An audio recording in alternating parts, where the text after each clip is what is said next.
Welcome, friends. It's so nice to see you all here. Hoş Our geldiniz broadcast dostlar. is going to begin in just a few minutes. I want to remind you that we have simultaneous translation in English, Russian, and Turkish. If you go to the globe icon on the bottom of your Zoom, you can choose your language. I'd also like to announce that we have had to change the YouTube channel for the YouTube broadcast, and that's posted in the chat. It will be posted in the chat in a minute. And if you could share that new YouTube link with anyone whom you know is trying to attend. All right, friends, I want to welcome all of our guests, our speakers, and all of our attendees. It's my great pleasure to welcome you to the 6th International IHUD Conference on Horizon of Unity, Interdependence of Humanity in the 21st Century. My name is Professor Grace Ledbetter. I head the Humanities and Social Science Department at IHUD. My work is deeply rooted in exploring the intersections of philosophy, classical studies, and the evolution of human thought. Throughout this conference, we hope to engage in meaningful discussion on the role of science and education in shaping an integrative worldview in our rapidly evolving world. We encourage everyone to participate in a spirit of mutual respect, intellectual curiosity, and openness to diverse perspectives. Once more, I want to remind you that translation is available in English, Russian, and Turkish, and you can go to the globe icon at the bottom of your Zoom screen and choose your language. After each presentation, we're going to have a short Q&A session. You can raise your hand virtually, or you can type your question into the chat here on Zoom or on YouTube. We'll have a 10-minute coffee break at 16:30.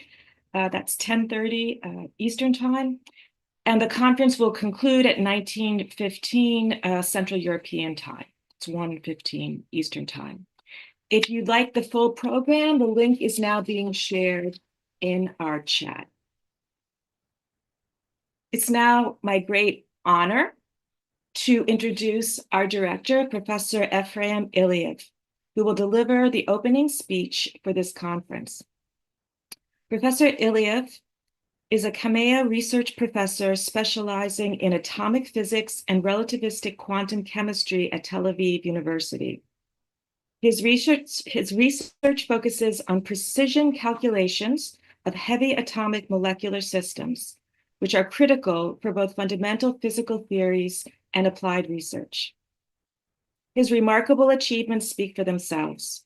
He's been the recipient of over 25 international grants and prizes, a testament to the profound impact of his research. He has served as a visiting professor at 15 leading universities across the United States, Canada, Europe, Japan, and China, sharing his expertise with students and scholars worldwide. He has been an invited speaker at more than 50 international conferences and seminars, where his insights have deepened our collective knowledge of the physical world. His intellectual legacy is cemented in over 140 scientific publications, each a contribution to the advancement of modern science. Professor Eliav's pioneering work continues to drive forward the fields of quantum chemistry and atomic physics, pushing the frontiers of discovery and innovation on a global scale. Today, we have the privilege of hearing directly from him, a scientist, a mentor, and a visionary whose dedication to knowledge and truth serves as an inspiration to us all. Thank you very much, Grace, for so nice presentation.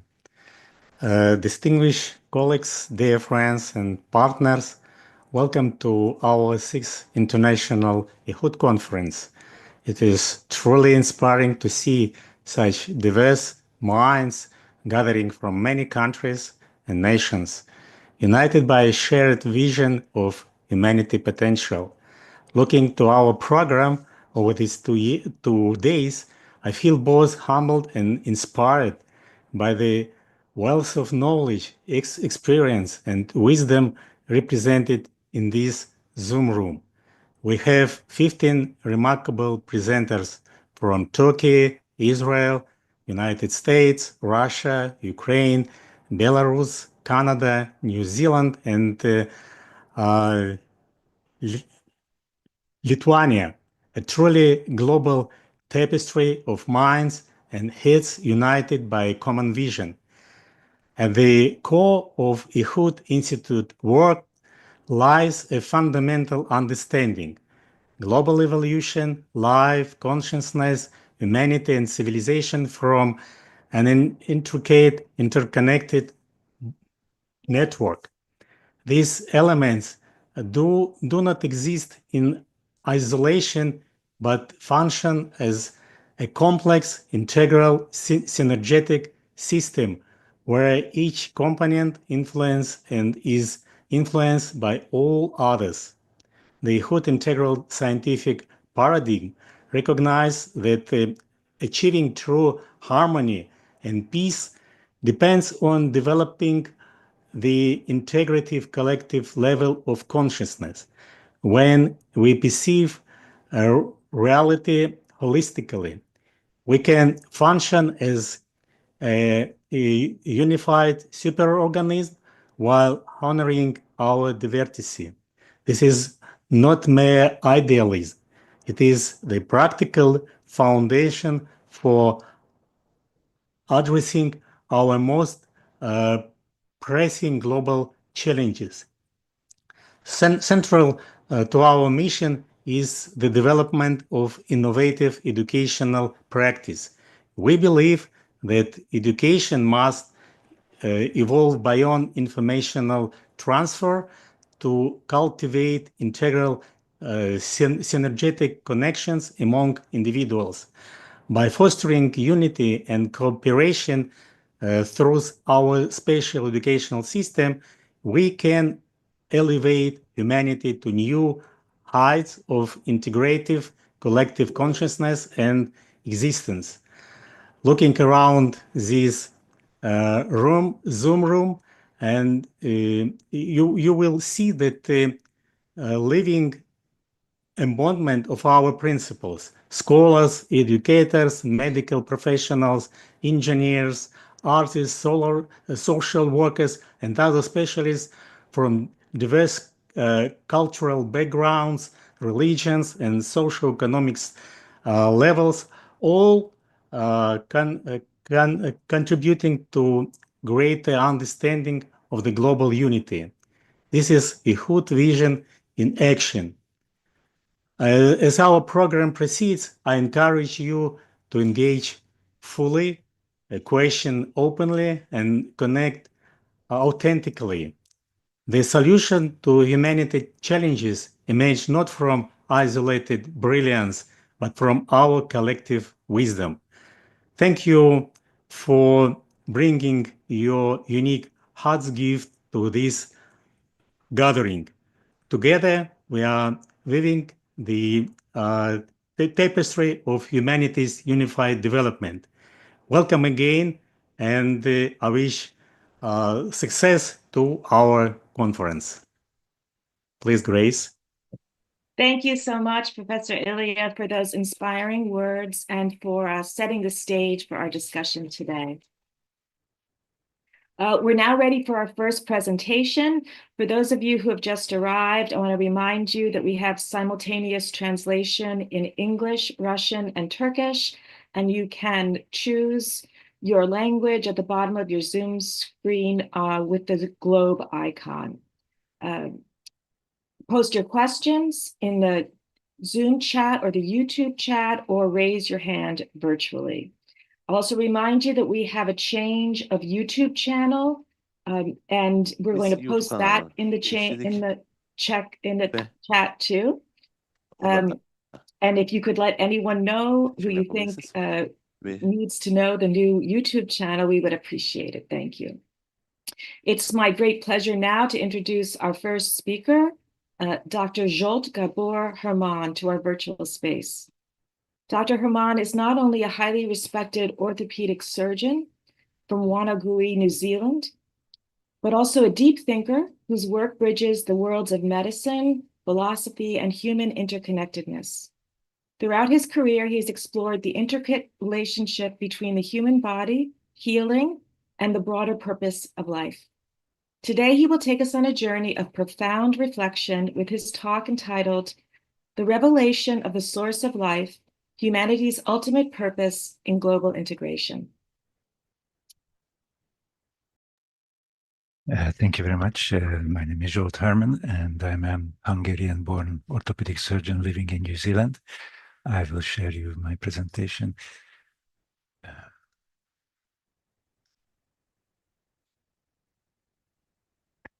All right, I hope you can see it on the screen. So I'm very happy to be here. I really appreciate your invitation, and it's a great privilege. This is the first time I attend such a conference, and I can see the huge importance, especially when we are looking at the events unfolding in the world.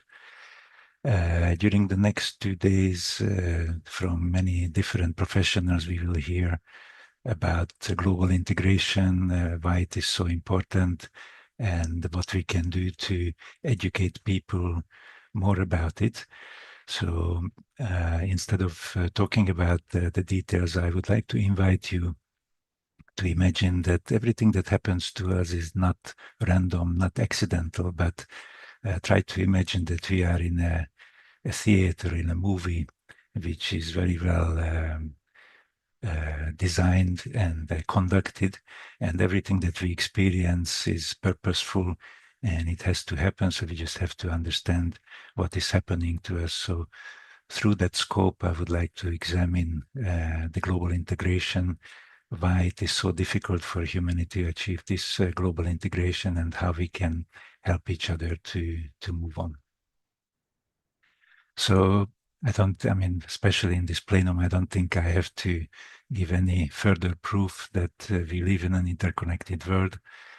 And despite that, and despite everybody's talking about global village, we see more and more conflicts. There are still large-scale wars in the world, and many people are even afraid that there might be a third world war because people still can't agree even on the smallest things. And especially if we look at economy and trade, we can see possibly a huge conflict or a global crisis unfolding in the forthcoming days.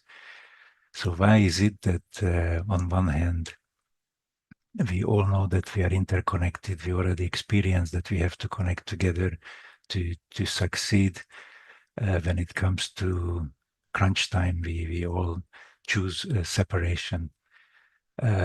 Many people would look at politicians and blame certain people in the world, or think that it is to do with the culture or nationality or politics. But since we are constantly focusing on these things, we are missing the key, which is based in human nature. So this is what we really need to examine, how human nature contributes to these conflicts and what is unfolding in the world. The forthcoming few slides are just describing how global integration can be observed through social interdependence, cultural interdependence, technological interdependence. We can see how we can connect right now. I'm from New Zealand, you are from Europe and Israel. We are talking to each other as if we were in the same room. These days with the AI, we can just ask a question and receive a beautiful answer within seconds. So we are almost like living in a matrix which we created for ourselves in a good way. When it comes to economic interdependence, I think we are looking at a very sharp test at the moment in the world due to certain movements and the new laws introduced. We will see in the forthcoming days how many countries will try to protect themselves and try to prove that they can succeed at the expense of others. And at the same time, it's very likely that it will also cause a global crisis, a global financial crisis or economic crisis. So we are reaching a point where masses of people will understand that although we would like to serve ourselves, we would like to succeed independently, we will realize that we simply cannot exist without each other. And I think during the 2 days, we will hear more and more proof about it, how humanity is interconnected and we simply cannot survive without each other. When we come to the system of nature, this is the only place where we can examine the positive proofs, the design, how an interconnected system should work. Through my profession, of course, I can observe it in the biological body.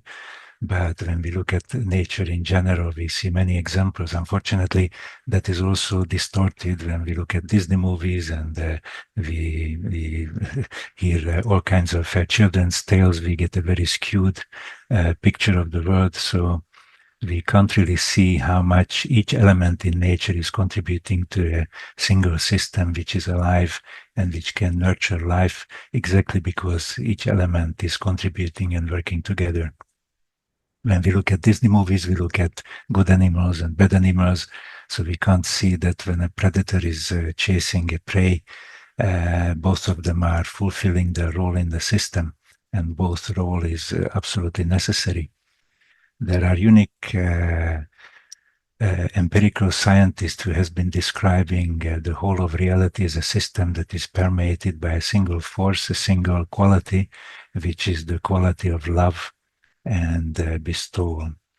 So when we observe this and we try to examine what this love means, we can look at how elements of nature completely serve the system without even thinking themselves.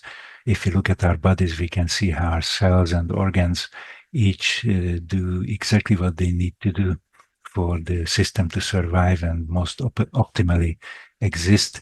And none of them is thinking about themselves. All the calculations are made only for the whole system. So when we examine what is true love, I think we have to redefine what we thought about this notion. True love is really feeling the others, feeling the system, and doing everything most perfectly so the system can survive and exist. So when we look at nature, we can find multiple examples of it. But when we look at humanity, we start to see a very different picture because we each feel ourselves independently, separately, and knowingly or unknowingly, we all use the system for our own sake. And many times we do that at the expense of others. So again, we could blame ourselves or blame others, why they are egotistic, why they are selfish. This is very important to examine that we are in a purposeful system, and even our separation and this egotistic nature has its very important role, which can lead us to a much higher level collective existence, as long as we finally recognize that our separation is built in us. So we cannot blame politicians, we cannot blame other people or certain systems. We all have to look into ourselves and find the root cause of this separation and the conflicts in ourselves. So this is where the truly human development can start, when we start to understand that this unique human ego, which is in all of us, which separated us from integrality and separated us from nature, is something which was built into us. So it's not our fault. We are not guilty about it, but we have to recognize that there is something in us which simply does not allow us to connect to others, which simply does not allow us to work together, even when we already tasted, for example, in the global economy, how successful it is when we cooperate and everybody is trying to fulfill their role in the system. Now we choose separation, and again, we try protectionism, we try to punish others with taxes and different kind of measures. So we will realize that this cannot go on, because we will not be able to survive this way. So this is a very important point, that we all have to recognize that there is something in us which needs changing, and it is also that it is purposeful, that there is an evolutionary process which caused this separation, because the evolution put in us this egotistic nature, and evolution also forces us to recognize this ego and correct it. So this is the process which is now more and more unfolding in humanity as more and more people start to recognize what's happening.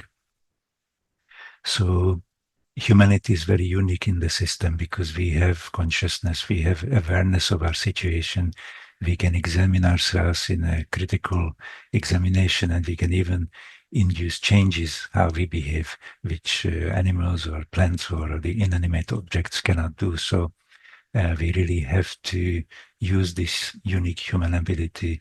And this is where, as Professor Ephraim already mentioned, education is very important. And we will hear a lot about education later on in the conference, because we really have to make people aware that if we truly want to solve our problems, we cannot just change parties, we cannot just move to another country, but we have to change how we behave ourselves, how we behave, how we relate to each other. And this requires a completely new kind of education and a new kind of process. So we have to take example from nature's system and look at how nature is integrated and try to somehow employ it in human interconnection, in the human system. Of course, this is not going to be easy, since we have to do it against our own nature, and this is where the difficulty lies. And this is where our new education or new approach has to be so unique, which allows us on one hand to recognize that there is something in us which is against unity, at the same time use special tools and even draw forces from nature, so we can rise above our own nature, or even utilize our egotistic nature, but in a positive way to help our integration. So this is going to be a new shift. This is going to be a new revolutionary human development when we shift from this ego-driven individualistic existence to the collective existence. So hopefully conferences like this and all the research which is going on from the specialists in this conference can contribute to this, that it will become mainstream and more people will listen to it and understand it and take part in it.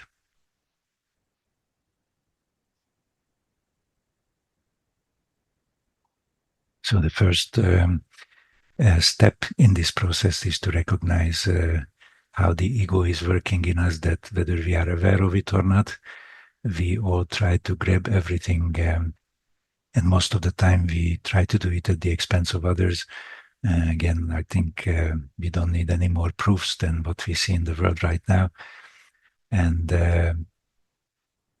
the problem is that because we are not compatible with the natural system based on our inherent nature, we don't even know what our necessities are. So when we think we are fulfilling our necessities, usually we are just over-consuming and taking everything for ourselves. And this is what's leading to all kinds of conflicts and wars and separation in a closed system. So the recognition of this egotistic nature in us, especially helping people to recognize it in a safe way, in a protected environment where it is not happening in a harsh, negative way, but we see that it is something purposeful we can use. That's very important, and that probably needs to be part of the new educational system. And when we already recognize the egotistic nature in us, then we can use special methods and special practices to rise above this ego or separate from it, and try to build nature-like mutual integration in humanity, which can lead us to a completely new existence and a new perception of reality. And this is where we arrive to the whole purpose of this process, because obviously we can see that we need mutual integration. We have to base everything on global integration in order to survive, in order to secure our health, the economy, the safety for our families and for our nations and for the whole world. but just focusing on these physical targets is not enough. That's not what evolution is expecting from us. What we start to understand from different sciences and what very unique empirical scientists have been telling us for millennia, that there is a single force, a single quality which is permeating our system, and everything is based on this single force and its deterministic plan. Even physicists or scientists are trying to find a single formula or a model which can explain everything, that everything is interconnected. So consciously or subconsciously, we all feel that there has to be a single all-encompassing law or system of laws in reality, which is originating from a single source. So when we are talking about the purpose of human integration, apart from securing our life, of course, and preventing wars, we have to aim a little bit higher, and we have to understand that our integration at the end will lead us to recognize this single force and live not just with each other in harmony, but live in partnership with this single force. And that requires a very unique integration and oneness of humanity or human perception. So in order to reach this, in order to recognize this single force, which is characterized by this natural love, this absolute love, and I don't exist, but I exist only to serve the others or serve the whole system, we have to build a new human society which is based on mutual guarantee, where each person commits and practices to live only for the sake of the others. Of course, it's not going to happen from one day to the next, and it's not going to happen in the whole humanity all at once. That's why we have to start practicing it in smaller groups, in smaller environments, through a special method with people who are already willing and ready to do this, because they are more sensitive and they feel the necessity of this. Of course, it cannot be forced on people. We already saw the communistic example and experiment a few decades ago. So it has to be, as already mentioned, through special education, special preparation, so people can understand why they have to do it, and they don't just yield to it, but they actually want to do it. They are looking forward to it, and they are aspiring for it positively. And this is how this new state, through mutual guarantee, through mutual integration, can unfold. And then it has very special consequences, because it's not only the physical systems which can work, but we can also build a completely new perception of reality when we start to perceive reality through each other. And instead of this very flat world, which is based on the axis of time, space, and movement, we will start to perceive reality which is beyond these subjective boundaries. And we can't even imagine what kind of existence we can achieve when we truly connect to each other and start to build this collective consciousness and, let's say, composite perception, when we add to each other and we start to perceive reality through each other.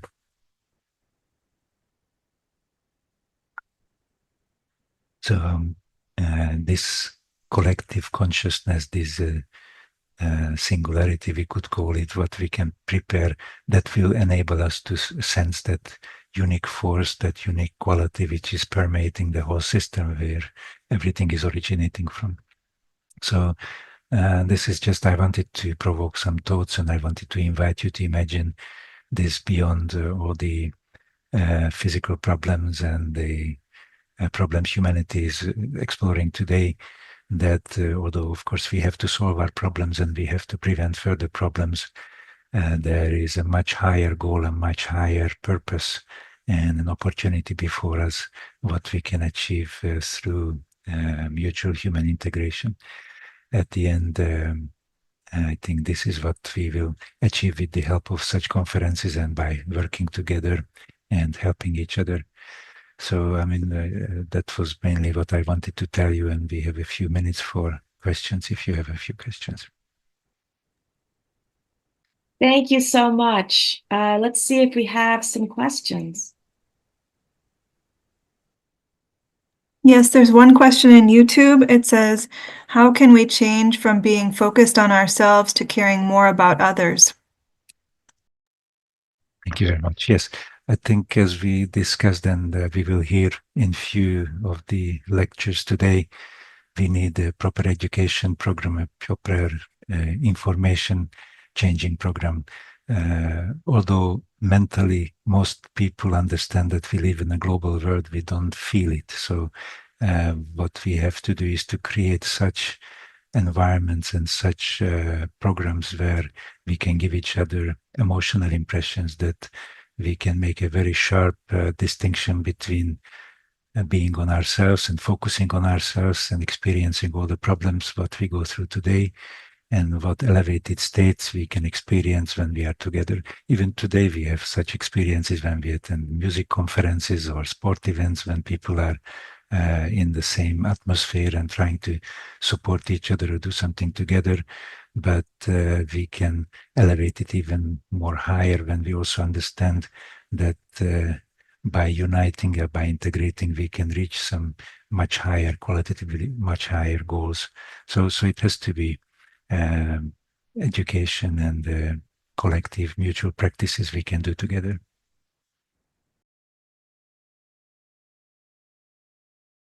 And the next question from YouTube: what does it mean to live in harmony with nature?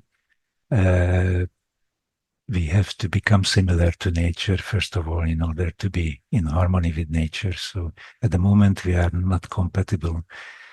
Even, I mean, it's a scientific conference, so maybe it's not the best place to say it, but even if you look at our sciences, we are looking into something which we don't understand, because we are not inside the system, we are outside of the system. So if you look at most of the current sciences, they are theoretical, they are guessing, although very accurate guesses, and fortunately we are still progressing technologically, but still we are not compatible with the system we live in. So harmony means that we have to take on ourselves the qualities of the system, and as we mentioned before, it is this natural love when the parts of the system exist for each other, not for themselves.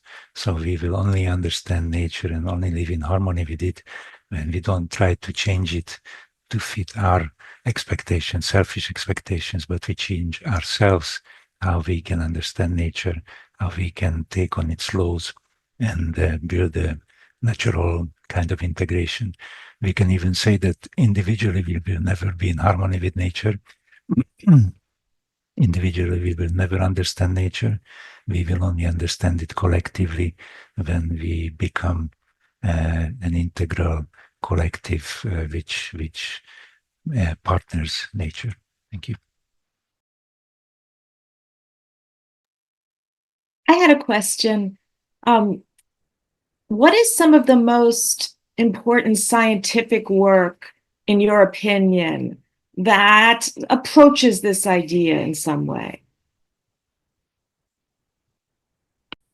I think it's all sciences, because all sciences are exploring nature. We all try to make sense of what's happening. I'm not a physicist, but I read about it a little bit, about the standard model, how they try to establish one system of laws which can describe everything. Obviously, in medicine, we try to create health and try to prevent diseases.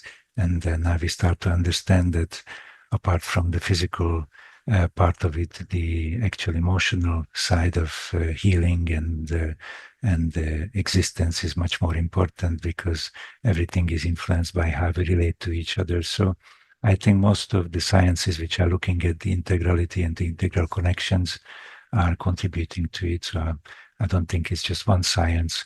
All sciences are basically existing only for that, even if you don't know yet. But our whole purpose is to find out this integrality and how we can contribute to it. Thank you so much. We have a question from the chat from Zarima. What do you see as the first practical steps to reach this level of community development? Thank you. I mean, the first step is an unpleasant one, because first of all, we have to understand why we are in conflict. And this is where most of us would react, looking at others, blaming others. And when we look at the media, we look at the world of politics, it's very obvious. But it is very difficult to recognize that the problem is also in me. It is not just others who are selfish or egotistic, but I also have this nature in me. We are all born with the same nature. So it's like when we suspect that we are ill and we don't even go to the doctor, or we are afraid of the diagnosis. But in order to get the right treatment, first we have to have the right diagnosis. So and sometimes we call it the revelation of evil, which sounds bad, and maybe the word is not the best, but at first we have to recognize that I have to change. If I already recognize that I have to change and I have to contribute to others, that they can also change, and that should be the first step. Thank you so much. We have another question from YouTube. This is from Ilona. Why do people still have conflicts, even though the world is more connected than ever? Yes, as I said, I mean, if you look at the news today, this is the most obvious that we understand we cannot live without each other, and still we choose to go against each other.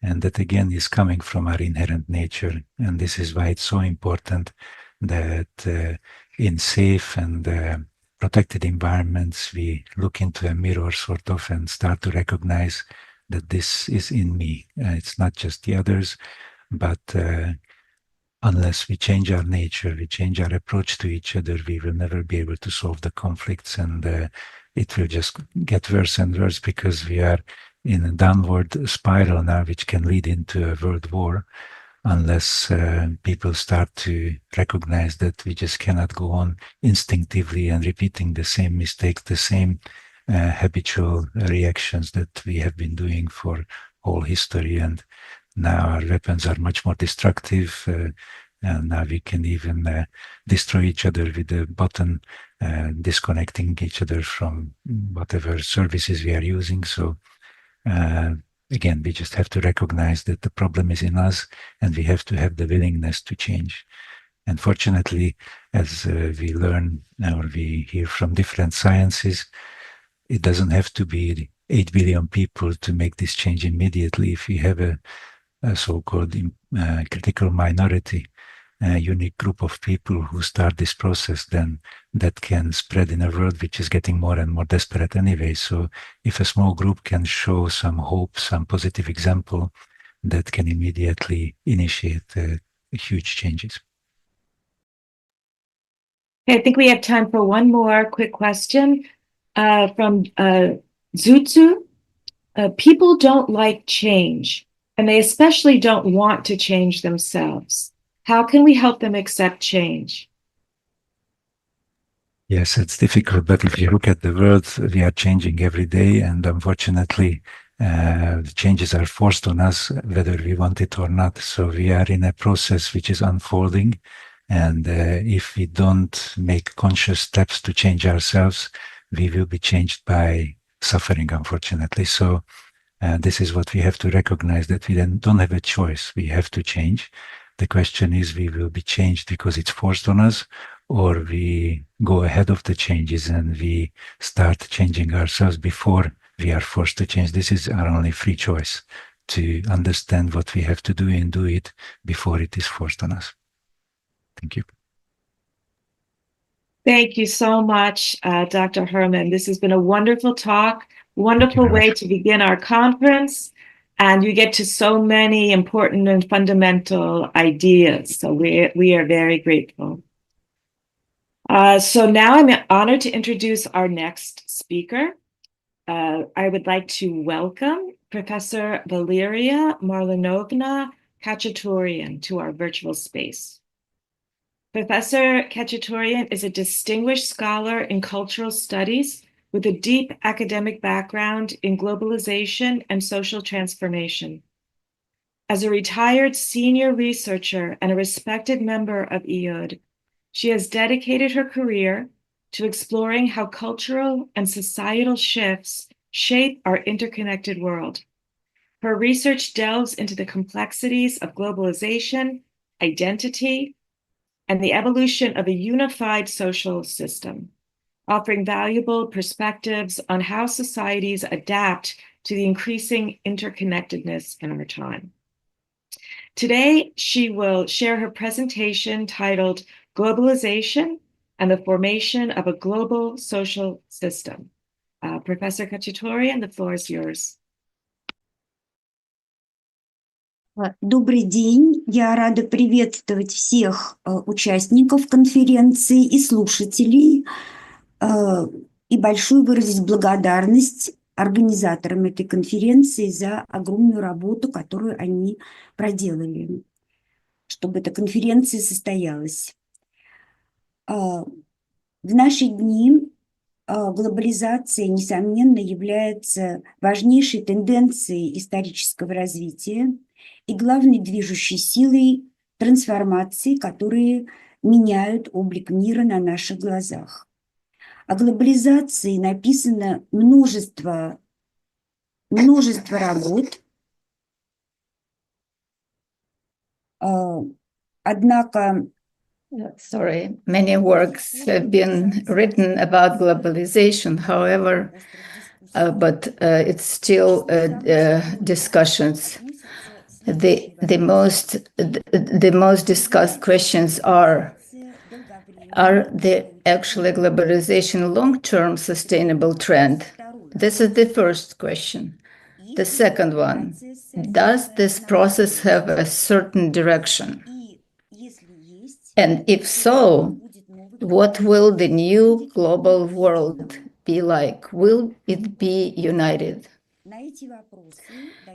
The answer to these questions are fundamentally important, but there are so many answers. Many scientists think that it actually leads to unification, but actually it's different concepts. The ideas of it's a superorganism that the humanity will be actually as one space, the unified space, and also their ideas of polycentrical ideas.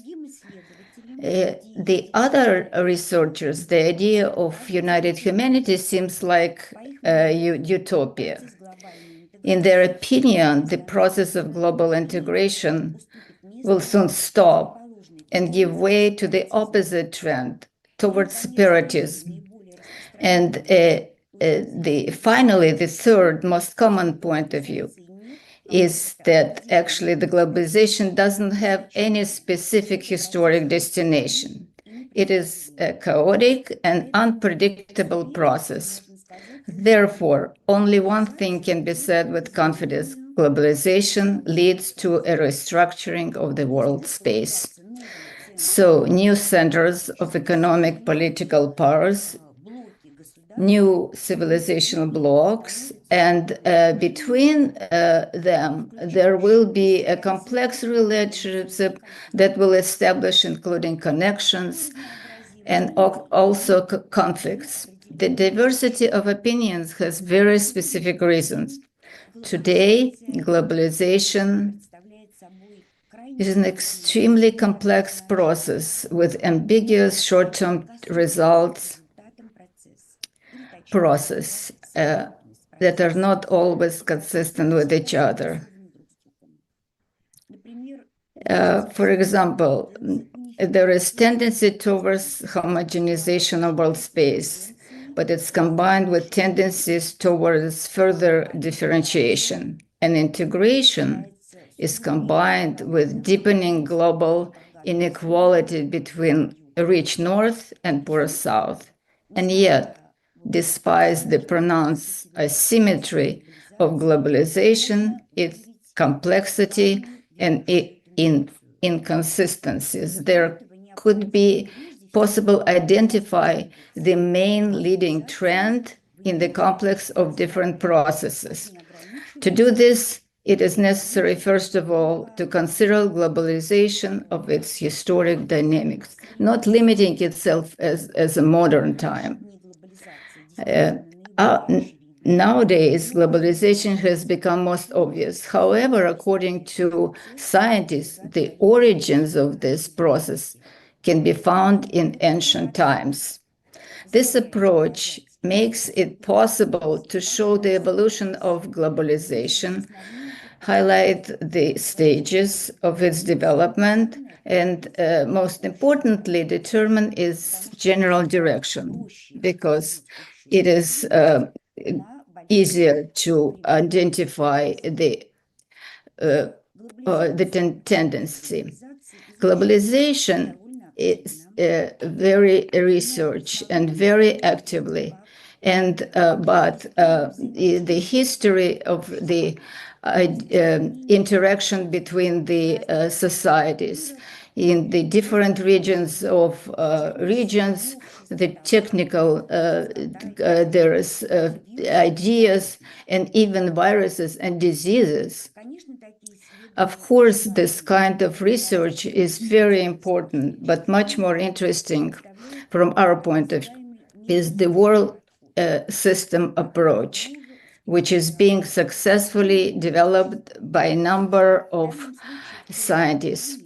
The center of attention is not only that has systematic characters. So the world of system, this is the different world, the special, it is integral. I want to explain the size, but it's not right now, there will be big, but not the planetary scale. For example, there will be cities and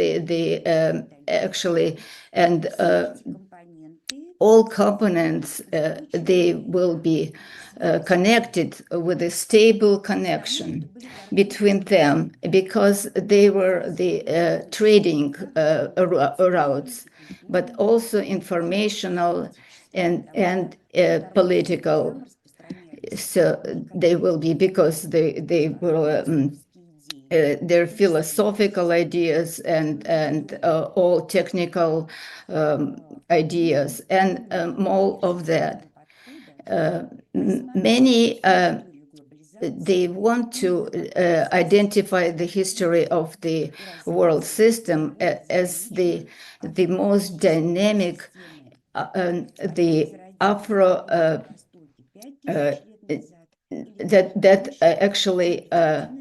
that was identified as a, but it appeared in the 1,000 years ago. But so this system was structured up and down.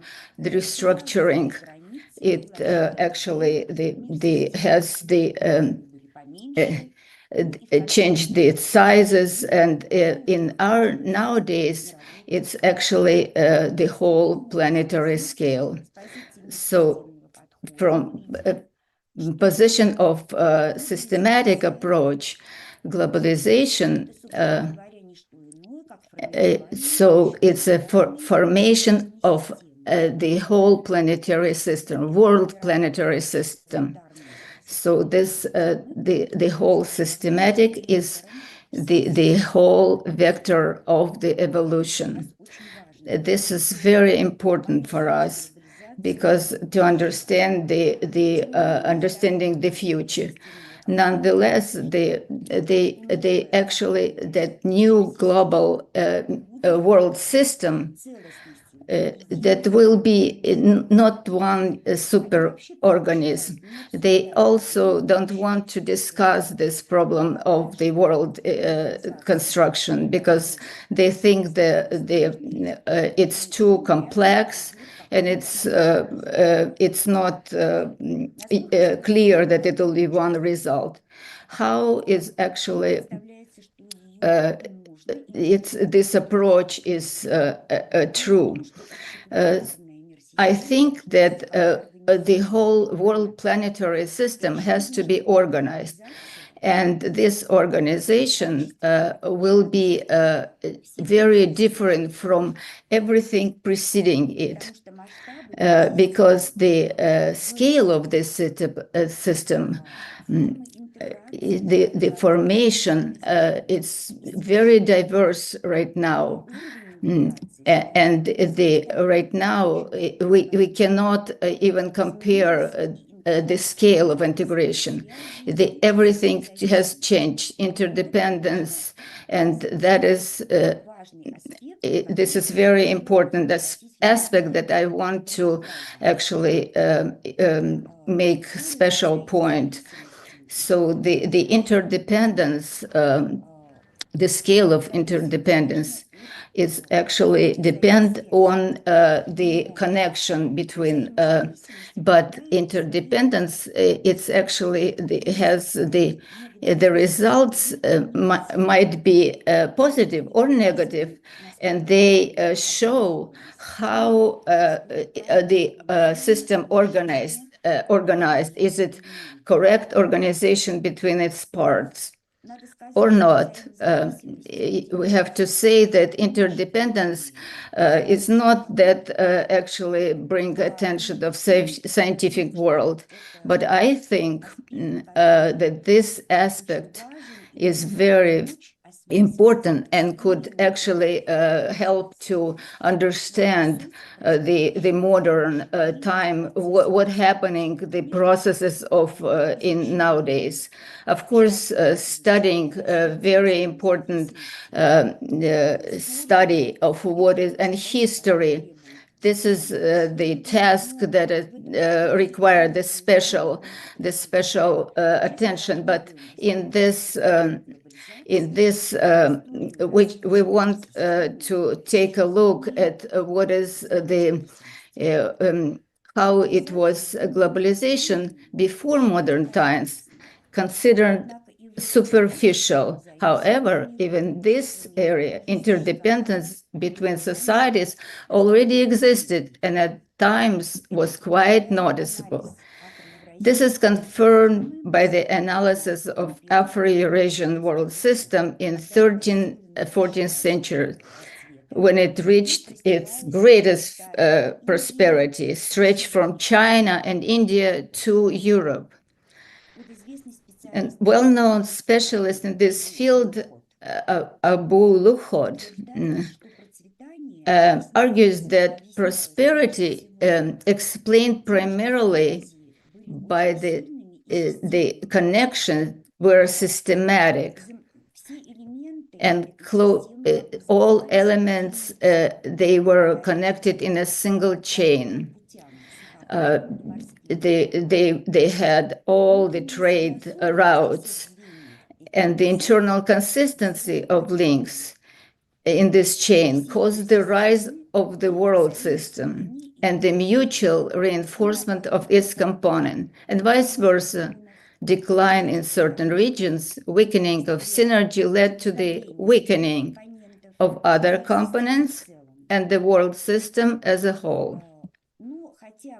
Yeah, of course, that the level interdependence of society was quite high, but the vast majority of the planet's population were not affected by this, because it didn't cover the world.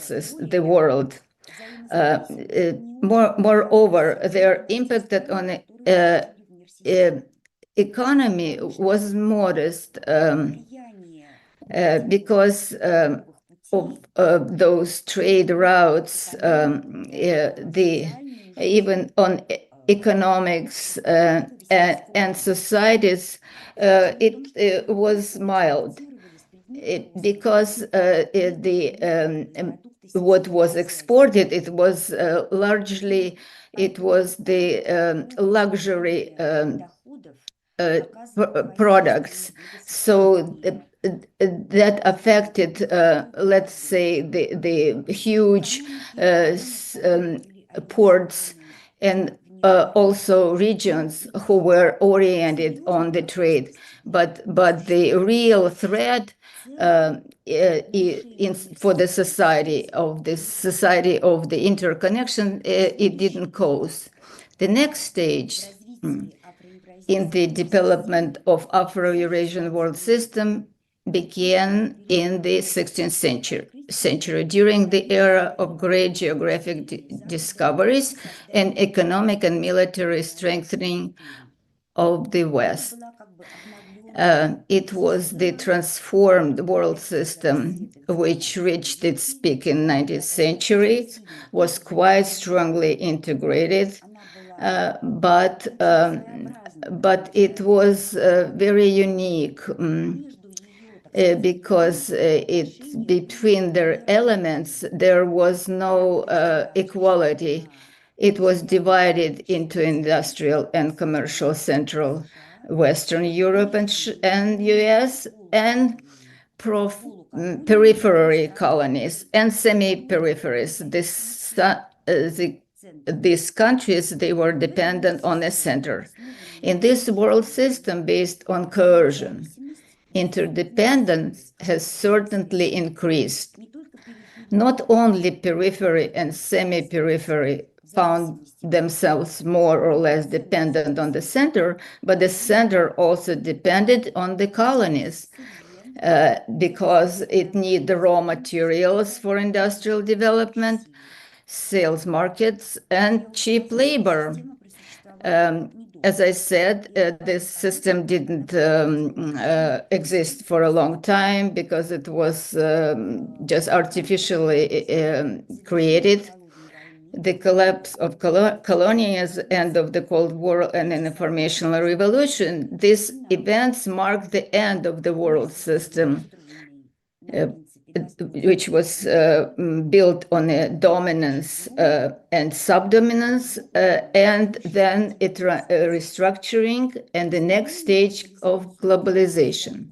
Contemporary globalization is called deep because global interaction and interactions are of unprecedented extent, speed, and intensity.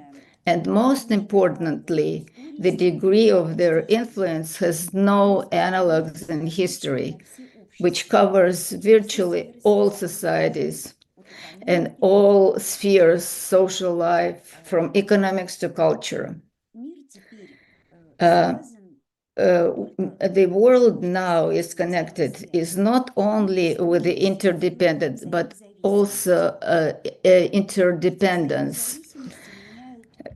That are changing social space. They change social space and the nature of social interactions, increasingly connecting the destinies of different countries and people living in different parts of the world. The global and the local are intertwined with each other, forming symbols, irreversible, unstable system of connection.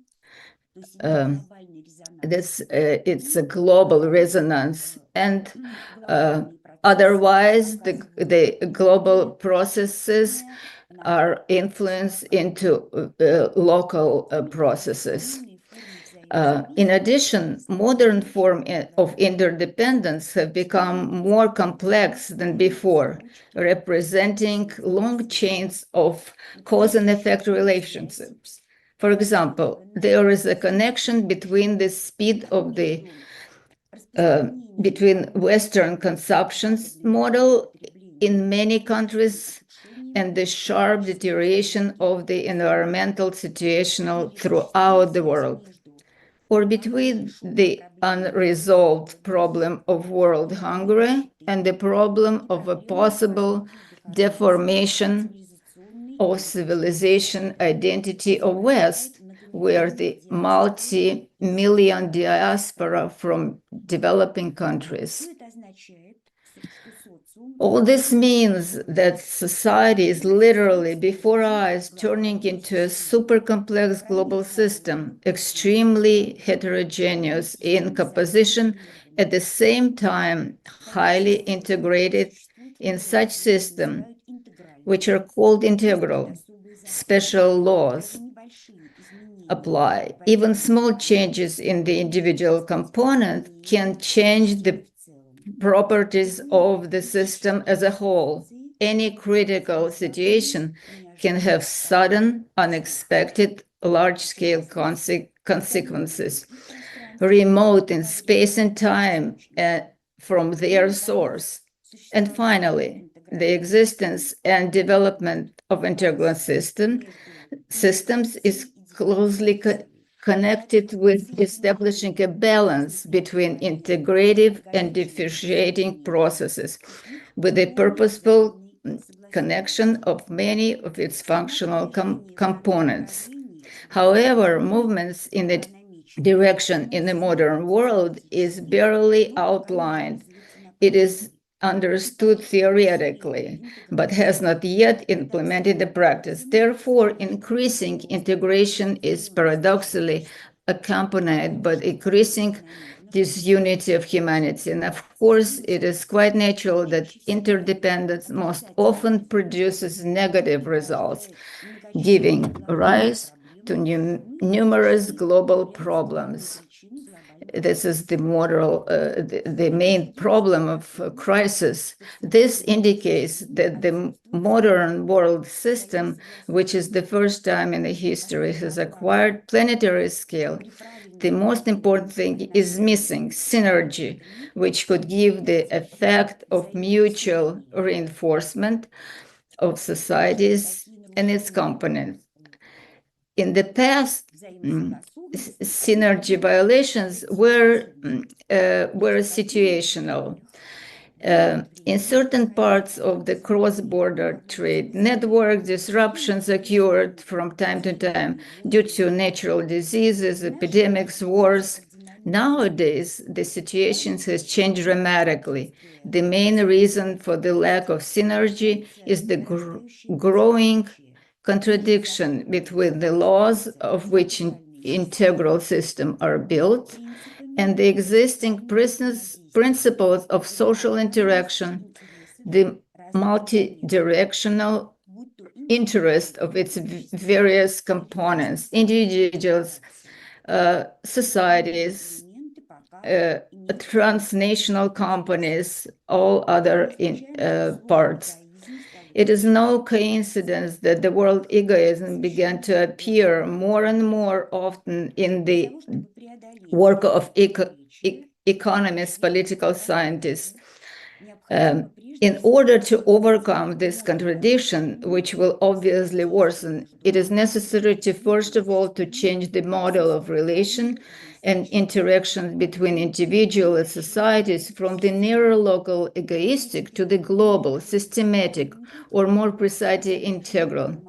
These demands are put forward to humanity by the world system. It is the new state, which is a natural result, is a long-term development. Thank you very much for your attention. Thank you so much. A wonderful talk. Okay, let's see if we have some questions. You can either raise your hand virtually or type your question into the chat here on Zoom or on YouTube.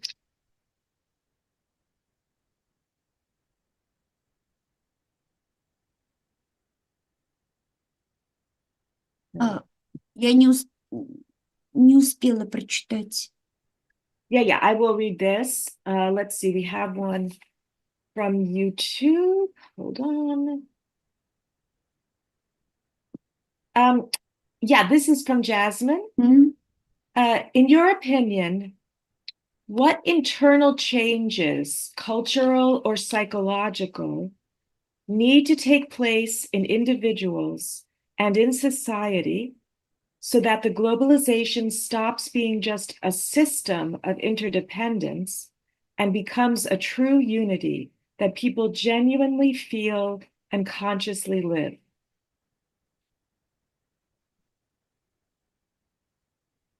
Я полагаю, что здесь будет играть роль весь комплекс причин, весь комплекс процессов и психологических, безусловно, но и также тех социальных изменений, которые будут происходить. Меня слышно? Oh, I apologize. That was my mistake. Yes, that it depends on many changes. No, I can translate. There is necessary be the complex of different processes from individual to the society. Social processes are very important, not only inside individuals, but in society as a whole, because this is very important impulse to change to ourselves change. This is the pressure of social dynamic, and it's very important force. It is which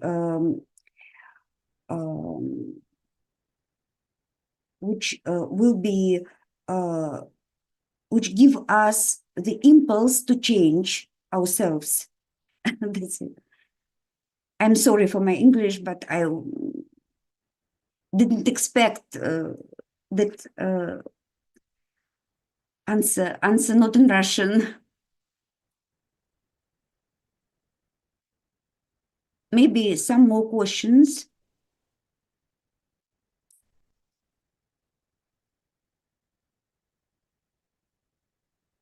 I know that some question have Ephraim, no? Валерия, прошу прощения, можете говорить на русском, там была заминка с переводом, сейчас Ну, уже все ничего в порядке. страшного, хорошо. Спасибо, Зои. We do have a question from you too. Thank you, Ina. What are some practical things that we can do? What are some practical things that we can do? По поводу практических шагов, Practical steps.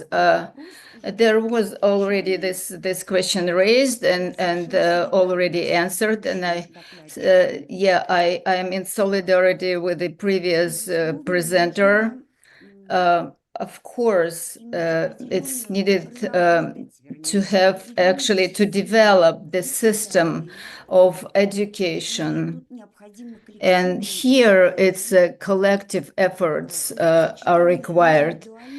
So in individual and collective efforts, because each person has to realize that what is our time actually required from us. People do not change. Yes, I agree. It was spoken about it. The change is hard. One second, there is one question. Yeah, so people do not want to change, but they change even without noticing that during their life time. Because of the I am reading and I am talking at the same time, so new questions. So I think that here it's really the educational system will be the main part of it. But just think about some spontaneous changes. It's important, but it's not enough. What I read actually, would it be after the all transformation, would the increase of population appear or not. This is not my competence. It's above or just talk about it, that it's very difficult at the moment. But right now, at the state, what the world is right now exists, this system cannot sustain itself. So interdependence right now has very negative influence. It is very dangerous. What I want to say that before it was a situational disruptions of the system, but after that they can repair it. They were united again. And the system was rebuilt. But right now, it will be too sharp. It would be too, the impact is much more serious. It could actually lead to the very, very bad consequences. So there's half measures will not help. So of course it will, it might the decrease of the population growth. As a matter of fact, it slows down at the right now. There are so many questions. I was not able to read all of them. We could read them, please, for me. I think, yes, we have one more here. Given the contradictions and unpredictability often associated with globalization, how can we distinguish between fragmentation and true integration in the formation of a global social system? How can we distinguish between fragmentation and true integration in the formation of a global social system? Sorry, will you repeat once more, because I can. So given the contradictions and the unpredictability that come with globalization, how can we tell the difference between fragmentation and true integration in the formation of a global system? Yes, I see. Значит, дело в том, что глобализация и даже сам процесс globalization, even the world system, this is the process of very difficult. And if we take the some interval, the short interval, then during this interval there could appear different processes. Very different, and they could be contradicting processes, confrontation and integration at the same time. It's very hard to understand how they connect with each other.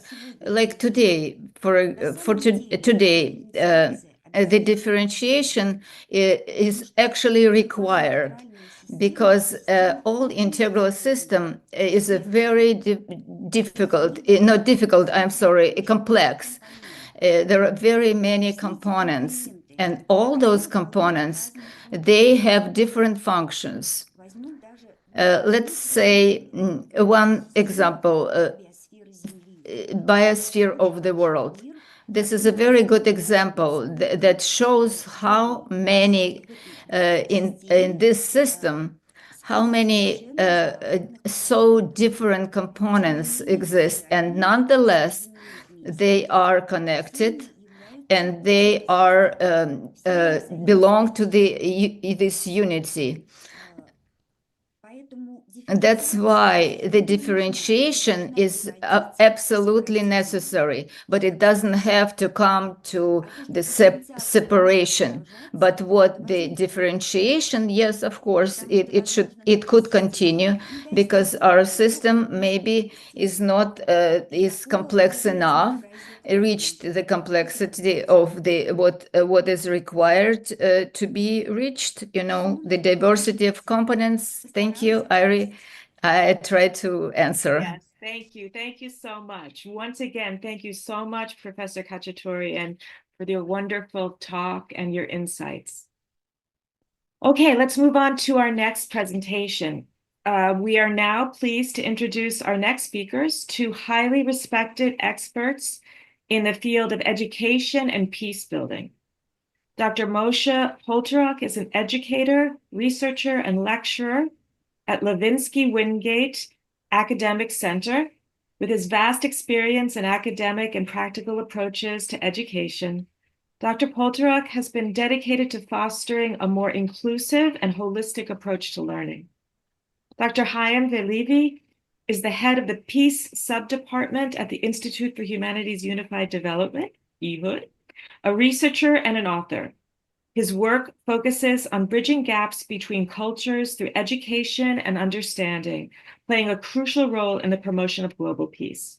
Together, they'll share their perspectives on how an integral approach to education can serve as a powerful catalyst for world peace, with their presentation entitled An Integral Approach to Education as a Catalyst for World Peace. Thank you. Thank you. Hello, everyone. It's a great privilege to be here with you today and share some of my and Chaim's insights with you. Before I dive into our main points, I just want to say how inspiring it is to see people from different countries coming together in real time through such complex online coordination. It's a powerful reminder that we are all truly part of one interconnected human network. So let's go on. Chaim, please put our presentation. So in our presentation, my colleague Ephraim Eliav and I will share with you an idea that the integral approach to education can contribute meaningfully to both inner and outer peace within individuals and across societies. Over the next half hour, we will explore an educational perspective inspired by visionary thinkers who imagined a more connected, compassionate, and whole society. This approach holds significant potential for educational frameworks worldwide and is already being implemented in meaningful and practical ways here in Israel, including in the kindergarten where I have been working as an educator. So let's begin. Please, Chaim. So, my name is Ephraim Eliav. I recently completed my PhD in peace studies, but honestly, the path that brought me here started way before any academic degree. I started with a feeling, a deep sense that something in the way we live, the way we treat each other just isn't working. But let's start from the beginning. We all want peace. But the question is, how can we achieve it in a world where people are divided, disconnected, and focused mainly on themselves? We often think peace is about politics and agreements, but true peace doesn't begin at the negotiation table.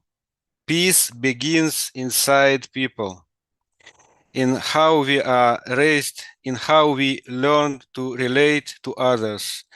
If people remain being educated with selfish and disconnected education point of view, no political deal can ever bring peace.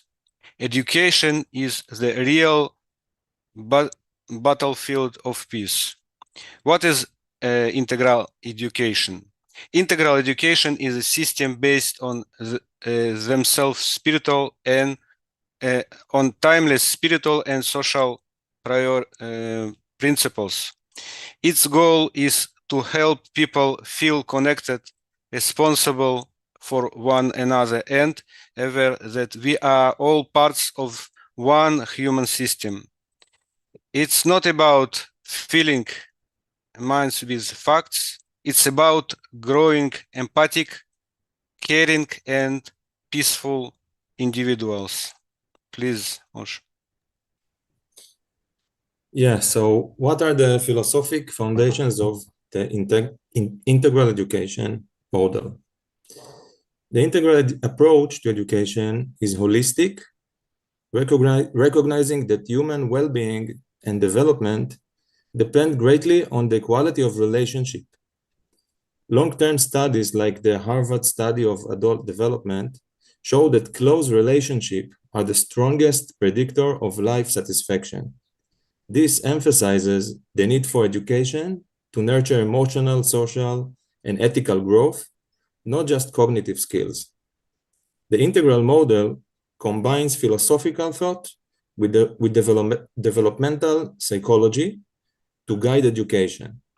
Philosophical insights from Jewish thinkers add ethical depth, while developmental theories offer evidence-based understanding of human growth. Though often viewed as separate, these paradigms are complementary and together support an educational vision that connects personal development with social well-being. I will now introduce the key thinkers who shaped this approach. Martin Buber emphasized the relational foundation of education. In his philosophy, I-Thou, relationships, he argued that true education is not about the mechanical transfer of knowledge, but about authentic dialogue, mutual presence between teacher and learner, where each person is seen as a whole and equal human being. Education for Buber is rooted in encounter and reciprocity. Abraham Joshua Heschel called for a spiritual and ethical awakening within education. He believed that learning must cultivate awe, wonder, and moral responsibility, not just vocational skills. For Heschel, the goal of education is to nurture the soul, not just the intellect, and to prepare students to live meaningfully and responsibly in the world. Yehuda Ashlag Baal HaSulam brought a visionary collective dimension. As a Kabbalist, he viewed humanity as a single interconnected organism. He believed that the purpose of education is to foster awareness of mutual responsibility, emphasizing that the individual's well-being is inextricably linked to the well-being of society, and that the flourishing of society as a whole depends on the moral and emotional development of each individual within it. His teachings promote a shift from egoism to altruism as a path to lasting peace. Together, these thinkers offer a powerful ethical and relational foundation for integral education, an approach that aims to build not only competent individuals, but compassionate, socially responsible communities. From the developmental psychological perspective, we will now highlight three influential theories that emphasize the central role of human relationships in shaping individual development across different domains. These theories have had a significant impact on the field of education and continue to inform relational, child-centered pedagogical approaches. Attachment theory of John Bowlby. This theory posits that the early emotional bonds formed between children and caregivers are crucial to healthy development. Secure children and caregivers, secure attachment leads to better emotional regulation, social competence, and readiness to learn. In educational settings, when children feel emotionally safe and seen, they are more open to exploration, creativity, and collaboration. The sociocultural theory of Lev Vygotsky. Vygotsky emphasized that cognitive development is deeply rooted in social interaction. Learning does not occur in isolation. It is constructed through dialogue with others, and especially through guided interaction with more knowledgeable others. Concepts like the zone of proximal development and scaffolding highlight the educator's role in guiding and co-creating knowledge with the learner, emphasizing relational dynamics in learning. Ecological systems theory of Urie Bronfenbrenner.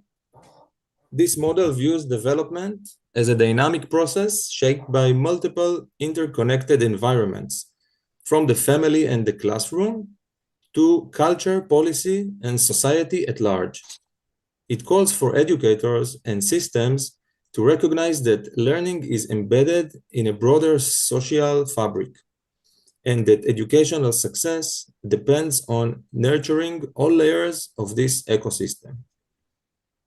To conclude, both the philosophical insights and psychological theories presented here converge on a single truth. Human development is inherently relational.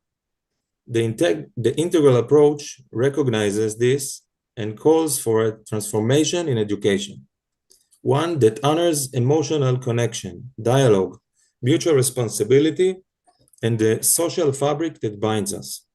Only by educating the whole person, mind, heart, and community, can we begin to prepare future generations to contribute to a more peaceful, just, and interconnected world. Okay, let's talk about today. After theories, the crisis on disconnection. Let's look honestly at the world around us. Our modern society suffers from growing egoism, competition, and isolation. Social media often tends to divide us. Politics divides us. Economic system divides us. People feel alone, misunderstood, and often powerless. That is not just a social problem. It is an educational crisis. Integral education addresses this root cause, human disconnection, by teaching people how to reconnect. Core principles of integral education. Integral education is built on 4 core principles. 1. Interconnectedness, understanding that all people and nations are interdependent. 2. Mutual responsibility, learning to care for others, not only for ourselves. Dialogue, practicing active listening and open communication. 4. Lifelong learning, continuously developing ourselves emotionally and socially. These principles are not theoretical.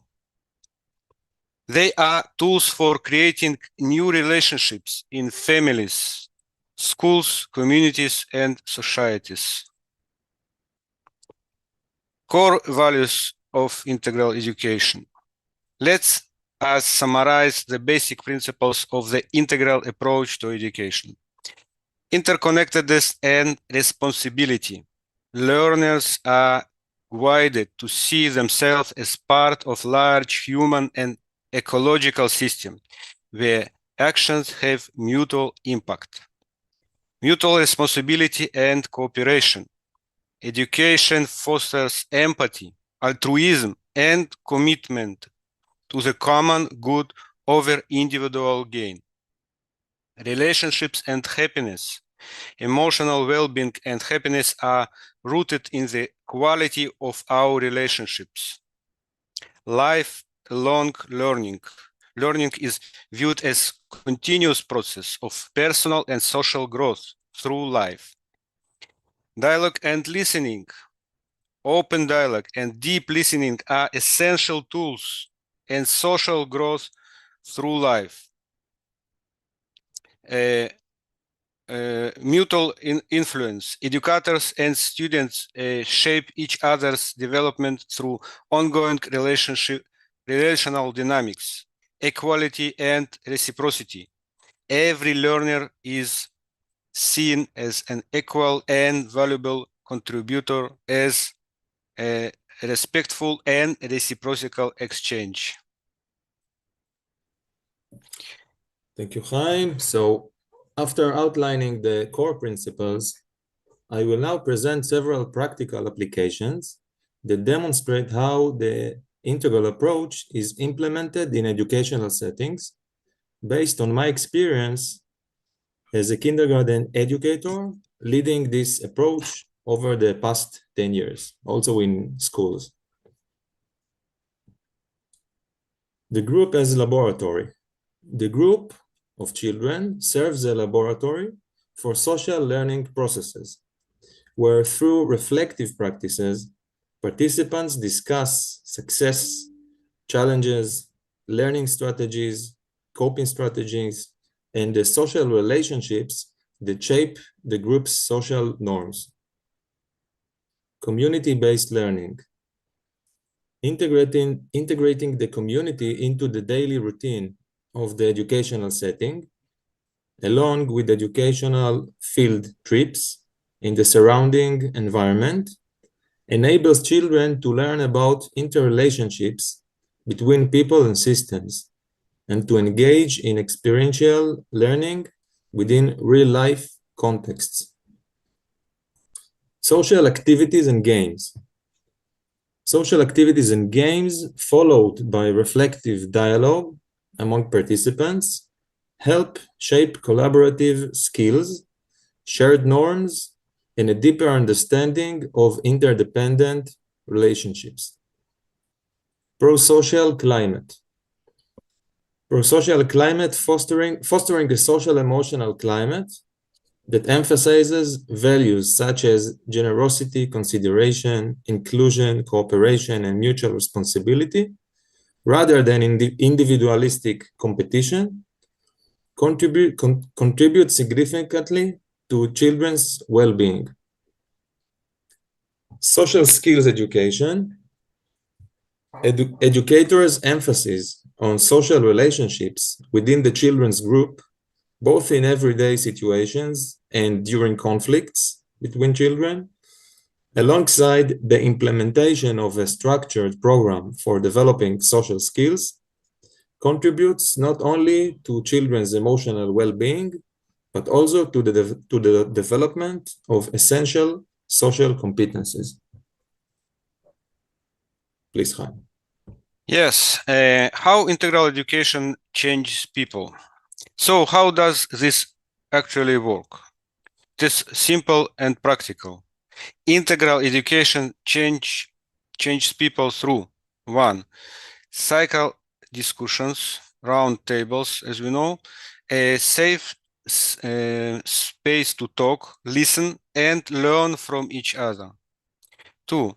Listening without judgment, hearing other people's voices.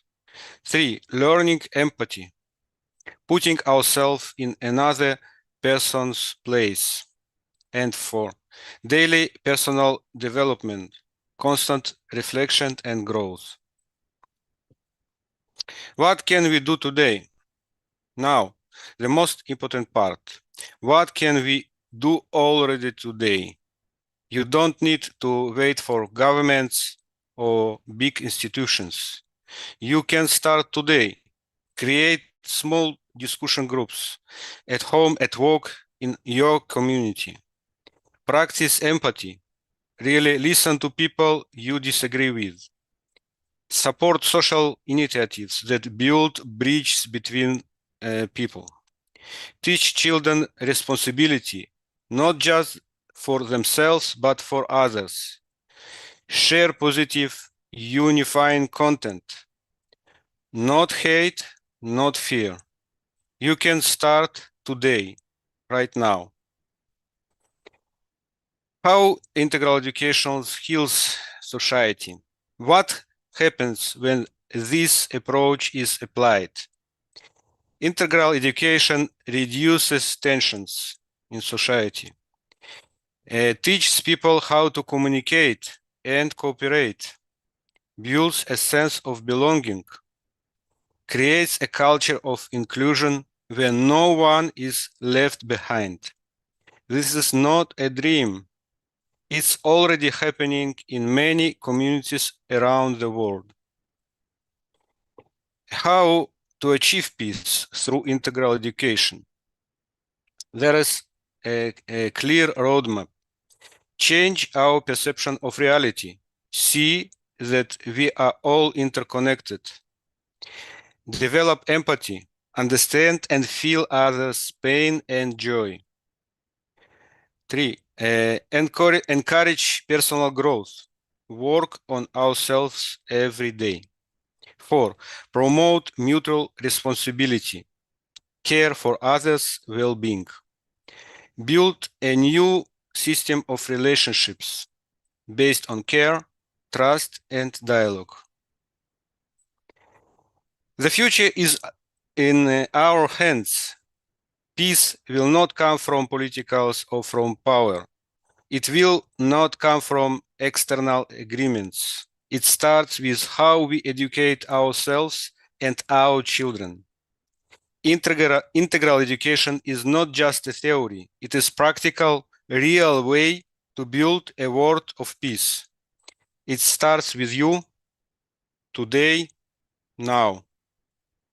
Thanks. Thank you. Thank you so much for this wonderful talk. Try to.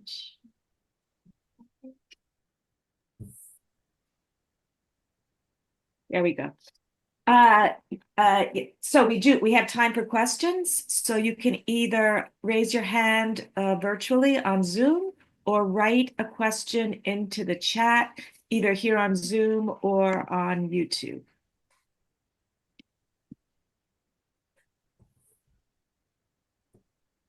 Okay, here's one from YouTube. How do you see the principles of interconnectedness and mutual responsibility playing out or not playing out in your local educational systems or communities? Yeah, I can answer that. So I'm familiar with the educational system in Israel. Despite numerous initiatives, the Israeli education system is still largely characterized by traditional teacher-centered approach, where knowledge is transmitted from teacher to child. While there are some private frameworks that strive to promote alternative values and teaching methods, they remain the exception rather than the rule. As someone who trains early childhood educators as a teacher education college, my vision is to make the principles of the integral approach to education, referred to in Israel as the dialogical social approach, accessible to educators and educational settings across the country. I hope that over time we can begin to integrate these principles more broadly into public education system, fostering a culture of interconnectedness and mutual responsibility as central values in both pedagogy and practice.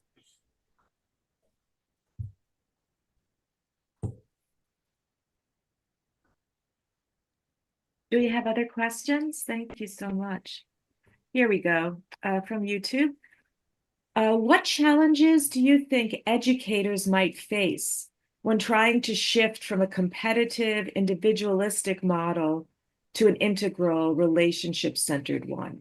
Yeah, so how do educators, what kind of problems will they face when they try to make this shift? So I also served as a teacher mentor, and I find that the largest challenges lies in the fact that most educators themselves were shaped within the traditional system. The values of competition and standardization and the individual performance are deeply embedded, not just in the structures of educational system, but in the professional identity of many educators. Transitioning to a relationship-centered integral model requires more than adapting new tools. It requires a shift in worldview and willingness to unlearn long-held assumptions. For instance, in my work with school teachers, helping them implement the integral approach, I taught them about tools like group connection games. However, I noticed that many teachers tended to view these games as merely technical tools for enhancing classroom learning, rather than a powerful means for cultivating social norms and shared language between students and teachers. For me, these connection games embody a core value. For them, they were often reduced to strategies for improving the teaching of curriculum content. As a result, the use of the games was limited and didn't fully reflect the deeper potential of these tools to nurture mutual responsibility and authentic connection within the classroom. Thank you so much. We have another question from YouTube. How can teaching emotional intelligence, empathy, and teamwork help turn global conflicts into cooperation, especially in divided societies? Yes, we see that all our education system may prepare people for new world, and if we encourage people to these values, we will see that it will be in our social media and in our all our systems, and I think it will be a great way to the world peace. Thank you. Here's another question. How can we shield children in integral educational models from the negative influence of general society?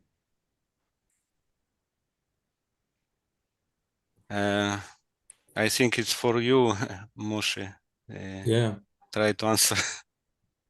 Our perception is, you from one hand, you give the foundation to each individual child, and from the other hand, you have to educate the whole society.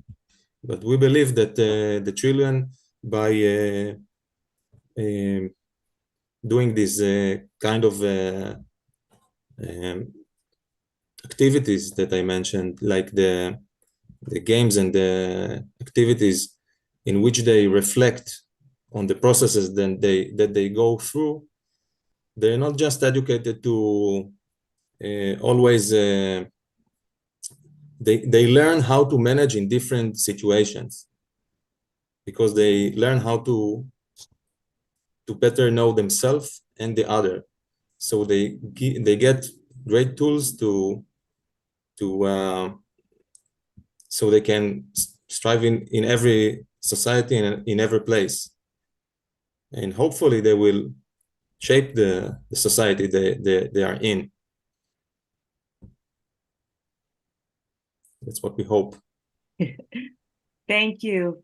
Here's another question. Is it possible to change children's minds with proper education if the family and social background is not supportive? Can children influence the family background? Not really. That's why, in our opinion, it should be. I mentioned it that it's community-based. It should be the families and the educators and the children are supposed to be in the same environment, feeding from the same values, because the families have a lot of influence on the children, and it can be very confusing for them. So we have to work with the families as well. Here's a practical question from YouTube. How are you going to train teachers for this model? And I'll add, how are you going to educate the families too? Just sort of, I guess this is a practical question. Yeah. Nowadays, the teachers, the educators have a significant role, because the parents lose their authority in these days. the children already they get their information from the social media, and so that's why the parents should use the guidance from the educators and the schools. So that's why it has to be one community, and it's truly a challenge to change teachers, because they are very rigid in their beliefs and their practices. So, but it has to be a holistic process. Yeah. Thank you. We have another question for Moshe. Are any restrictions needed for children in receiving information about negative events in society, like wars and terrorism, etc.? Okay, me working with the younger children. So yeah, and there's a lot of tensions and conflicts in Israel, especially. So we of course never lie, but we give the information just that is appropriate to the level of development. We always we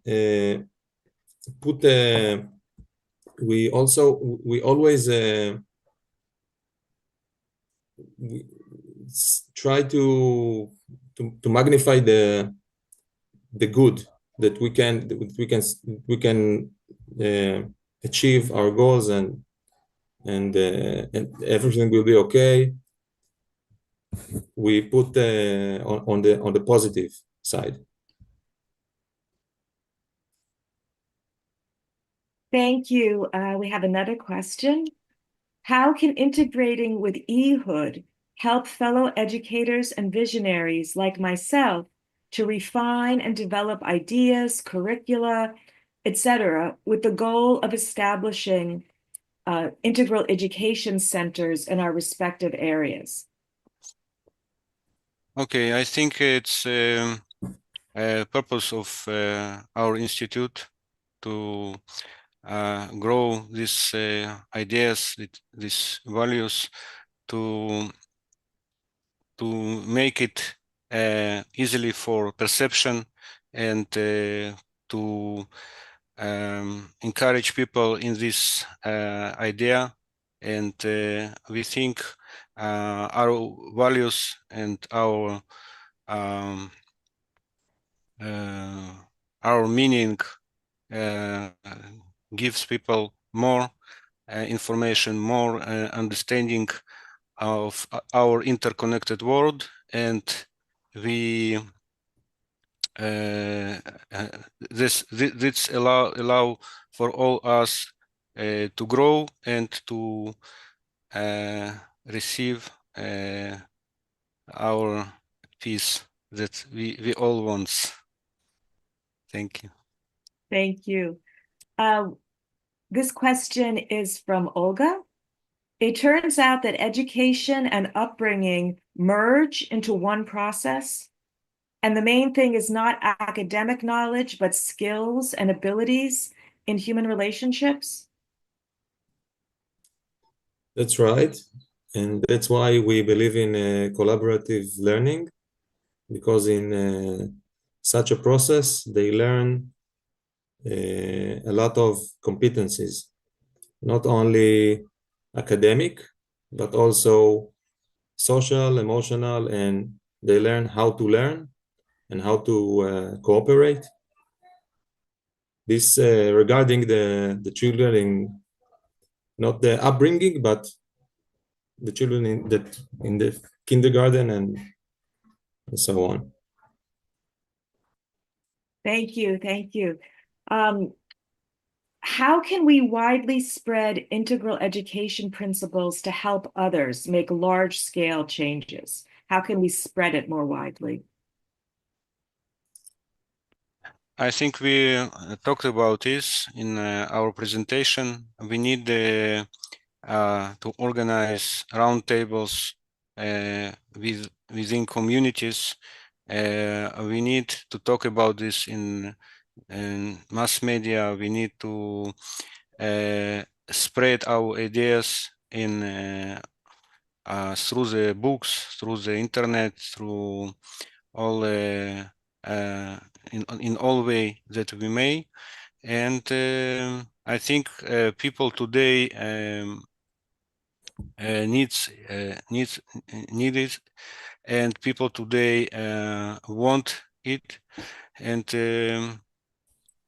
it will be a great challenge for us to do this work. This work take us more and more power, and it will be give the people understanding and power to the future. Thank you very much for this attention. Thank you so much. Thank you so much, Thank you. Thank Dr. you. Valeria and Poltorak. If you have any further questions, you can submit them in the chat and we will make sure that they go to the speaker. Okay, we're going to now move on to our next presenter, and we are approaching the halfway point of the conference.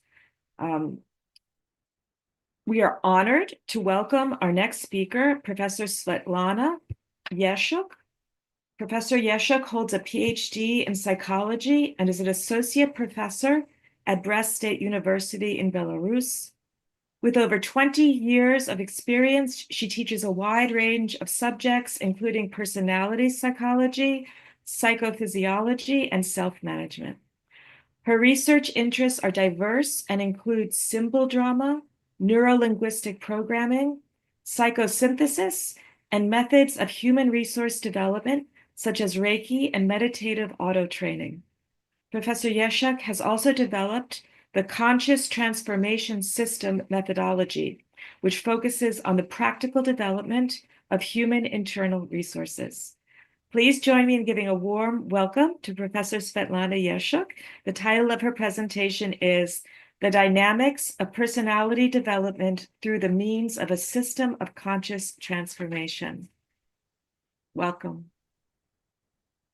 I'm so happy to greet everyone, the participants of the conference here. It's not the first time we're meeting here with participants and speakers, and it's a pleasure, and I'm grateful for such invitation, for the interaction, because when you meet people who have a live heart and soul and inspiration to make world whole, it is a big power force that we really need, each and every one of us on this planet that we live in. And listening to the speakers, I have to say that there's a strong feeling about that indeed we think in the same way, we feel the same direction, and being conscious that it's not easy to be to have a globalization process and participate as everyone, a human being in conscious state. Indeed, you need the environment for that. It requires that attention from each and every one of us, and it is school and also our institution, universities. Indeed, when you meet and face such issues being raised, I think each and every one of us, every person who indeed in a great scale recognize and acknowledge attendant trends in the world, it is indeed a question what you as a person, as a man, can do in such a deep process, and if it is really possible to do it in today's reality.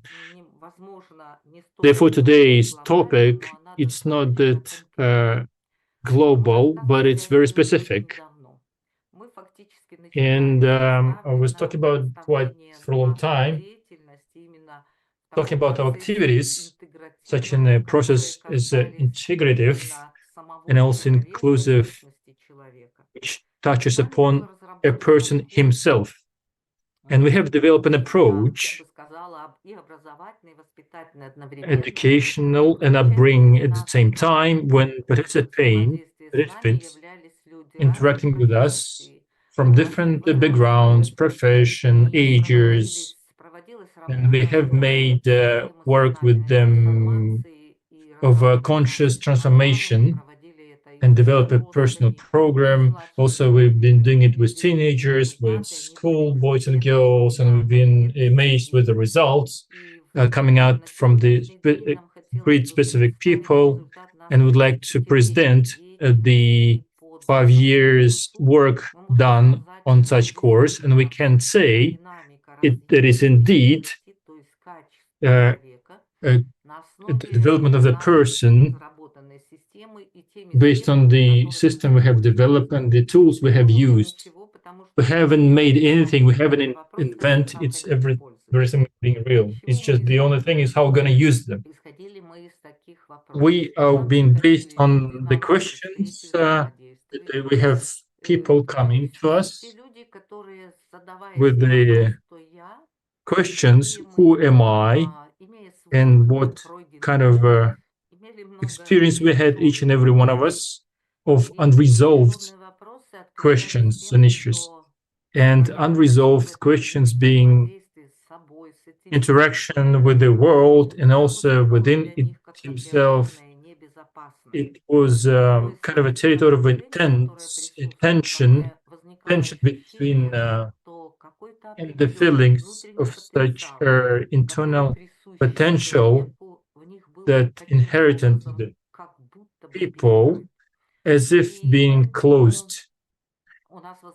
And therefore we had a question, what can allow a person to feel this world, it's his own potential, and how we can explore this potential, and what was an obstacle for that to develop, explore, and open up. So this world had certain trends, both global and also personal, for every single person, that brought them to this given state. And our research brought up to this following. We have tried to narrow it down to the questions of being precise, the problem, that being an obstacle for a person to explore and open up potential. What kind of obstacles a person has faced with. We have developed questionnaire when we have questioned thousands of people, and we have revealed that, how to say, we had certain things that spotted the things, that points that being mentioned, stated as obstacle to open up the potential. He couldn't feel himself as being a whole. He couldn't feel himself calm, not because of the information he has received, but also how he felt within himself, the way he feels the world in himself. And these components of people being researched, the most unsafe territory being resentment and being a guilt, feeling guilt. And we had so many fears as well of all ages. And they are all so multifaceted fears. And also interaction with society, in profession, being on job, in every single aspect of a life, no matter what, when a person being felt offended. In some other cases, he felt himself as that he couldn't change anything, and he is guilty of not able to change his life. It's also children, they feel guilty themselves that they couldn't change, they couldn't make any changes because their parents they live in, and they had the similar issues, but they nevertheless feel themselves, the children themselves are guilty. And also adults, they believe that they're also being guilty for everything happening in their life. And then we have a question, is it truly so? If we have such states of a people, and we know that the states of a human, they are connected with the energy, with emotion, such states accumulates within a person to the energetic state of energy. And we know that the psychosomatic, the direction that shows that if a person has certain diseases, illness, which results a part of their lifestyle, feelings of fear, offense, guilt, as a result of the life process of a person. And then we face with the question, what can do if you have such an instrument to resolve these issues? Surely we have been looking for a person who hasn't felt these emotions, both adults and children. So we had to move a bit the direction and look from different angles at these issues. And we approach this issue differently. In the first model we have developed, we have tried to develop the transformation of a people, which has already proven itself as a workable. We've been studying and we've been teaching under this model for about 9 months. And we have also other forms of working with them. But the main thing that we've been teaching, that we have traced the dynamics, the progress of a people, and they move to the second level now. And we've been observing the following, that all resources available which are seemingly non-resourceful, we need to approach and work with them differently.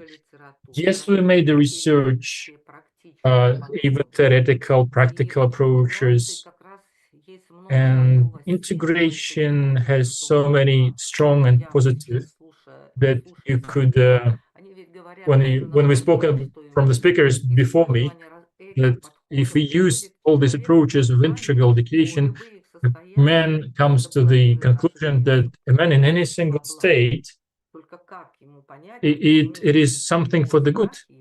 But you need to understand why it is so, because the fears can block these feelings. And therefore, in the first model, we have worked in this direction. Fears, offense, and the guilt. We consider them as based on a certain system. And what kind of system? What we have done is the first thing is that we have made it on a step-by-step basis.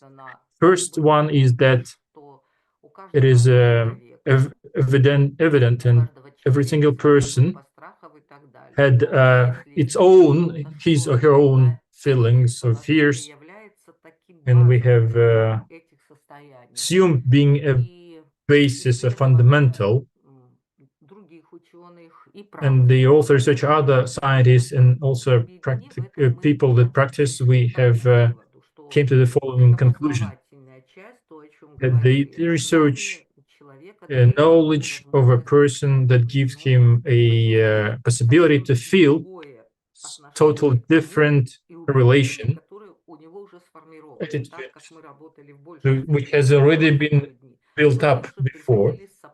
Especially if you work with adults, they've already been with their own positions and beliefs, and therefore the first layer is informative block of where we have looked at the fear and from different angles, physiology, emotionally, and also the actions, physical actions. So we put an accent on how the fear appears and how it is revealed, it manifests itself. It begins from the childhood, what fear by itself in nature, and based on the life examples of these people, we show them that to the people how this process has taken place, that his life picture of the fears, how it appeared, and how he was perceived by the people based on the cases in the life that led to the destruction of his life. And we have showed them that it's been elusive, it's illusionary fears, they don't have any ground for that. And the next was that we have teaching them. So it's again, it's about information, right? It reminded informative block. Yeah, you have resistance to accept it, and approaches, they have different interactions with them. But during the interaction, you reveal the substance of the person, and this has been reflected that it is about himself or herself. It's really about him. The next step was that the brain has become work in a different format than he was formatted a bit. So the next one, how you could teach them how you can work with it. So you need to tell them what kind of beliefs they had. And after, when we have looked at the beliefs about the fears, it's very interesting, by the way. It's very deep by itself.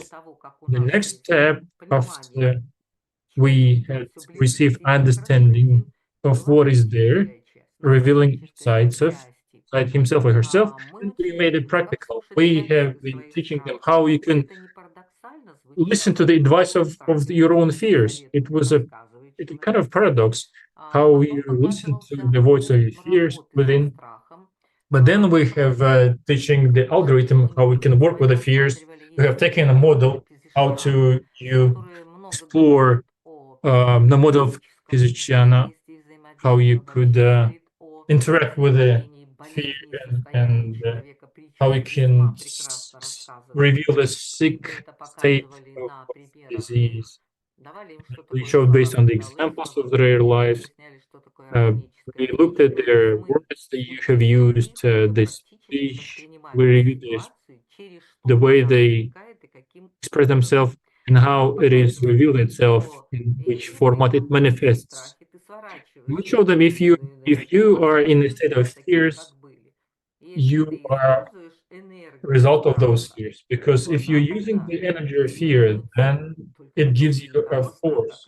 But it's not the force which was destructive, it was different. So we give them a practical exercise so people could work with it with a high interest from their side and use them based on the life experiences.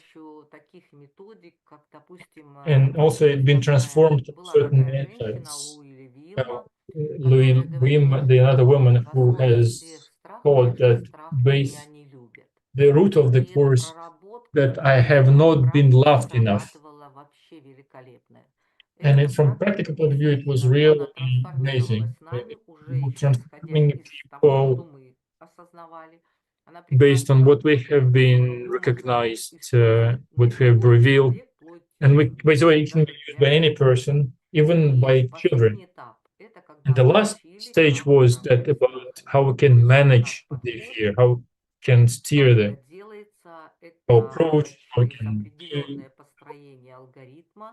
You can build up algorithm how you can work with the fears. When you practice, you can use it.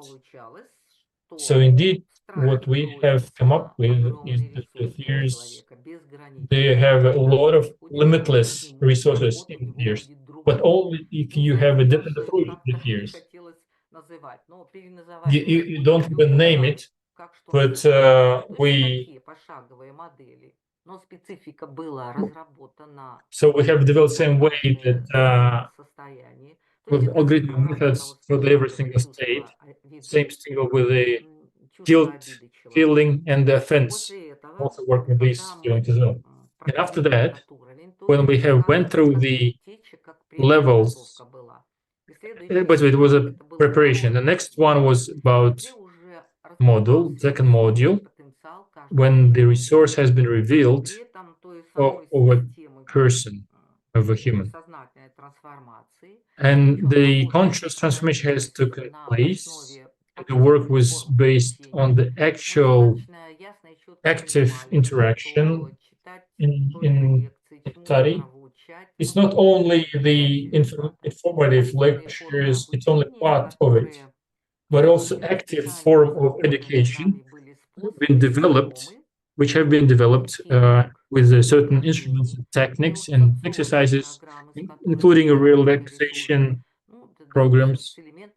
For example, with the element of a meditation, meditative states, because we understand that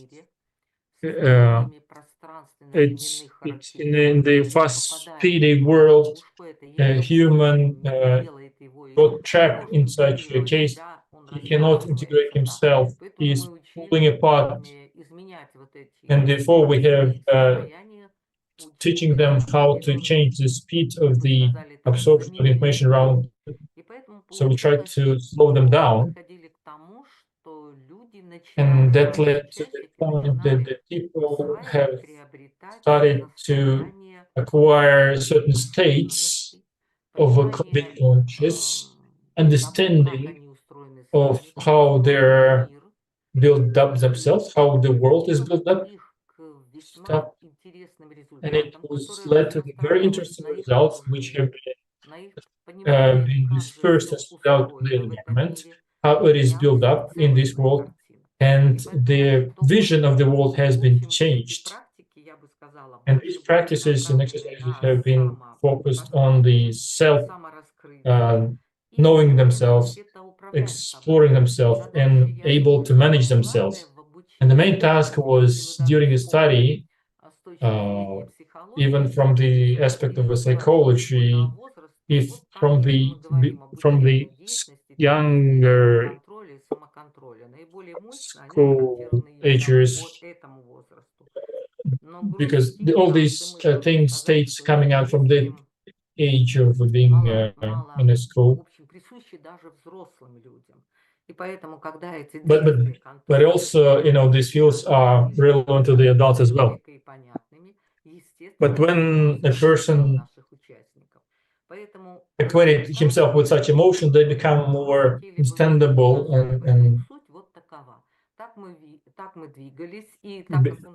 and being conscious. And so the point is really that the approach was more based on the quality of analysis. Surely we could focus on the numbers, but we've been reflecting that we have received results, and the logic of the work was behind, and the results which we have received.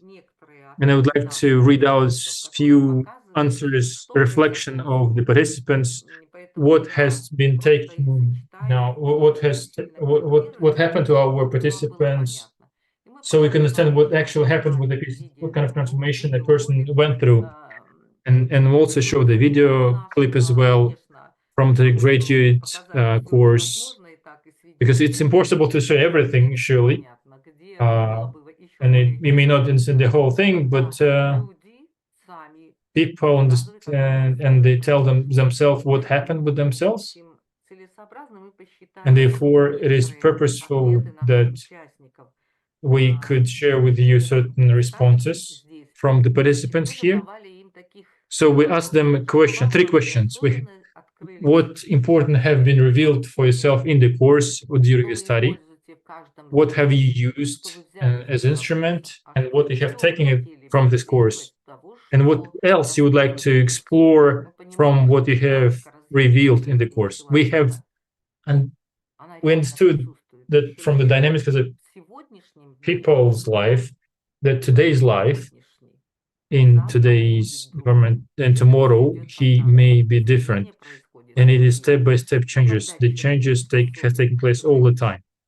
But if person is capable to live based on the principles which we have we've been teaching them, we leave them to live here and now, because the person lives only here now.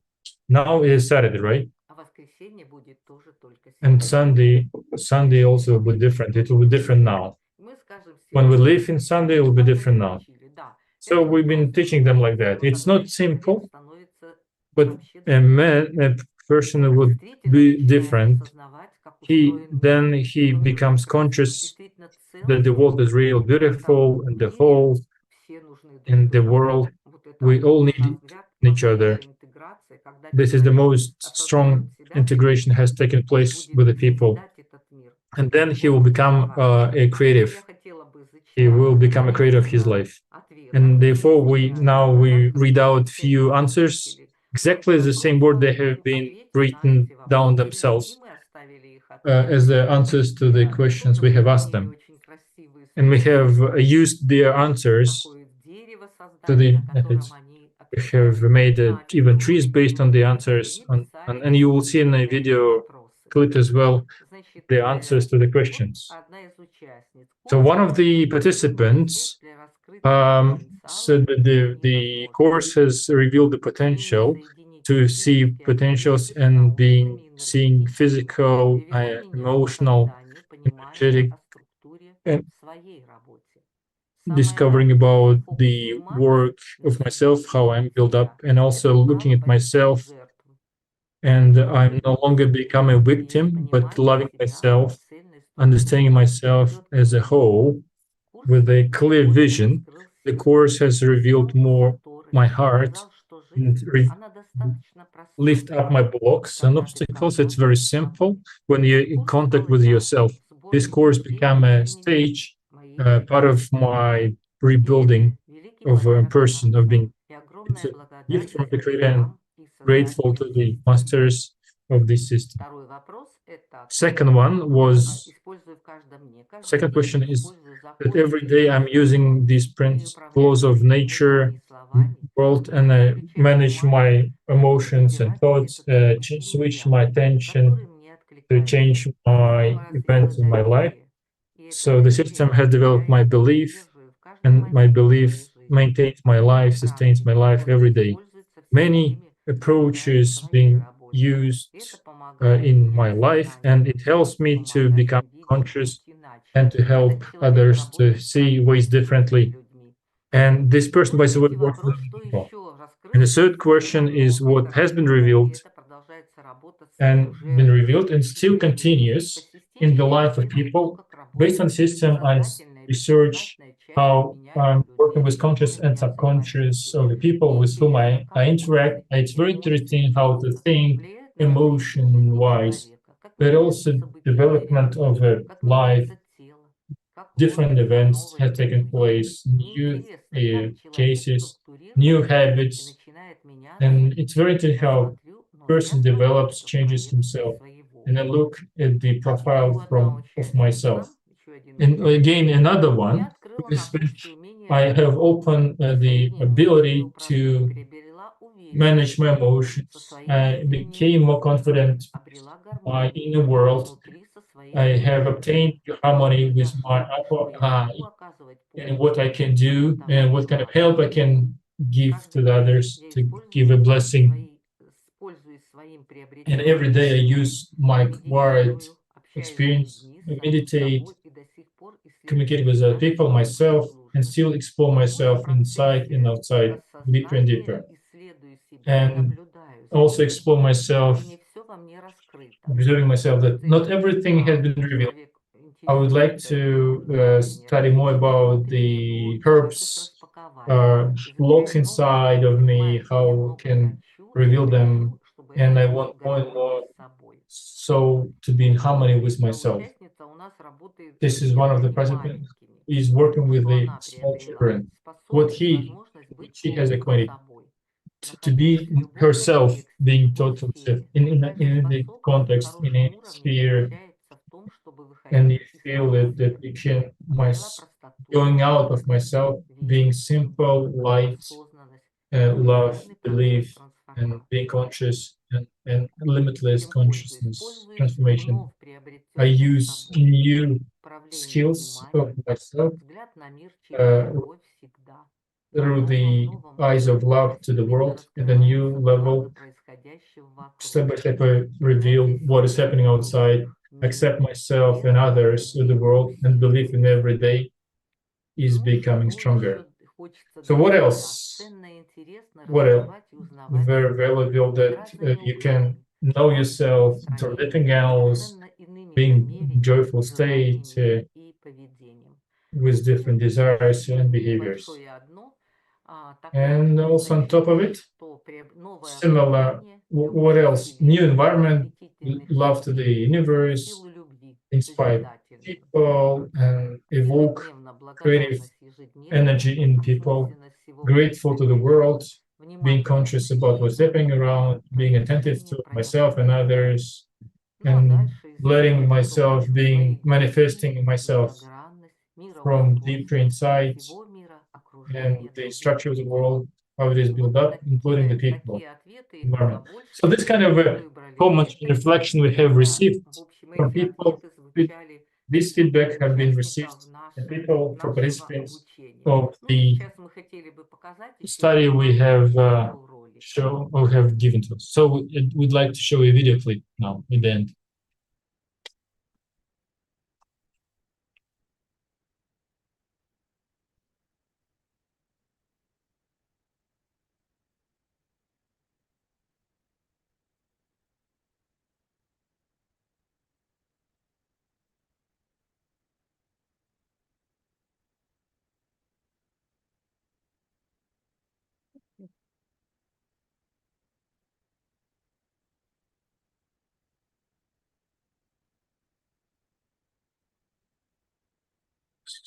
Sorry, there is no sound yet.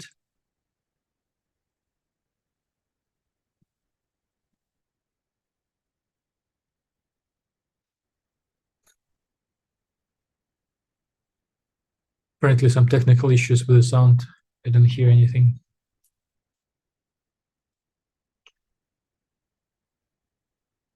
Yeah, we're having trouble with the sound at the moment. So let's see.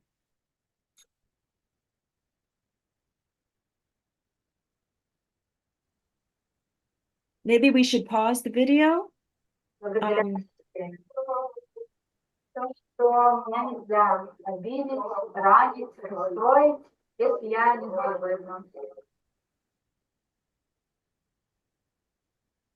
Okay, maybe it's a good idea for us to pause this. We can make it available later. We have a few minutes for questions, just a couple of minutes. Thank you so much, Professor Yeshuk.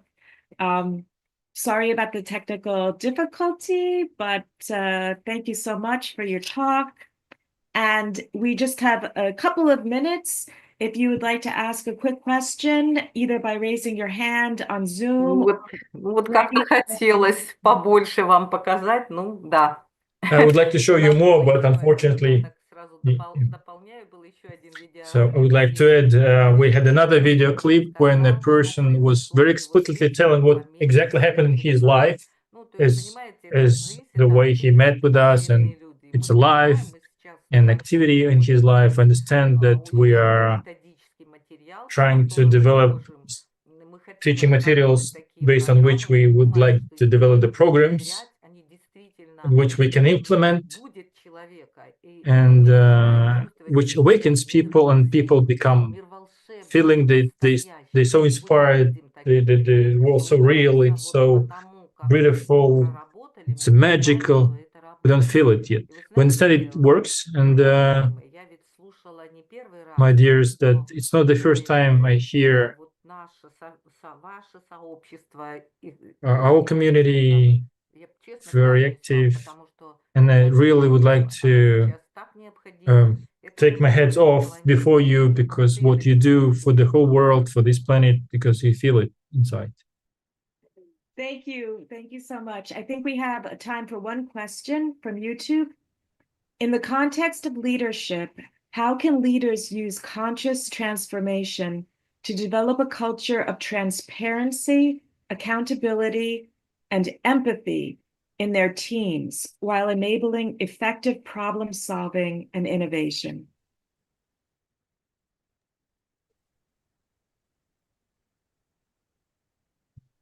Благодарю, вопрос хороший. Thank you. Good question.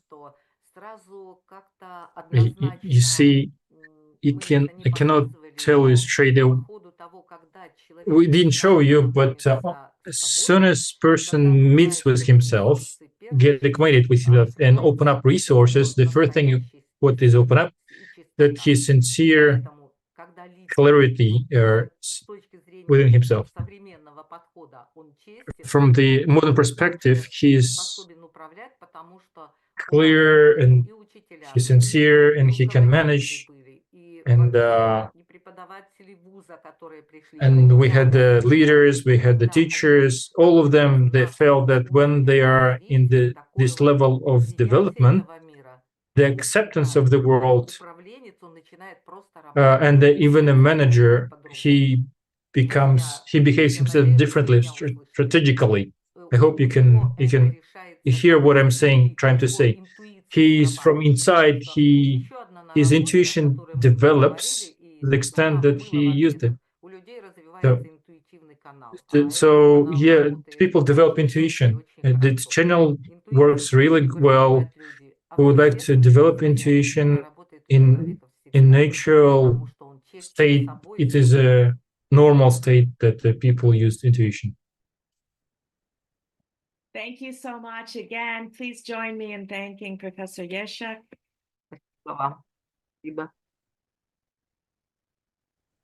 Okay, so we are about to have a break. I just wanted to take this opportunity to express my appreciation for all of you and for being able to serve as a moderator and listening to all of your wonderful talks and questions. And thank you for making the beginning of this conference so intriguing and wonderful.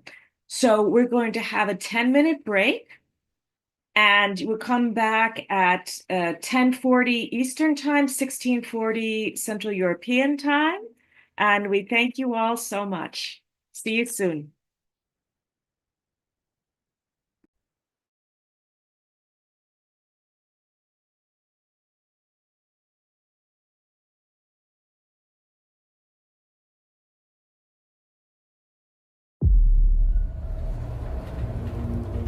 What we're looking for is how everything works. What makes everything work? It has to do with curiosity. It has to do with people wondering what makes something do something. There's a way of looking anew, as if you never saw it before, for the first time, and asking questions about it as if you were different. And then to discover that if you try to get answers, that they're related to each other. Things that make the wind make the waves. And the motion of water is like the motion of air, is like the motion of sand. Things have common features. Turns out more and more universal. It's almost unbelievable. The truth is so remarkable, so amazing. It's incredible. Take the world from another point of view. It's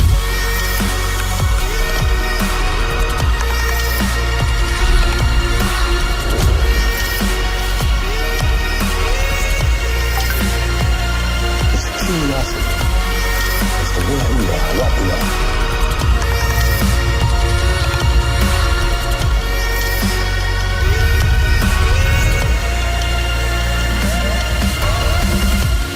Just like a runner gets a kick out of sweating, I get a kick out of thinking. I can't stop. It's curiosity.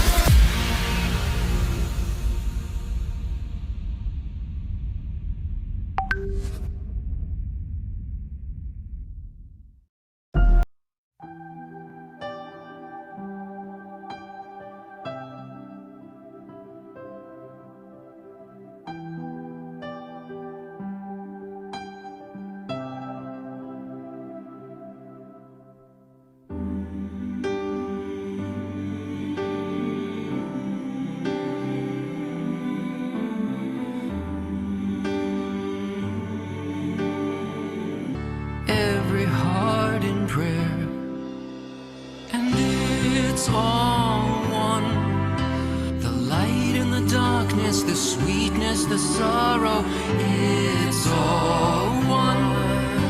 The good and the bad, what's past and tomorrow, and it's all one. What's near and what's far, revealed and concealed in us, all is one.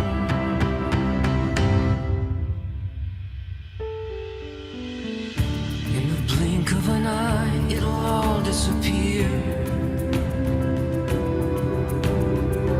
and we'll turn from this world to a world without end, where each sin that we've sown will be shown in our favor. This is our life, this is our labor, till it's all one.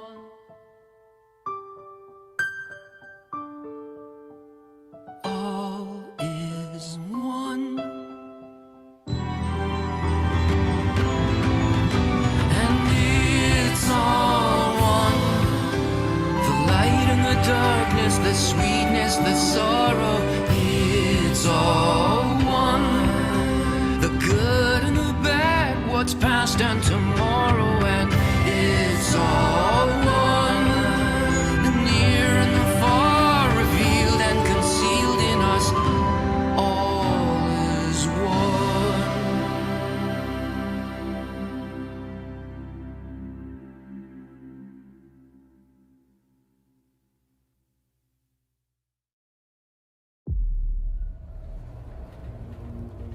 What we're looking for is how everything works.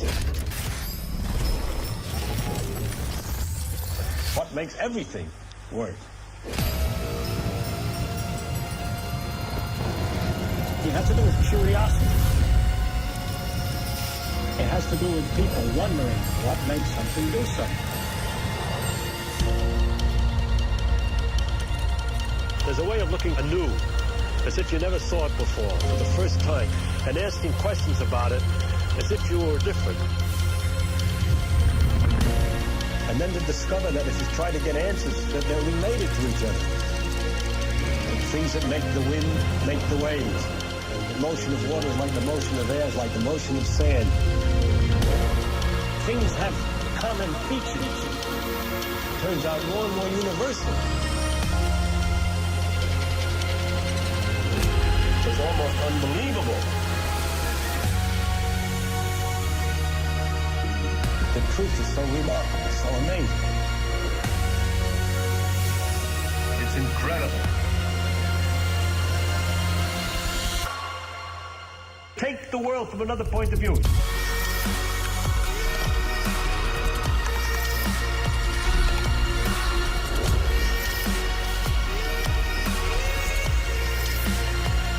It's curiosity. It's the where we are, what we are.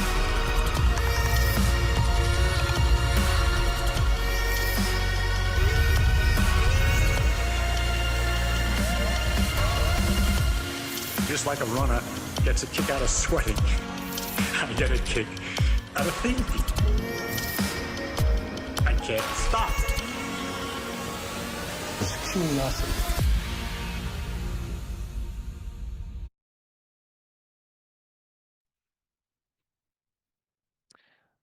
All right, everyone, come on back to the Zoom. We're going to start in just a minute. So, good afternoon. Welcome back. I hope you had a good coffee break. My name is Gianni. I hold a master's degree in the science of education, so this topic is very interesting to me. I've had the privilege of teaching in Washington and New York, and I'm truly honored to be with you for the second part of today's conference. I hope that so far you've had valuable insights shared about the horizon of unity and interdependence in our world for humanity in the 21st century. And we're in for an exciting continuation. We'll be hearing from 4 more speakers before the closing words of our chair, Professor Ephraim. And let's see. So first of all, let's remember, I want to remind you that the conference has translation in English, Turkish, and Russian. To select the language, just click at the bottom of your Zoom. There's a little globe icon there, and you can choose any of the languages. As far as Q&A, after each presentation, we'll continue to have 5 minutes of Q&A. If you'd like to ask your question, just raise your hand in the Zoom, turn on your camera, and you'll be able to ask directly. You can also type your question in the chat, either on Zoom or if you're watching in YouTube, just type it in the chat and we'll try to get to your question. The conference program is available also on our website, and it's being posted, the links are being posted in our chats. So without further ado, we're excited to introduce our next speaker. It's my pleasure to welcome Miss Natalia sorry to butcher the name, Natalia Ushakova to our virtual space. Miss Natalia is a pediatrician, allergist, immunologist, neuropsychologist based in St. Petersburg, Russia. She is an accredited pediatrician, an allergist, immunologist, and neuropsychologist. Neurodiagnosis in neurocorrection in childhood with a deep commitment to holistic care. She integrates innovative approaches like neuro-linguistic programming or NLP and profiling into her practice. Her career spans pioneering work in pediatric medicine, neuropsychology, and supplementary education, focusing on the comprehensive well-being of children. So without further ado, please join me in welcoming Ms. Natalia Ushakova's presentation titled Neuropedagogy of Education from 0 to 3 years old. Okay, and welcome. Здравствуйте, дорогие уважаемые. Hello, dear participants of the conference. Благодарность организаторам, спикерам, модераторам и каждому из вас за ваше участие эмоциональное, интеллектуальное, за сопереживание. Я практикующий доктор. Передо мной выступали такие великие ученые, я заслушалась.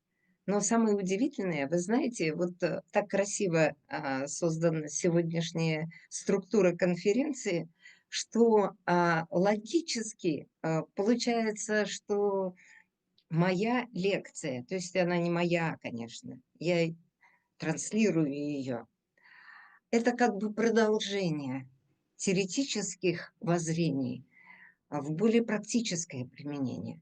Итак, сейчас я презентацию.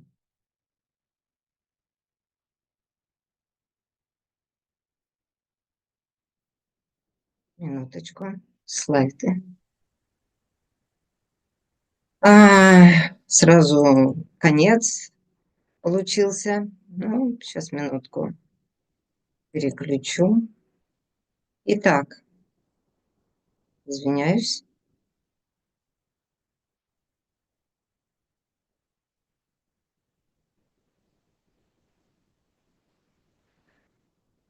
Почему я обратилась именно к такой тематике?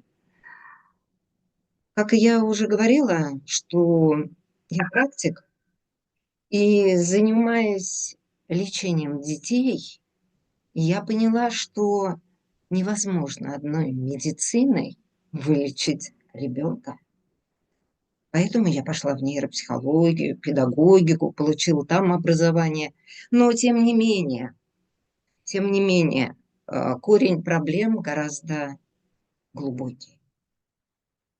И поэтому тема моя называется «Нейропсихология и нейропедагогика воспитания и образования от 0 до 3 лет». Почему от 0 до 3 лет?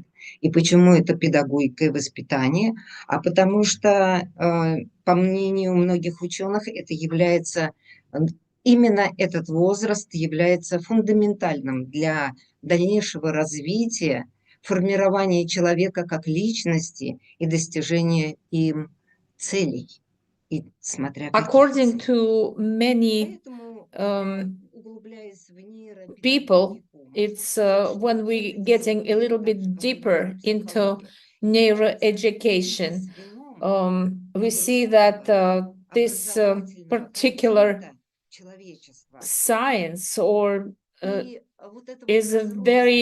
has a very huge specific level of knowledges, and we have a very different content that maybe we can get that difference in the content to create one science, how to integrate everything in education and upbringing of a human being.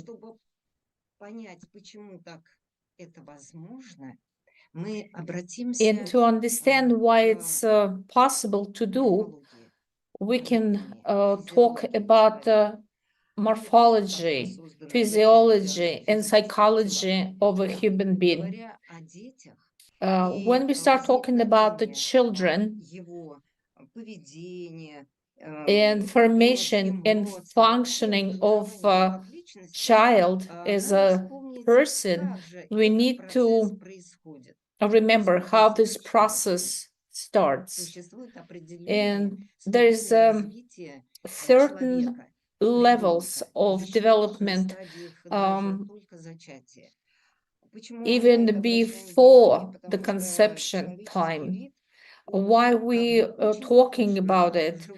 Because the human beings are very similar to the animal world, and we, in reality, contain all parts of the animal world.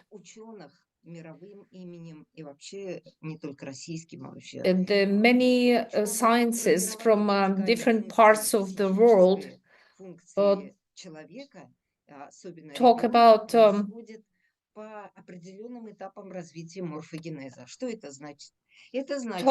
the higher mental function in child depends on the process of morphogenesis. The process of brain development according with the law of nature, according to timely maturation of specific zones, depending on time and the surrounding.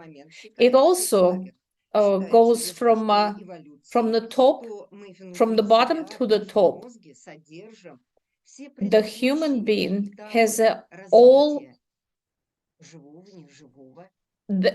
parts of the development, and we can talk about from the basic to higher level, from animated plant level and human level to the development of a neocortex that's very small, size of which is specific only to human. What else do we need to remember? All those levels formed very early, before the birth, and human level is developed, mainly developed after the birth occurs, because the human being is a product of important social conditions. It's a product of the whole humanity. We are just opening what the whole humanity created for us. We don't make anything new. Well, of course, there is certain developments that occur, and we find the new things, but they're very important that the human being is formed based on socium. It's very important to remember that the human brain and the brain of the baby is very flexible. All neurons are playing. The brain is integral, and it can, and if some parts of the brain is not is damaged, it's replaced by other portions of the brain. It's also unclaimed brain zones, zones that not receiving necessary sensory information. If any of the section does not fulfill the function, we're not talking about the animal part, we're talking about the human part. And well, the Mowgli that we all seen and read is not very good tale to read. Only humans can create a human being, and for that it's important to have society. Taking into account all these features of the brain, we need to remember there is different levels of education. I'm talking about from the position of the neuroeducation. The most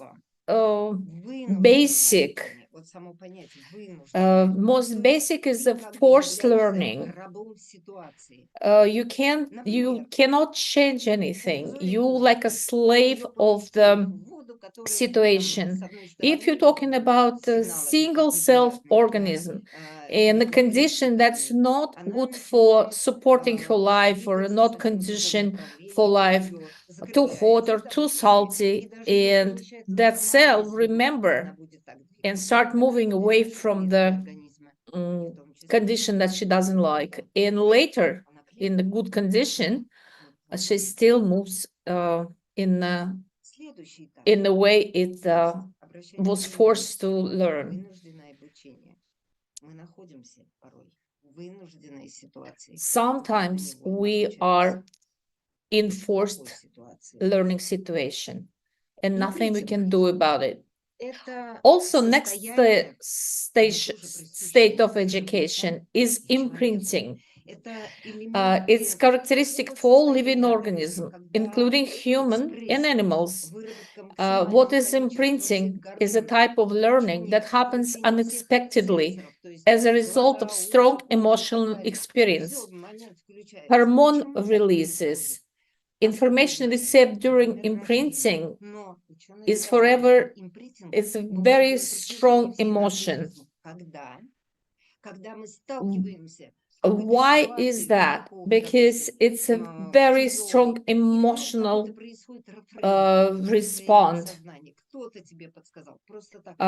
For some reasons, sometimes someone can do some changes, and some people can it can be very different, and it can be positive and can be negative. It depends on the surroundings. What's the most important in imprinting? Whatever you felt in particular moment, it remember for the rest of your life. It can be overcovered with some other information, but somewhere deep inside, it still exists. The next part is the modeling.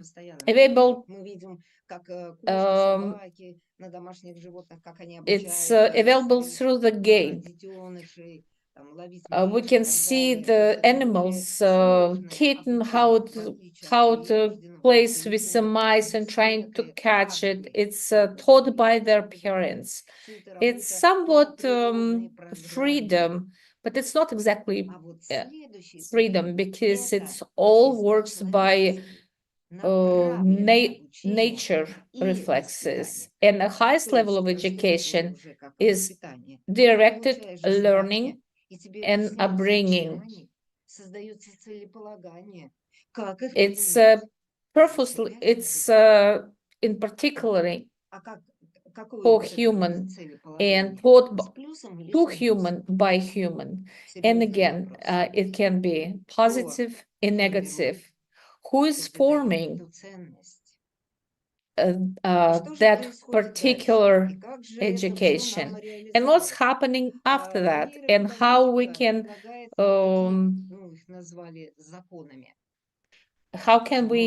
implement all this information. Neuroeducation formed so-called laws of neuroeducation, but we need to educate our children, and not only children. It must be meaningful for both for child and the teacher. It can be teacher, it can be parent. We can be students ourselves, but most important, it's meaningful. It has to be meaningful at a human level. It has to be timely. We're talking about human being. And what does it mean? It means that brain has to be mature.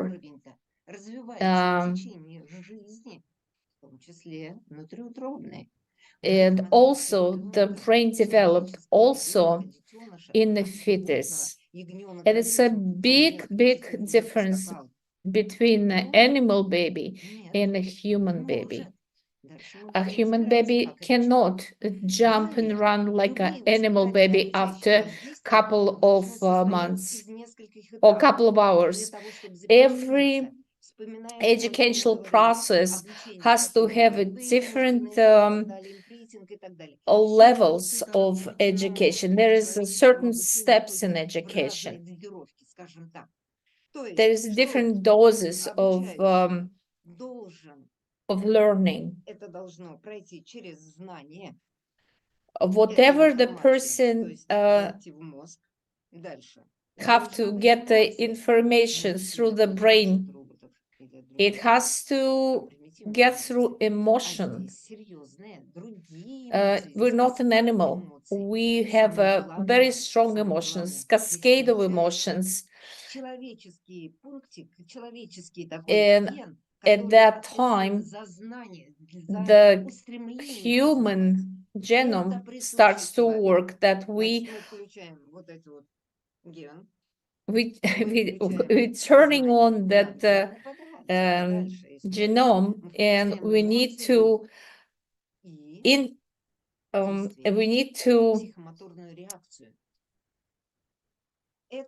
during the train, we need to include the emotion. It's in everyone. It's a brain work. And of course, we need to have a control over what we are teaching. Because if you learn something, then you have to check what you have learned. And all that process also have to be flexible, depends on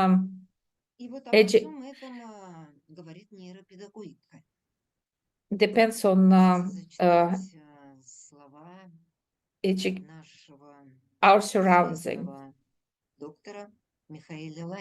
And I would like to read some extract from Mikhail Leitman. We think that the fetus has no knowledge, but it does. It learns and acquires much wisdom. It's not simply written in the book of lore that the embryo in maternal waters sees the whole world from end to end. Yes, there it learns the fundamental of life's program. Otherwise, would it be born just a piece of meat? It is born with the forces that develop everything.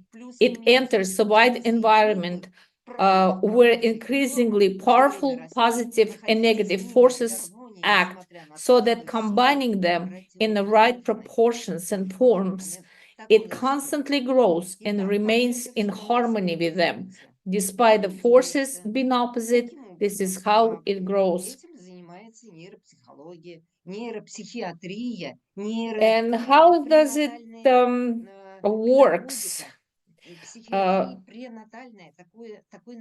based on knowledge and particularity of brain function, prenatal psychology, psychiatry, education, and neuroeducation was created. How the person received the information? Fetus, just a small cell, can receive information as a cellular level from the parents through absorption. That small seed that we placed in the ground. Whatever. And how does it goes through the stages? There is a certain method that exists. It's so-called haptonomy method, first introduced by Dutch pediatrician Frans Velman. The essence of haptonomy is also based on laws that we talked about. And what is on that particular level? The fetus inside of a mother's womb is not a simple organism. It is so different from others because the human brain is focused on social and kind connections.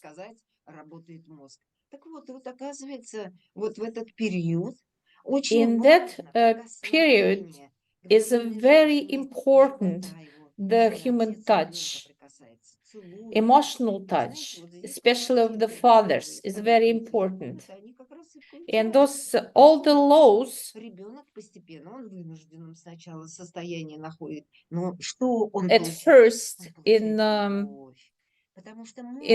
condition because he doesn't really seize on do anything, but he received the information. Our words, it develops through amniotic fluid, through the blood, through the hormones, and he feels it through the touch in the world. He swims in waters of love. And during that time, his neurological systems start to work, and he start to react. The father kissed the fetus, and during the time, the baby inside start to react and move their hands, and it's at that time he start to develop also the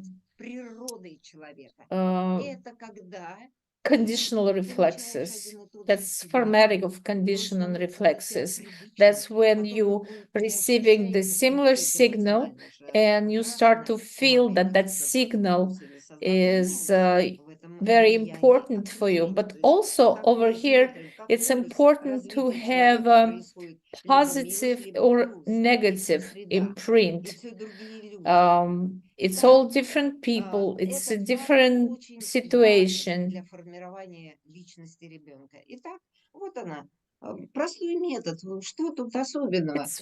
It's very simple method, but he is touched, but the fetus slowly starts to become a human being. Also, mother's lullaby, not the music that mother listens. It's her voice, because baby inside hears her voices, noises, because everything that mother says or does, the heartbeats the movements, whatever mother hears, the lullabies are the reasons, and rocking method activates the sleep mechanisms. And also positive social connections start to work because the brain is a social organ. And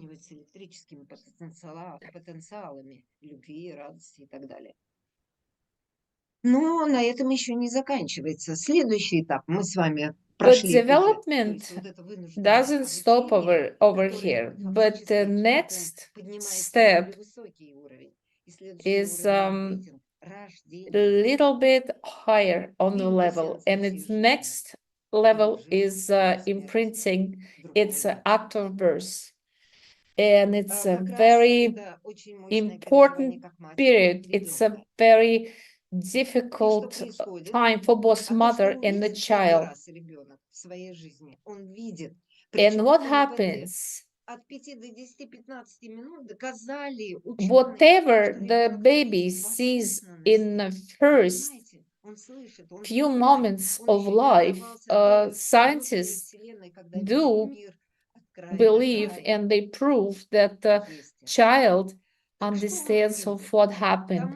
And whatever does he see depends a positive or negative reaction that he can see. It can be positive if he sees happy faces of mother, father. He sees the positive part, joy of life, and he will remember that for the rest of the life. We don't really know what kind of genes we have, but the child depends on his surroundings, and imprinting stimulated by surrounding. But if we look at the photo on the left, we don't have no idea what will see the baby.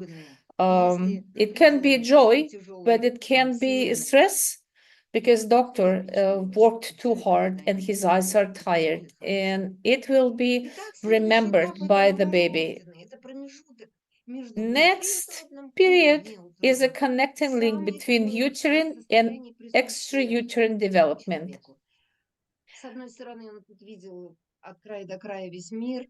And what's happening at that time?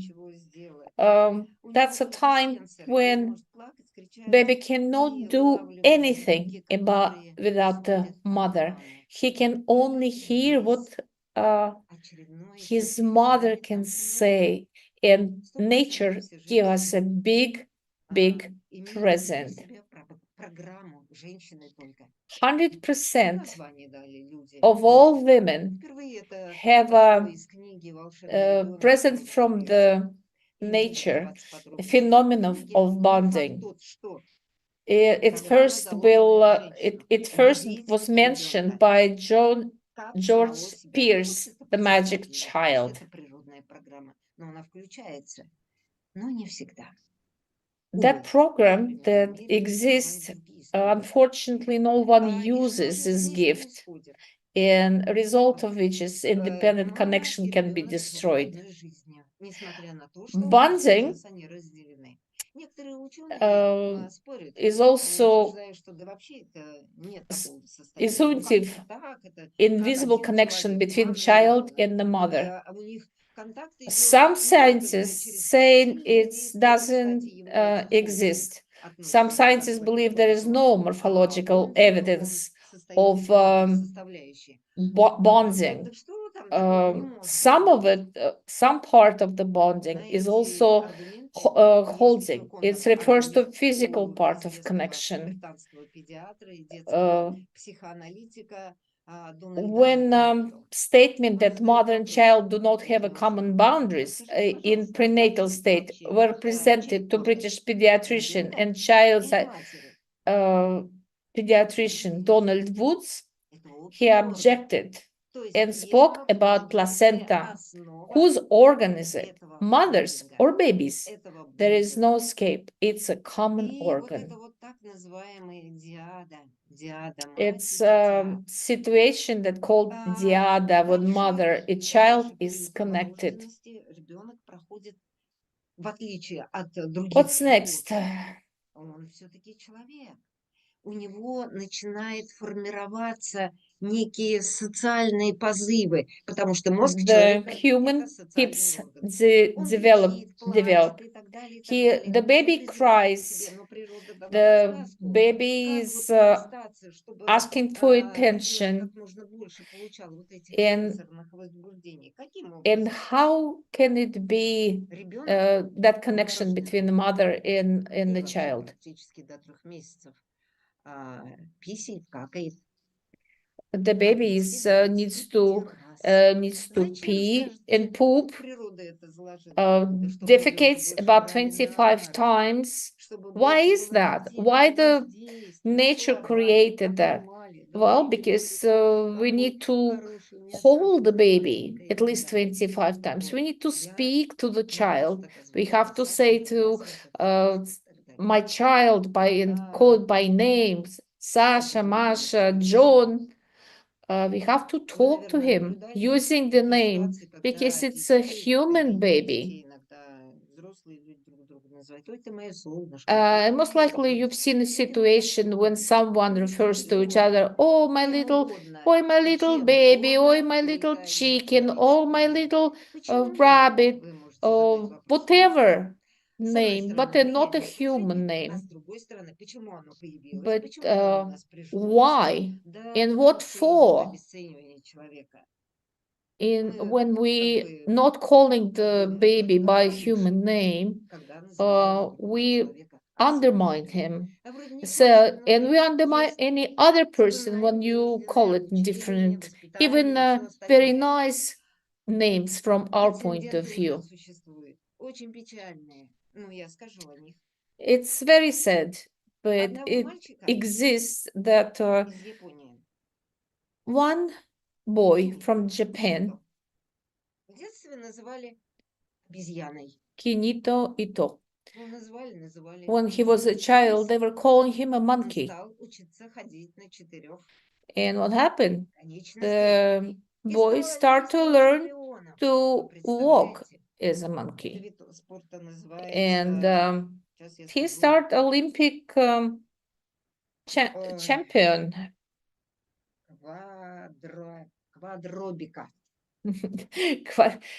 It's very controversial, quadrobica. It's official sport in the United States. Oh, what's a big deal that someone can walk on the 4 legs? It's okay. Это когда люди одевают на себя образ человека вместо человека животного. Итак, человек очень податливое существо и формируется. The human is very, very flexible, and education and upbringing goes through social upbringing. And we are teaching children through the human interconnection. We talk about, we're trying to talk to the child on the level he can understand. We don't start to talk to the child as these philosophical issues. We're teaching the baby how to walk and talk and on the level he can understand.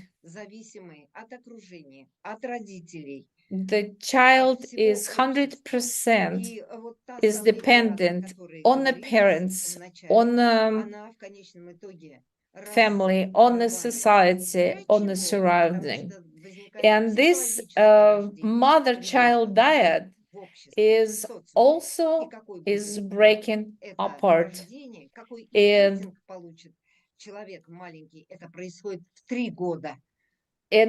at the top of 3 years, he is separated from the mother, and it's a normal development of the child. At that time, a child starts to be aware of himself. Instead of saying, Sasha wants to walk or eat, the child starts to say, I want to walk, I want to eat.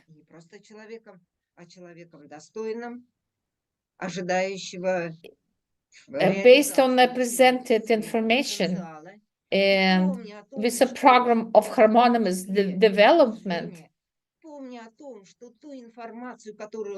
and remembering of what information he received and what he can translate to others and to other people,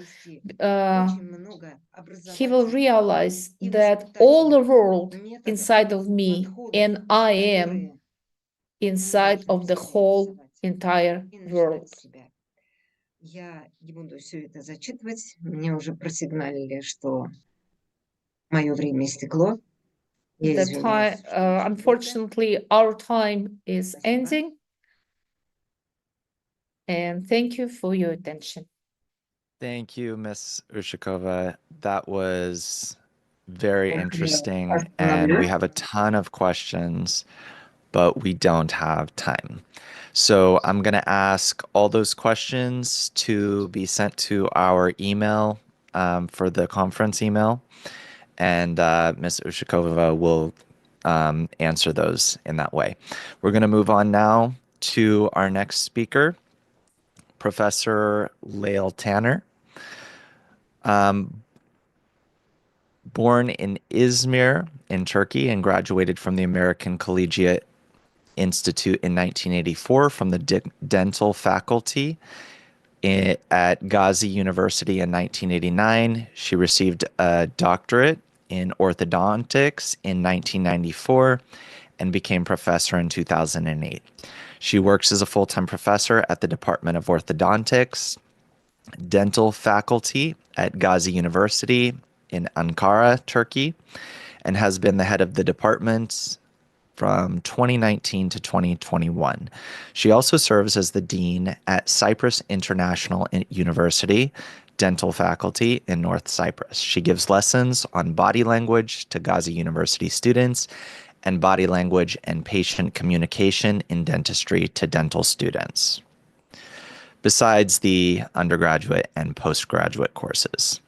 She's been working as a member of many communities at the dental faculty of Gazi University, the executive board, the social activities committee, which she heads, and the faculty fund committee. She has many publications and presentations. She's given lectures to dental students and assistants of orthodontics at the dental faculty, Aristotle University in Greece in 2007. She speaks advanced English and French. She gives conferences on holistic life and awareness, stress management, and success to schools, faculties, and institutions. She's working on holistic therapies for groups and personally concerning complementary medicine. Professor Dr. Lael Tanner has invented Natural Hermetic Healing System, NHHS, which is a system of healing and awareness, and applies this in sessions as well as training courses. Today, she will be sharing her insights on a topic of profound significance called integrity of the family. So please welcome the professor.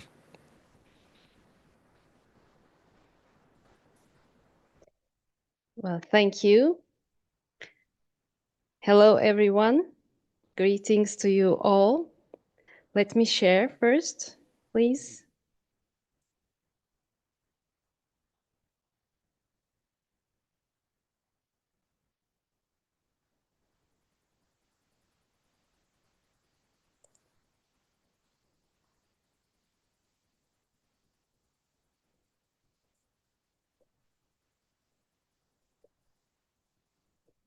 Okay.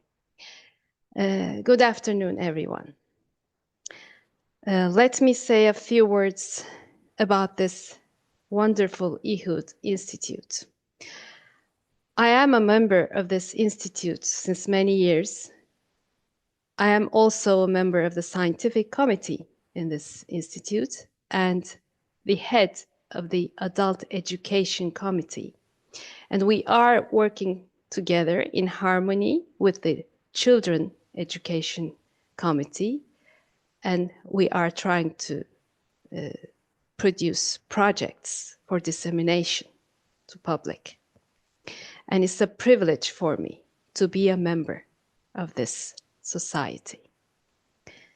Now I will be talking about the integrity of the family. Each family is a separate entity and small social system with its unique structure and function, where some emotional bonds are established, social situations, roles, and tasks are undertaken, feelings of love and belonging are shared, and the family moves through stages in the life cycle. It is specified here as two spheres interacting, the family sphere itself and the sphere of the life cycle. Family nourishes the members of the society. Family culture is the acquired knowledge that members use to interpret their experiences and propagate behaviors that affect all. Perception of the family and its functions can vary based on many different factors and could affect the attitudes and behaviors of family members. For this reason, nowadays, the concept of family health is as important as the individual's health.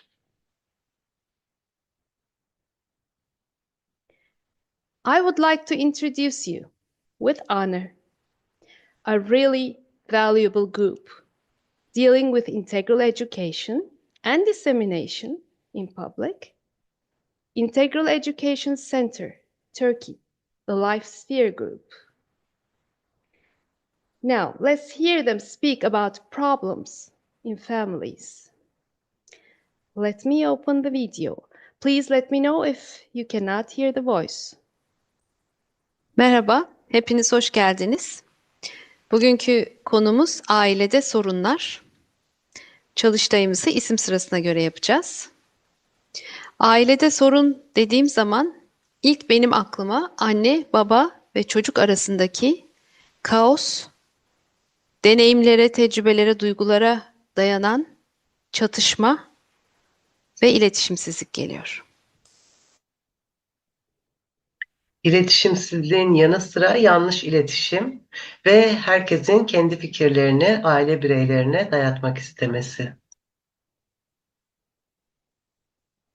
Ve önüne çıkan herhangi bir problemin aslında bir avantaj olduğunu unutma durumu. Aslında önümüze çıkan problemlerin avantajı olduğunu unutmasak her şey daha güzel olur. Bunu unutuyoruz. Demokratik bir aile değil de ataerkil bir aile içerisinde yaşadığımızdan dolayı sadece babanın söz hakkı var. Kadın ve çocuk kendisini ifadelendirmiyor. Kadın şiddeti de çok fazla. Çünkü herkesin kendi doğruları var ve herkes kendi doğrularına göre yaşamayı ediyor. Egolarımız çok yükseldiği için benim dediğim olsun diye dayatıyoruz. Bütün çatışmalar bu yüzden çıkıyor. Bu çatışmalarda en son aklımıza gelen birbirimizi sevdiğimiz gerçeği ve bunu söylemekten en çok imtina ettiğimiz şey haline geliyor. bağ kurmak bir ihtiyaç haline gelmesi gerekiyor. Ve bütün yapmamız gereken de ailede bunu ortaya çıkarmak. Bu sorunun bağ kurma sorunu olduğunu ortaya çıkarmak. Çünkü bağ kurduğumuz zaman sevgi Çok teşekkürler.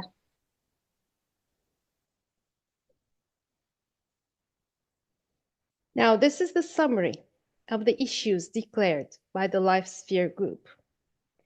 These will help us clearly identify various distinct problems in families. So let's go over.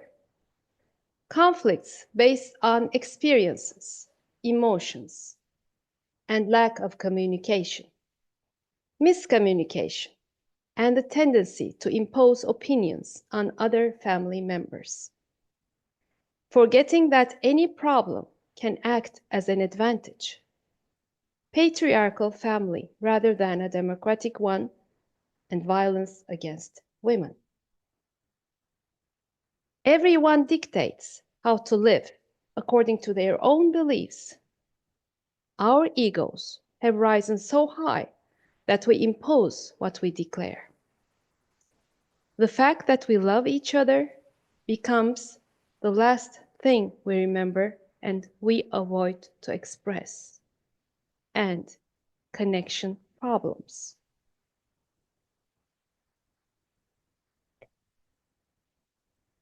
Families exist for a purpose, to establish and maintain an environment that enhances the development of members. Family performs functions such as love, security, identification, belonging, preparation, or assistance for adult roles in society. And each family member has their own specific duties to carry out.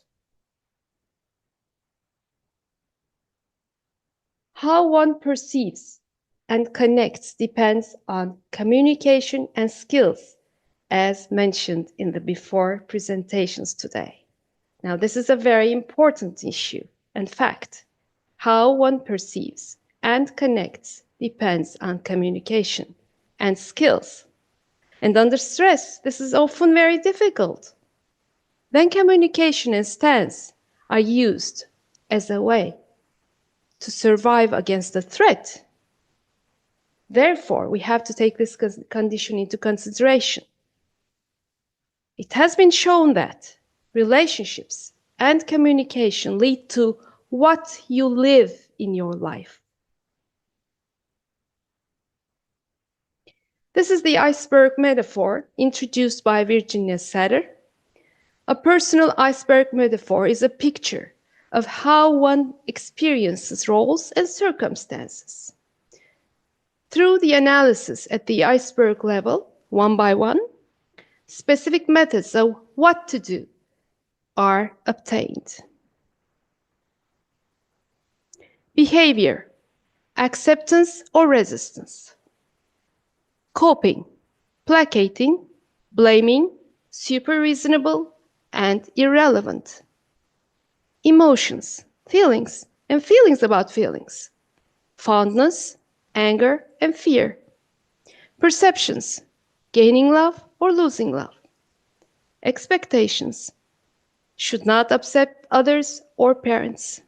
Yearnings, seek for respect and love. Self-I am is the deepest level. Firstborn children show two senses of themselves, a member among the families or an individual of their own. Here is an important issue to draw attention to. As mentioned in a research by Zhang and colleagues, once the firstborns themselves consider themselves as member, they are more likely to consider others more, while those who consider themselves as individual pay more attention to self-position. Considering sibling relationships in the context of the two-child policy, based on Satter's iceberg theory, sibling support is very important in second-born families. When conflicts occur between children, parents should not rush forward to be the referee. To resolve sibling conflicts, children need to learn how to treat this matter fairly. The deepest human desires, namely being loved, being accepted, and being recognized, are interlinked. At the desire level, the desire is to be respected by others, to be loved by others. Bowen's family systems approach is widely used nowadays, and of which strong aspects have been proved. This approach helps us explain the attachment patterns we have learned in our family. It shows the habits we carry with us after we leave our family. It easily describes the emotional climate of the family. It is aimed at understanding internal development and family behavior patterns. It has flexibility and allows the family to understand itself. According to the Satter's therapy model, family therapy model, harmony of the parents' marriage in a family plays a crucial role in the whole family. Children who grow up in a harmonious marriage generally have a more stable emotional state and higher self-esteem. It also affects their physical and mental development, and this has been proved by research.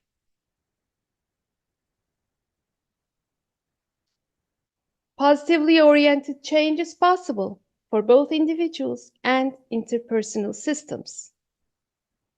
Change is possible using different aspects.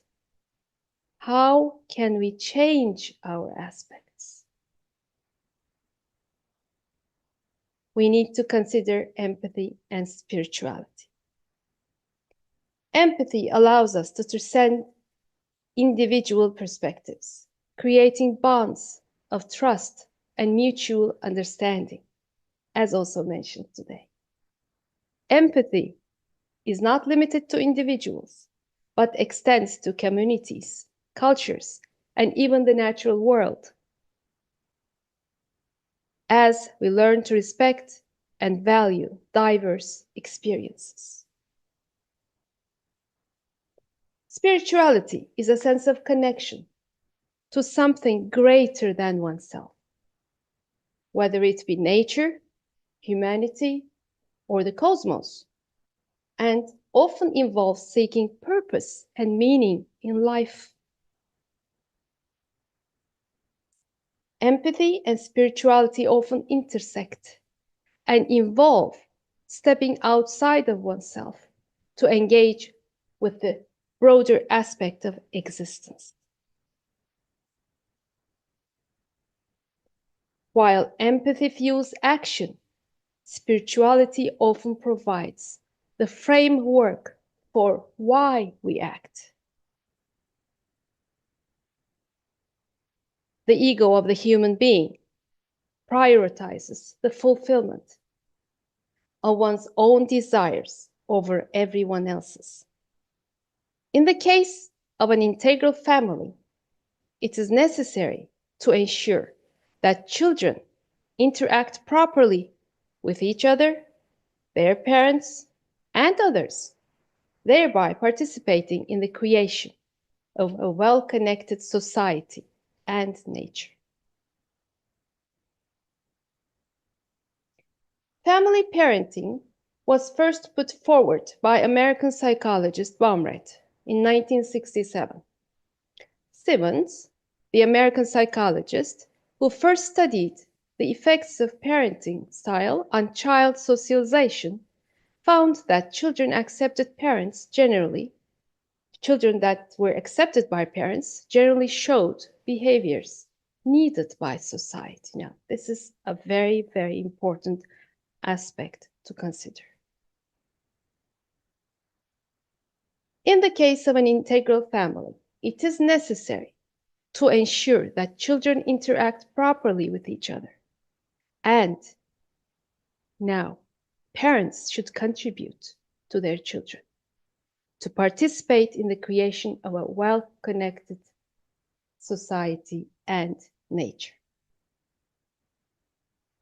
Now, let's hear the advices of the Integral Education Center Turkey Life Sphere Group. Now, this is the advices now and the solutions to our problems in families. Hoş geldiniz. Ailede sorunları konuştuk. Ailede sorunlara çözümlerimiz nelerdir? Şimdi bunu konuşacağız. Benim çözüm önerim hoşgörü. Hoşgörülü yaklaşmak. Her bir aile bireyinin diğer aile bireylerinin yücelmesine yönelik eylem yapması. Karamsarlığa düşmeden muhakkak ışığın olduğuna dair umudu sürekli tutmak. Tüm aile bireylerin birbirini desteklediği ve güçlü bağlar kurduğu aile. Ailede herkesin biricik ve yerine konulmaz bir parça olduğunu kabul etmek. Egolarımızı törpüleyip karşımızdaki kişiyi anlamak. Kalpten sevgi için birbirimizi cesaretlendirmek.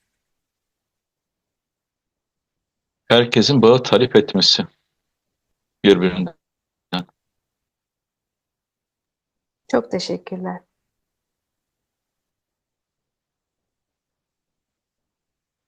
Now here is a summary of their suggestions as solutions. Approaching with tolerance in relations.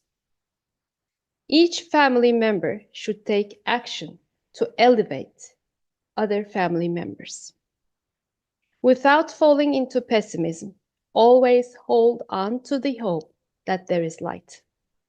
A family where all members support each other and build strong connections. Accepting that everyone in the family is unique and irreplaceable. Toning our egos down and understanding the person we are in contact with. Encouraging one another for heartfelt love. Each person should demand a connection with the other. The focused solution is, when we establish connections, love will naturally emerge. Parents need to be educated in the integral aspect since they educate their children, meaning they grow them up. Our main purpose is and should be to perceive that integral education in families will lead to happy, self-confident, successful, and secure people, guiding them to build a positively interconnected, supportive, and peaceful society. Love is in everything, but is invisible. Mevlana. Thank you all for being with me. Thank you. That was amazing. And let's see if we have any questions. So whoever has questions can raise their hand. You can also write your questions into the chat for Professor Tainer.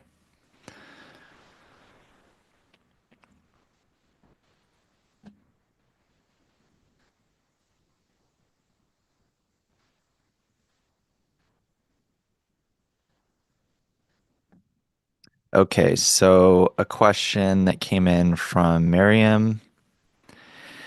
How can we manage to change our relations and communications? Thank you. Well, if we don't try to manage, life will teach us how to manage. We have to be aware of the nature laws that are already present for us, meaning the creation. And we are living in the world that has already been created for us. We just have to be aware. And we just have to act within the flow of this system. The main concept in managing our relations and communication is the will, that the intention that we will have. As human beings, as I already have mentioned, we have our ego. The human ego has the concept of the will to get, to receive, and to have desire all the time. On the contrary, communication and good, stable relations depend on bestowal, the opposite, just the contrary side.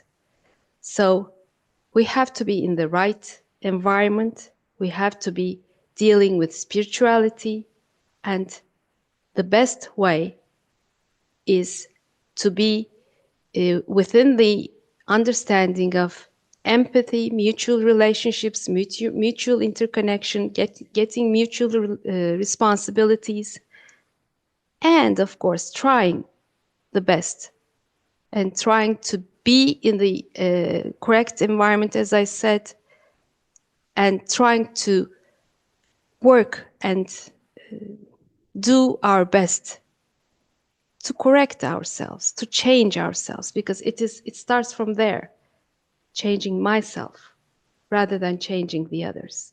If I change myself and try my best, there will be changes in the society. Thank you. Another question. What are the possible methods for guiding our children to a connected society? This starts with education and awareness. We have to teach parents. We have to teach, starting maybe from teenagers, that will be the future parents. We have to deal with the concepts of integral education that have been really nicely and completely mentioned today in many presentations. So integral education comes here in the first line, I think. So a well-connected society means that everybody is aware of the mutual relationships and responsibilities. So the children that these parents who have already been educated in the integral way will rise up and give the chance, will rise up their children in the correct way and give the chance to the well-organized and respectful society. And of course, we always have to remember that we are living in a system, and we are in such a system that we have to be aware of the nature laws, which are already present there for us. I hope I could answer. If there are any others, I'm happy to answer. That was great. We have time for one more question, though there are many others, but we can do just one more. So in today's fast-changing world, where many families face stress, disconnection, broken relationships, what are some concrete, everyday practices that parents can adopt to build emotional bonds, foster empathy, spirituality, a sense of responsibility in their children so that they grow up confident, connected, contributing to a healthier society? Well, I think the first thing a parent, either a mother or a father, should do when he or she wakes up in the morning is to start thinking, not what do I need for myself, but what does my child need? What can I do to help or give light to my children? What can I learn to open the ways or open the aspects or give maybe different ways of thinking to my children?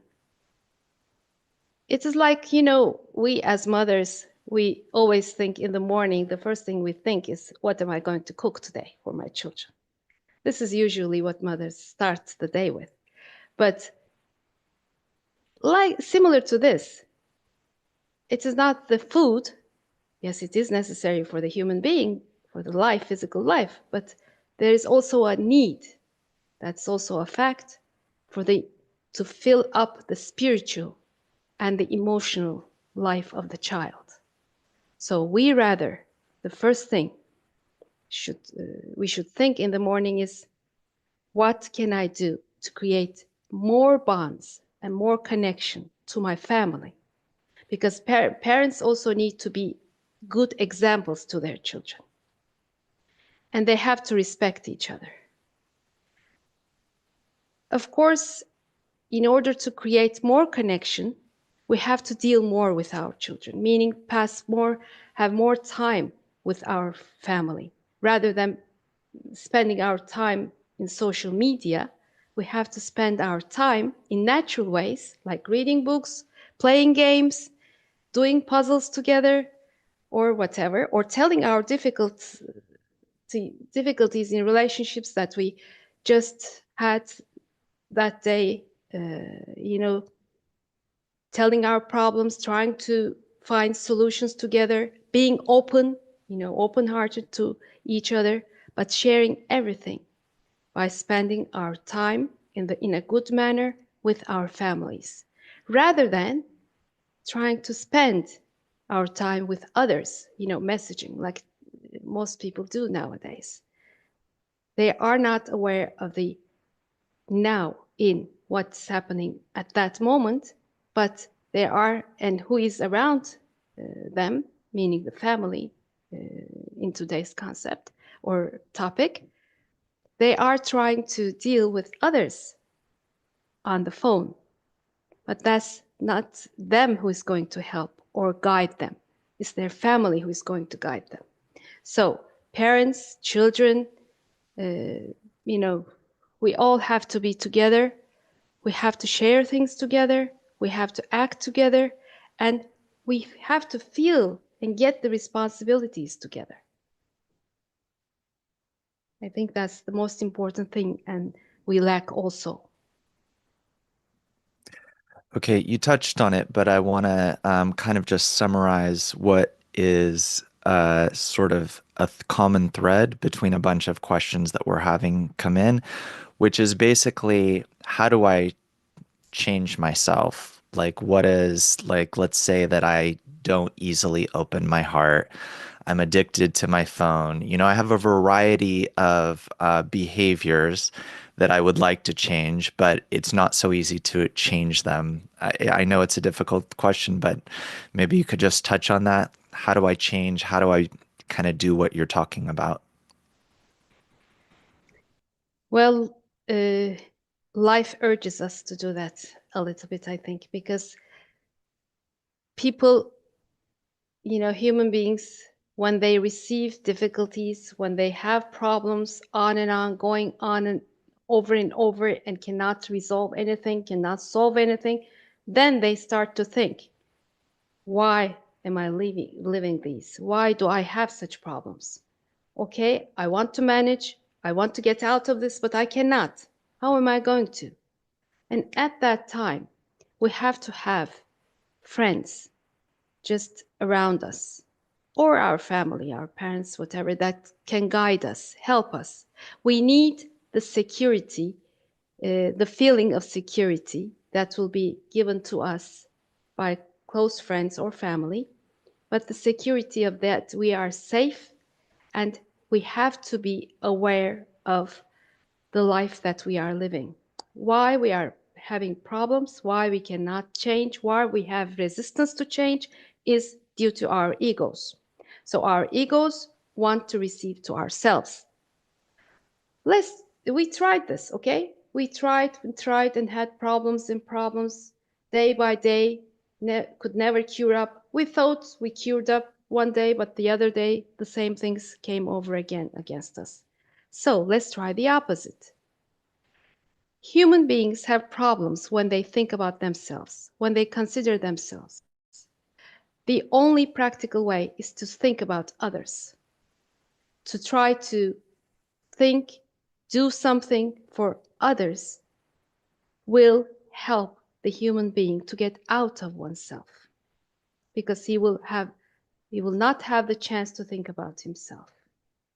So maybe engaging into groups that work for the society, or trying to help someone, an animal or nature, without thinking about the intention of doing it for myself, but the intention of doing it to help that child, human being, nature, animal, and that will lead to the benefit of the world, of the society, when we do this one by one.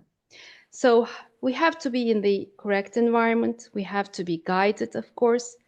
And also we have to deal a little bit with spirituality, meaning the physical things, the daily things that we live every day will not lead us to the correct way.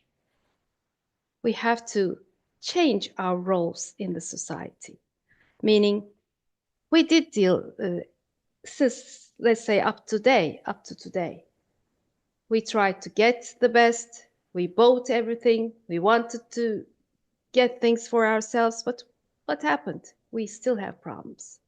So let's try to deal with the spirituality a little bit, because this is the part of the human being. We are not only physical beings, but we also have the spiritual part in us, whether you call it the soul or whatever, but we have to fill that part. And it is always a gap. If we don't, then we will have more physical problems. So we have to a little bit change our aspects. Great. Thank you, Professor Tanner. I feel like you took us from one end of the universe to the other and right down into our everyday lives. Thank you so much. That was amazing. We're going to move on to our next speaker, Mr. Grigory Notkin. Professor Notkin is a distinguished electronics engineer, programmer, and developer in medical devices. He has extensive experience as chief designer for diagnostic medical computerized systems. He's been doing this for 15 years and contributed significantly to the advancement of healthcare technology.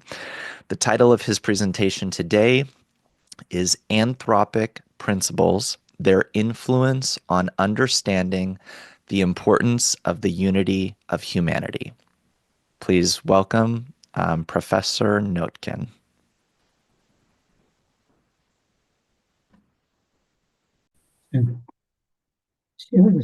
Приветствую вас, дорогие друзья. Спасибо Hello, great friends. Thank you very much for the invitation to this conference. The impression from the presentations is just immense.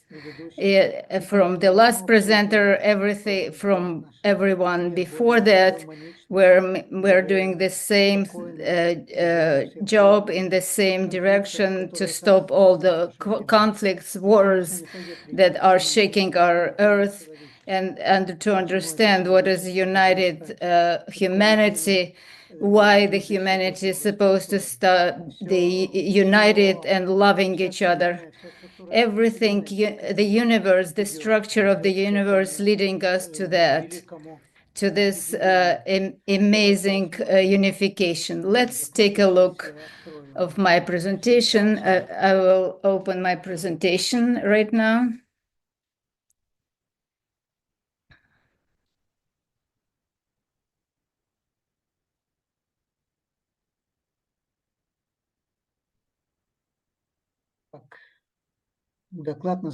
Okay, that is the Anthropic principles and their impact on understanding the role of the unity of humanity. Do you hear me all right? I want to make sure.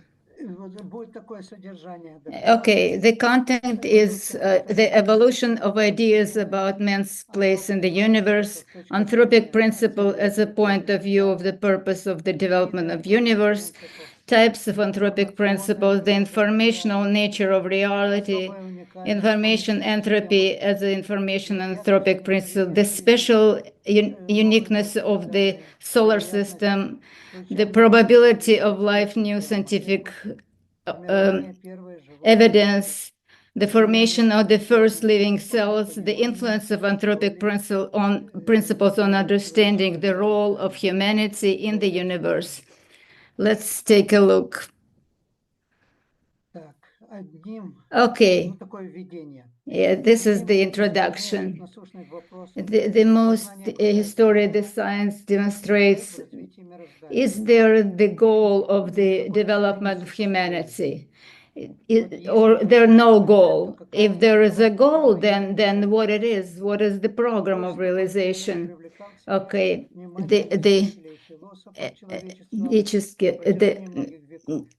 many centuries. The question is actually is related to the whole plan of the humanity.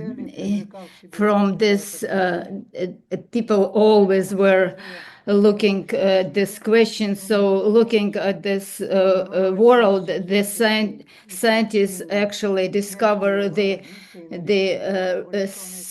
evolution, the source, and also the development of society that went to globalization.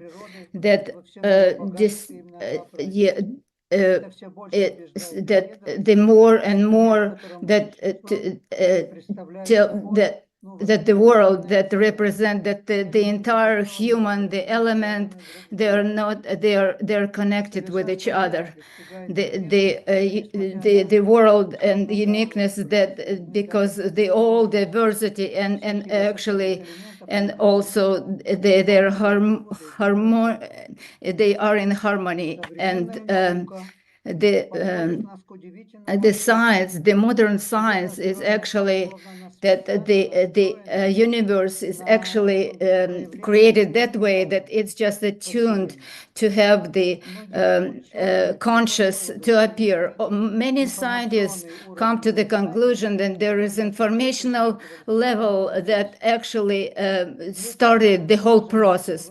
There is only such an idea that there is some conscious that was before the material world. It's actually for discussion, but it's discussed very, very, very much. There is also what I want to say also, I wanted to represent the Stephen Hawkins was saying that the whole history of the that we know that they all are not, they are not coincidence, that there is something, an idea behind them. Okay, so let's go to the next, the evolution of about man's place in the universe. The history of science demonstrates the amazing demonstration of our ideas about the role of man in space. In ancient times, people placed themselves at the center of the universe, considering the Earth to be center of the universe. But Copernic actually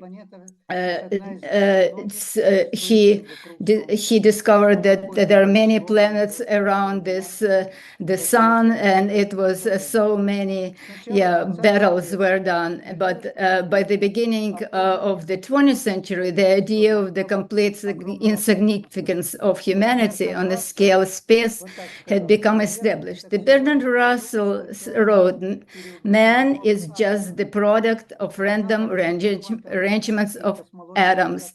However, the development of quantum mechanics and cosmology in the 20th century led to an unexpected turn. It turned out that existence of intelligent observer play a fundamental role in physical reality. So let's go to just a second.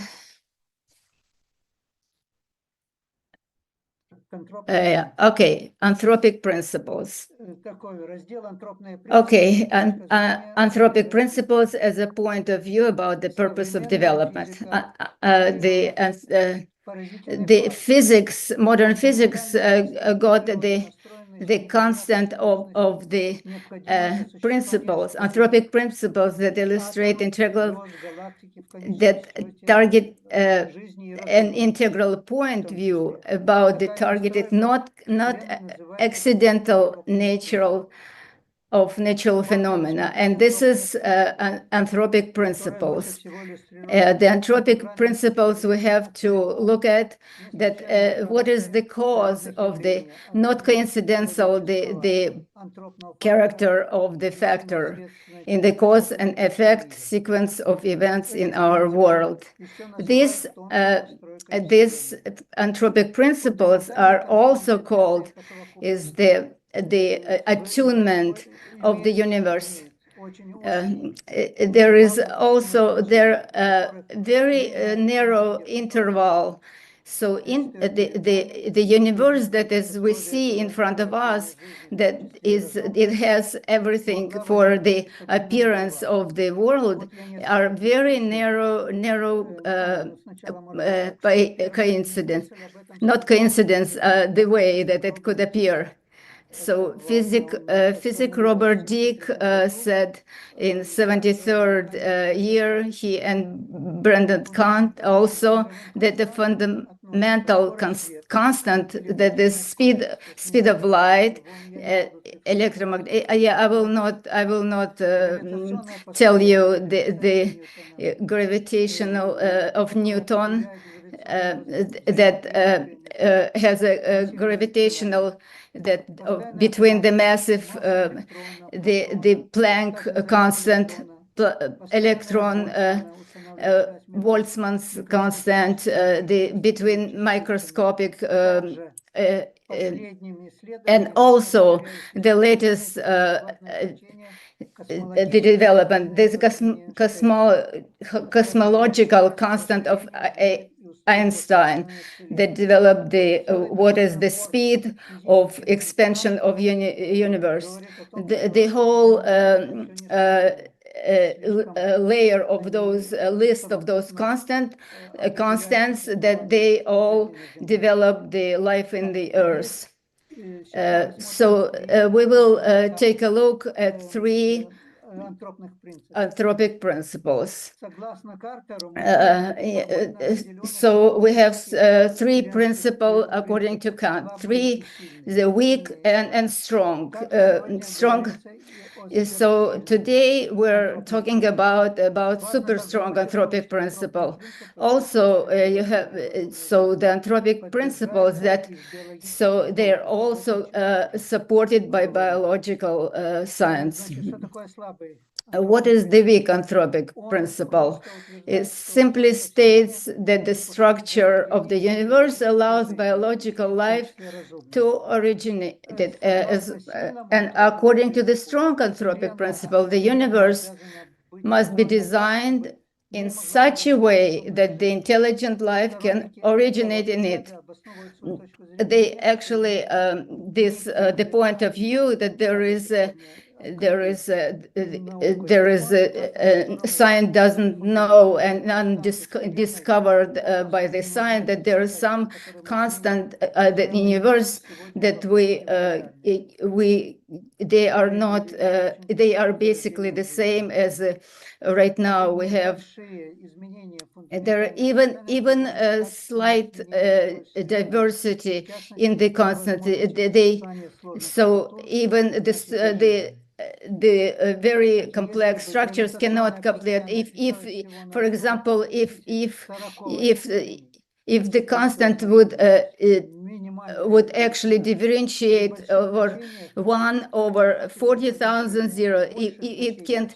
The bigger all stars would be blue with the lifelong less than a year. Otherwise, they will be red, and then they will not be able to support the life in the Earth. And the constant of electromagnetic field, only if you change it 4%, the stable atoms will not be able to sustain the stability. Because cosmological constant of Einstein, it actually is the minor deviation from what he discovered, that will be the galaxies would appear much faster or much slower. So everything is so tuned incredible. So the cosmological tradition that not only universal constant are actually predefined, but actually the intelligent appearance of intelligent life is not actually, it's actually determined, and the latest that the material world depends on from the before the appearance thought that it appeared before the creation appearance the life. This principle actually shows that there is a plan in the development, that is everything was predefined. And the latest, the very interesting discoveries that were in the 24th that actually want to methodology to before entropy was only a theory, but now it becomes like there is only some support for what is that. So the first milliseconds after the Big Bang, right now there is a possibility to research and see of the experimental support of anthropic principles. This is very, very important moment in the development of this science. The next so informational nature of reality. This is very, very interesting. This is the modern science is actually more and more leans toward it's more fundamental than material. So you can actually imagine university as the whole stream of thought, and so the potential of that becomes real. The quantum experiments demonstrate that how the act of actually observer, that right now everyone experiments are known. That means that the mind is not registering the reality, but actually participates in creating the reality, which is very unusual for classical science. And informational entropy, it is very, very, very important. So I will remind, entropy is a measure of disorder or chaos in a system. The higher it is, the more chaotic and disordered the particles of the system are. Low entropy means a high degree of order and organization of the system. So the entropy, the system actually, this is that was actually predicted in 19th century, that the planet will die from the overheating, but actually the low entropy means a high degree of order, organization of system. Intelligent beings are the most powerful factor in reducing entropy. That's why the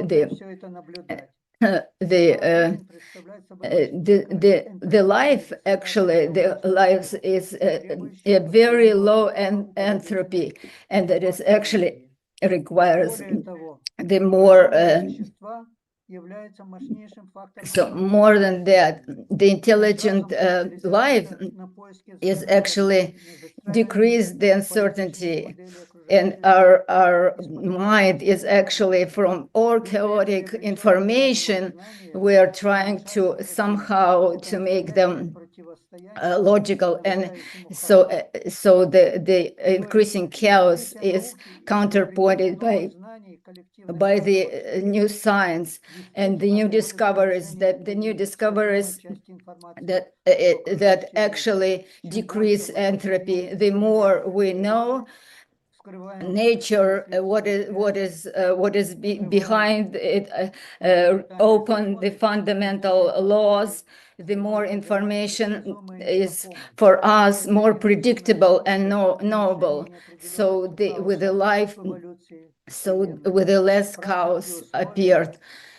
Although that if of course only if people will be able to live with themselves in cooperation and coordination, otherwise it goes to the opposite direction. Okay, the next.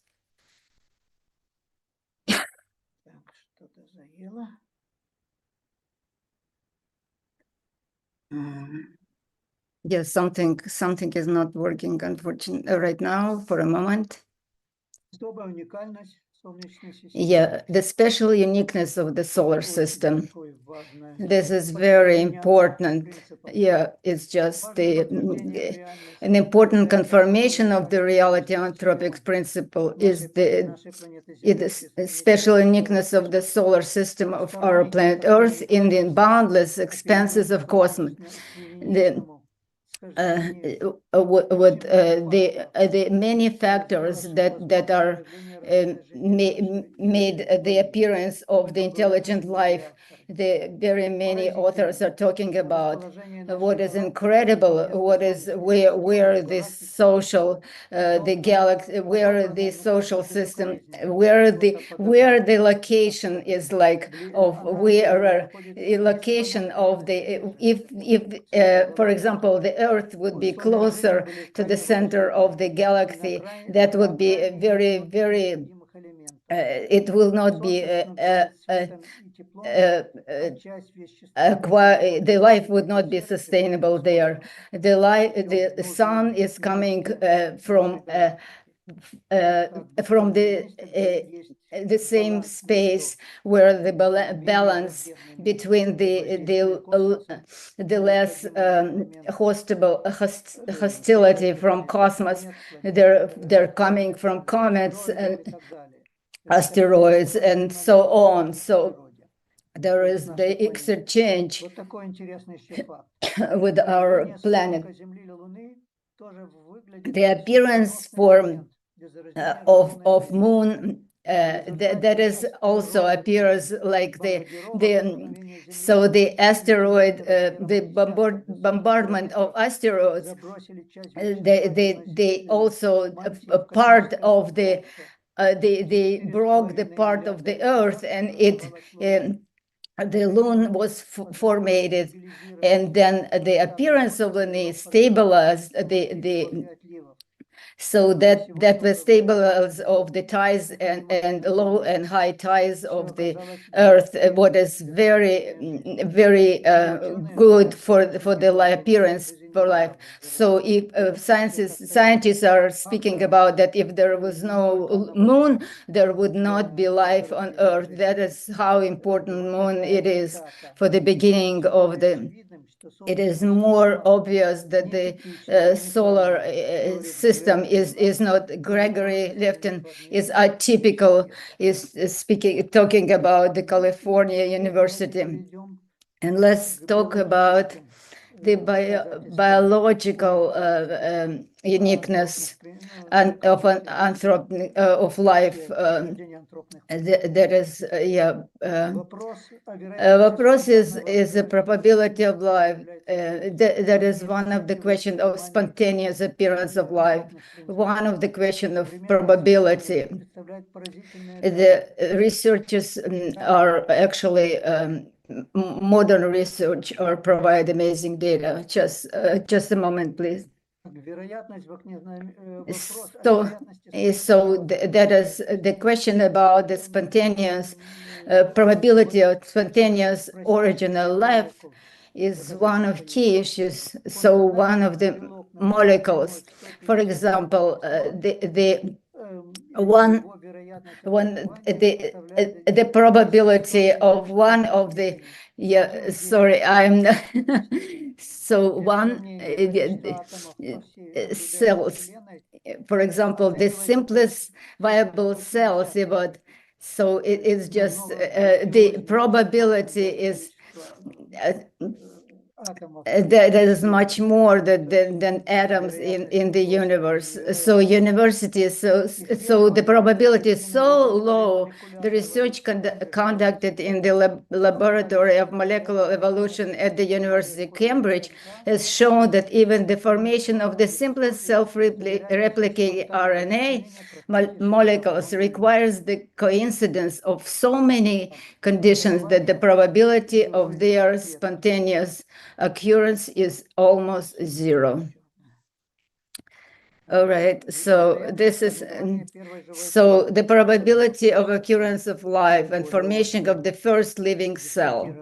So this is a heat discussion about that in biological science. According to calculations by biophysicists from the Santa Fe Institute, the probability of spontaneous emergence of the simplest viable cell is about 1 to 40,000 if every atom in the universe were a separate universe, and every atom in this new universe was also a universe, and so on many times. There's still something moved on the screen, Gregory's screen, I think. And there will be enough, won't be enough. So I will read what is written. So yes, so there will be not, there will be no appearance of living. So Robert Shapiro is actually calculated the probability 2000 of in one bacteria. So just one chance over 1,004,000. This is incredible. So everything is actually concludes that our universe was created somehow with parameters that could not appear spontaneously. So I would like to make sure that it's clear. And also, so the influence of anthropic principles on the, actually, this is the concluding chapter where we want to show that there is no actually explanation why the university needs to become unified. So the universe is constructed in such colossal that every element is so precise that minor changes will destruct everything. So the modern science is actually so that it's not a coincidence that appearance of the intelligent life. So there is some program for that. Anthropic principles, they're actually raise the philosophical questions about the more heated discussions about is there evolution, is the life is a conclusion of evolution, or this is just the processes that needs to be done. So some actually talking about that there is the upper mind about that actually predefined all that. So one question I would like to talk about the philosophy of cosmism. So this is something that which has developed in the 20th century, that emphasizes that humanity is an integral part of cosmic evolution and not accidental phenomenon. It is argued that the unity of humanity is necessary not only to solve earthly problems, but also to fulfill a more global cosmic mission. So humanity as a common single organism is beginning to realize the deep connection with all forms and levels of vast universe. So the Nikolai Fyodorov, Konstantin Paustovsky, Tsiolkovsky, I'm sorry, Berdiaev, Roger Penrose, they're representatives of these philosophical tendencies. Eduard Dera, Vladimir Bernatsky, and others. They're very great minds. Also, I wanted to talk about the potential of human. This is just the very the evolution, the formation of planetary and actually a cosmic intelligence, that humanity as a common single organism is beginning to realize its deep connection with all forms and levels of the vast universe. And also, conclusion, anthropic principles are radically changing our understanding of humanity's place in the universe. We are not random observers, but a necessary part of cosmic evolution. This imposes a huge responsibility on us, but at the same time opens up limitless prospects for development. If the universe is set up in such a way as to support life, this is right now, we need to realize those potential and anthropic principles are just actually underlying the everything and open the new horizons for the humanity and pose the important questions of our place in the world. Thank you very much. I conclude on that. Thank you, Professor. That was incredible. I want to go to some questions now. So raise your hand in the Zoom chat if you have a question, and I already see Alex has one. So Alex, go ahead.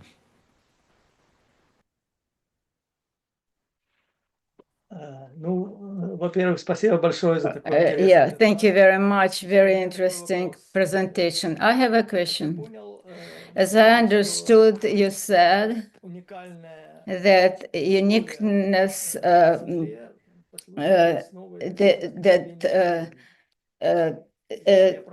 if I understood that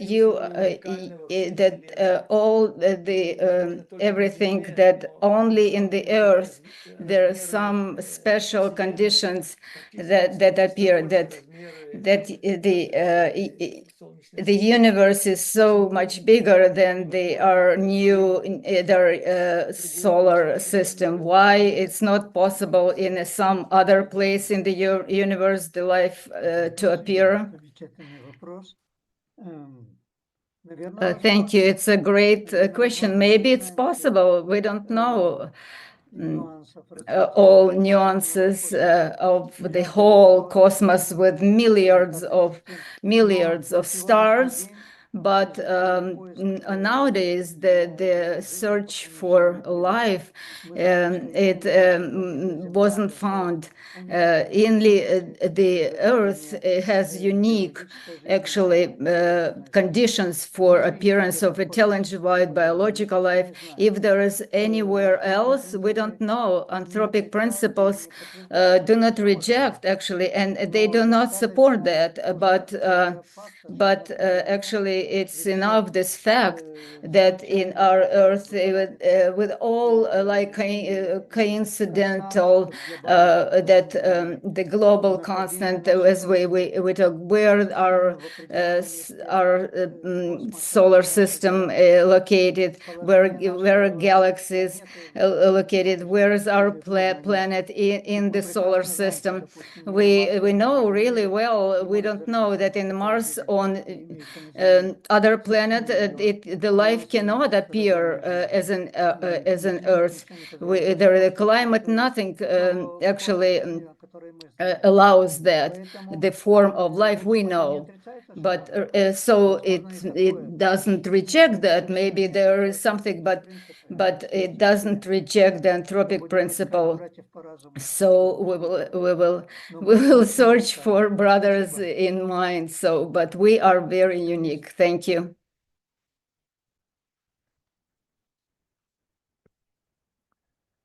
Great. Thank you very much. And thank you, Professor. We are out of time, so we're going to move on to our next presenter.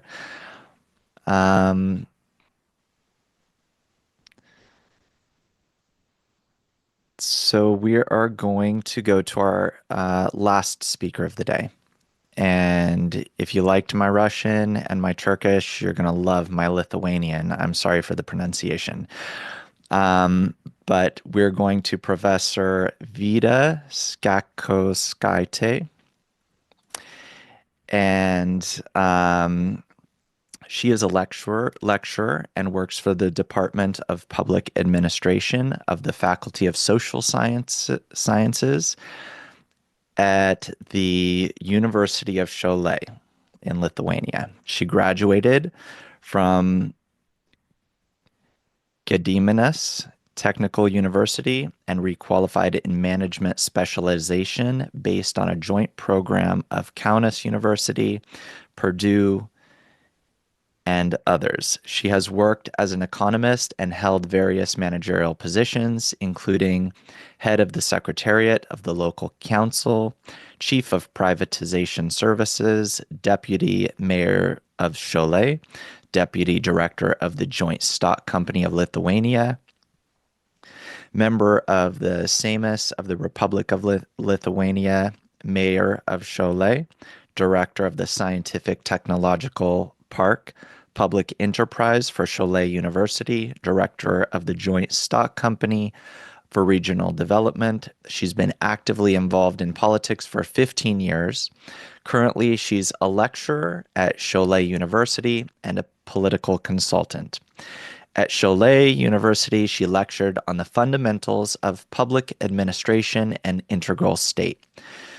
Lectures are conducted according to the approved standard program of educational courses of the Enlightenment Center of the university, a program system of subjects of public administration. Integral approach is prepared for the qualification improvement of officials at Šiauliai University.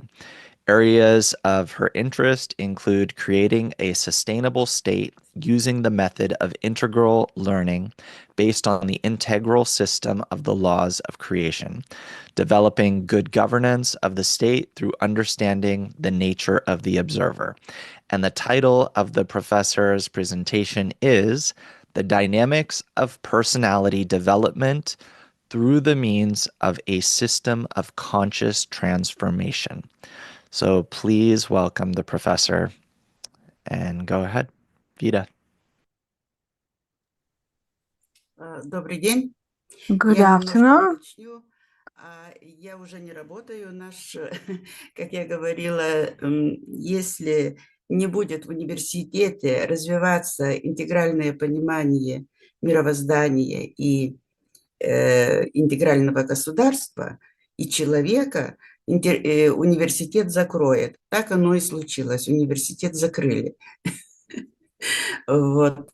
И я рада, что в IHUD нашла товарищей, друзей, которые I'm happy I find friends here in IHUD, and we are together create our future country, our group, because we see problems and we cannot talk about problem even because we know everything in our countries and in all world. How can we live in the peace? And we develop our mind how the man was created.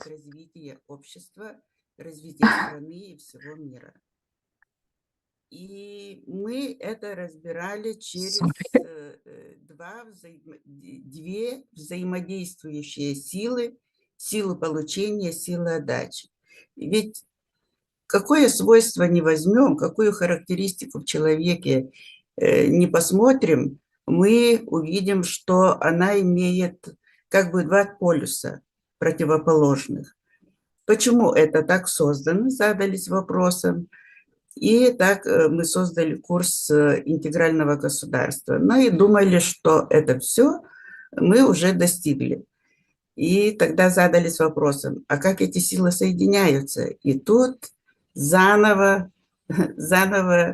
началась работа. И вот хочу представить такие наброски нашей группы, как эти силы соединяются. И мы это назвали методом зеркала.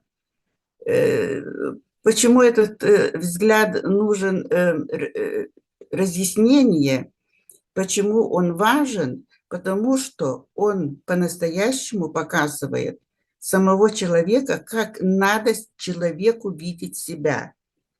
Мы видим других, себя любимого нет. Мы не можем о себе сказать очень плохо, но о других мы знаем все. А все-таки, как по-настоящему вот эти две силы создают этого человека. Это очень интересный процесс, и из этого можно потом выстраивать лабораторию, где делать анализ обществ, какие характеристики их по-настоящему, помогать людям осознать, кто он и почему он такой, то есть практически использовать этот метод зеркала для простой обычной жизни. So basically use this method of mirror for our life, for just our simple life, everyday life. So right now, I think we shared the screen. So the goal, the most important, the reasons, and actually how those two forces, they actually create a person. Today, in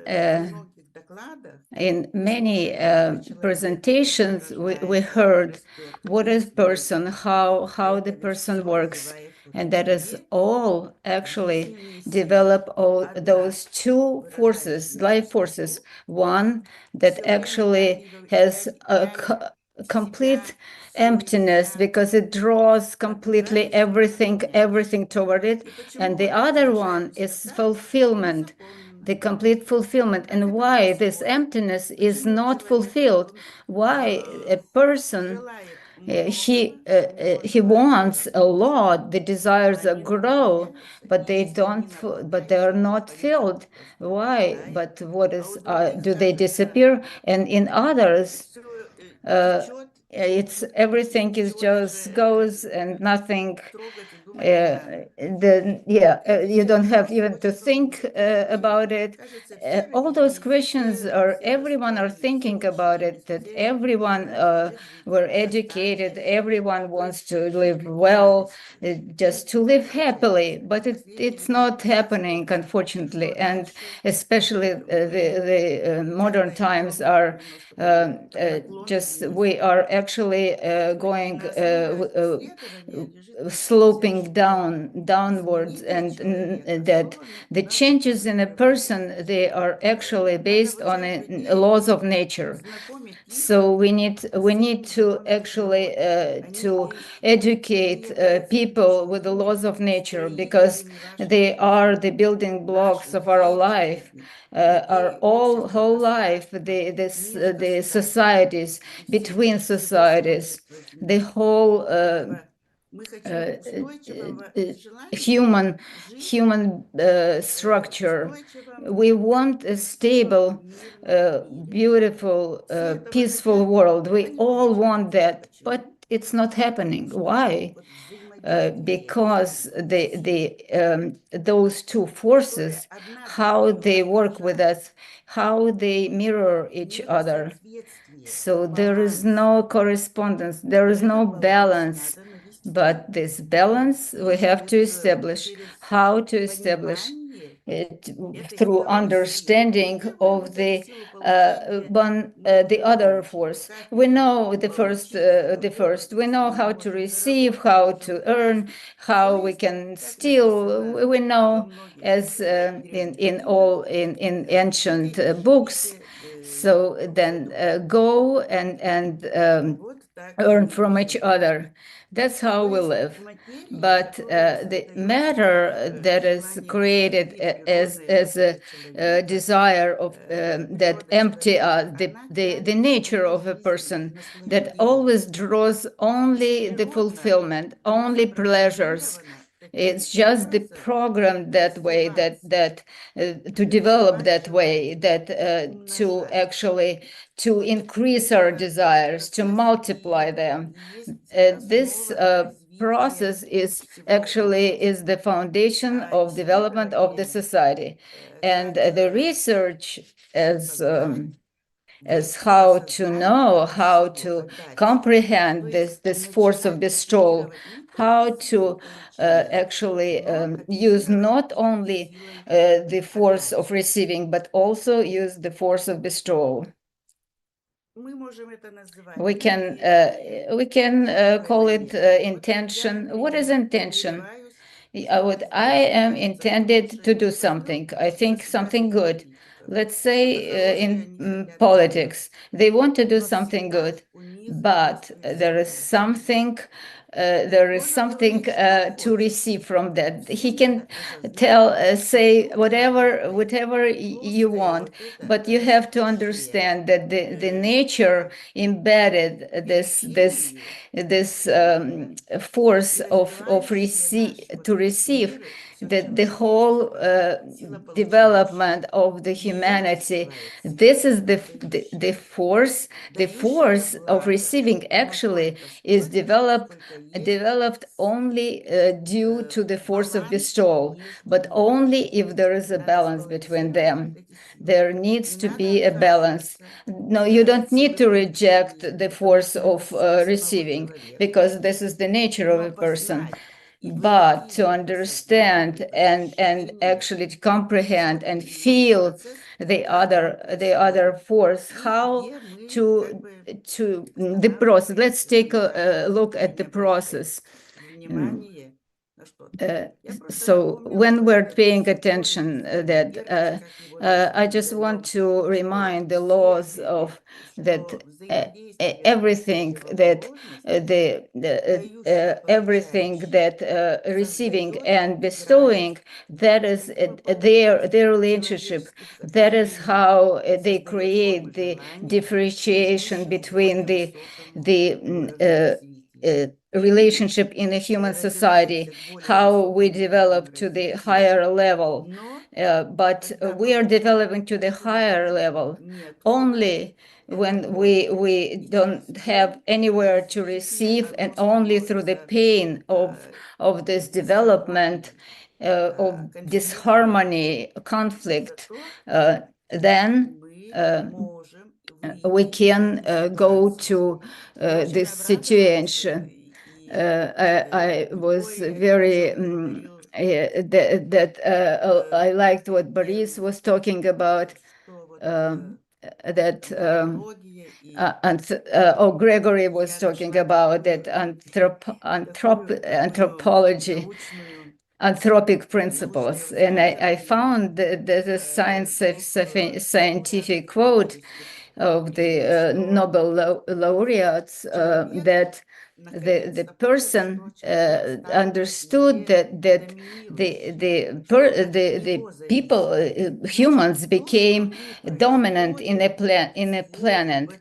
That what are we do, what we are adding to this, what we're doing. What, for example, the IHUD, what are IHUD is doing, that foundation of understanding of many. They actually reverse the thoughts, and it's somehow accumulates in the earth, and it will plant a seed and grow, that the human beings are the most important part in ecological processes, in the industrial evolution, urbanization, in everything, any aspect you take. That is the understanding. Everything depends on a person. A person becomes the actually axis of the society's development, the quality of society development, of the future. What the future we are building with our technologies. And technologies also become available to everyone, like artificial intelligence, for example, united all sciences, and you can get quickly answers, and maybe those answers they are in the whole understanding of the whole world. So the role of a person is the most important, but nonetheless, let's say there are a lot of researchers. Who is a person? All characteristics of a person. It's divided into many parts in all atoms, and actually researched. But we look at it. We want as for the better, but it happened as always. But our unfulfilled desires, they exist, and the material, that everyone in the earth are happy with this life. We cannot say. This is the third millennium of Homo sapiens, and the people are developing, technology developing, but we can say that, but we are barbaric nature and barbaric humans as it was, as is. So we are dressed well, we're intellectual conversations, but when we are talking about the achievements or what we have, that's where conflicts appear. So we have this possibility to analyze how actually this process appear. The desire is neutral. It's just everyone wants to have peace. Everyone wants to have a good life, but every person, every society, but they have toward each other. They are all different. The reaction on the desire, this desire, they see differently, the realization of it differently, because those desires, the world is, one sees the world is great, and the other sees it as horrible. So that is where our senses, where our mind actually starts working. That is how it calculates what is. So the society actually developed into according to everything that is what characteristics were embedded in this. So what we are creating, this surroundings, our environment, this is the first reaction that actually defines for me or for others. This is a vector. This is a tiny direction. This defines the different algorithm of realization of this desire. So the desire develops. So under two blocks, those two main blocks that show the force of receiving and a force of bestowal. So this all our material desires with physiological desires, and then material power, knowledge, power. This is all material. But when the person cannot be fulfilled with those desires, because the emptiness actually increases, those desires are, so it's not interesting, and we start searching for other desires, so for spiritual desires. So we are going toward the spiritual desire, not something surreal. No, this is the real desire. It is leading me. It is I don't understand what is developing me. So the person is just separated from the world and just running around in the world. There is the processes of development, and we are looking at this diagram, this material world, and we are actually divided into. So we are going to.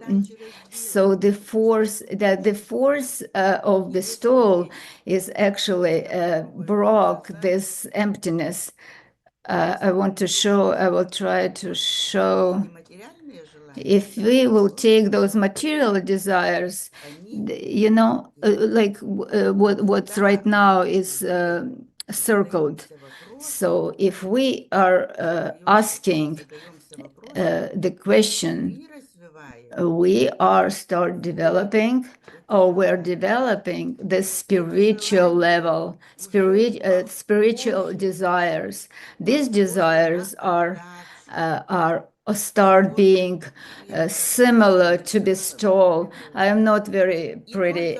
Maybe it's not very pretty drawn, but it's very interesting. Those people in whom the appearance of the desire of spiritual, to understand what's bestowed, they can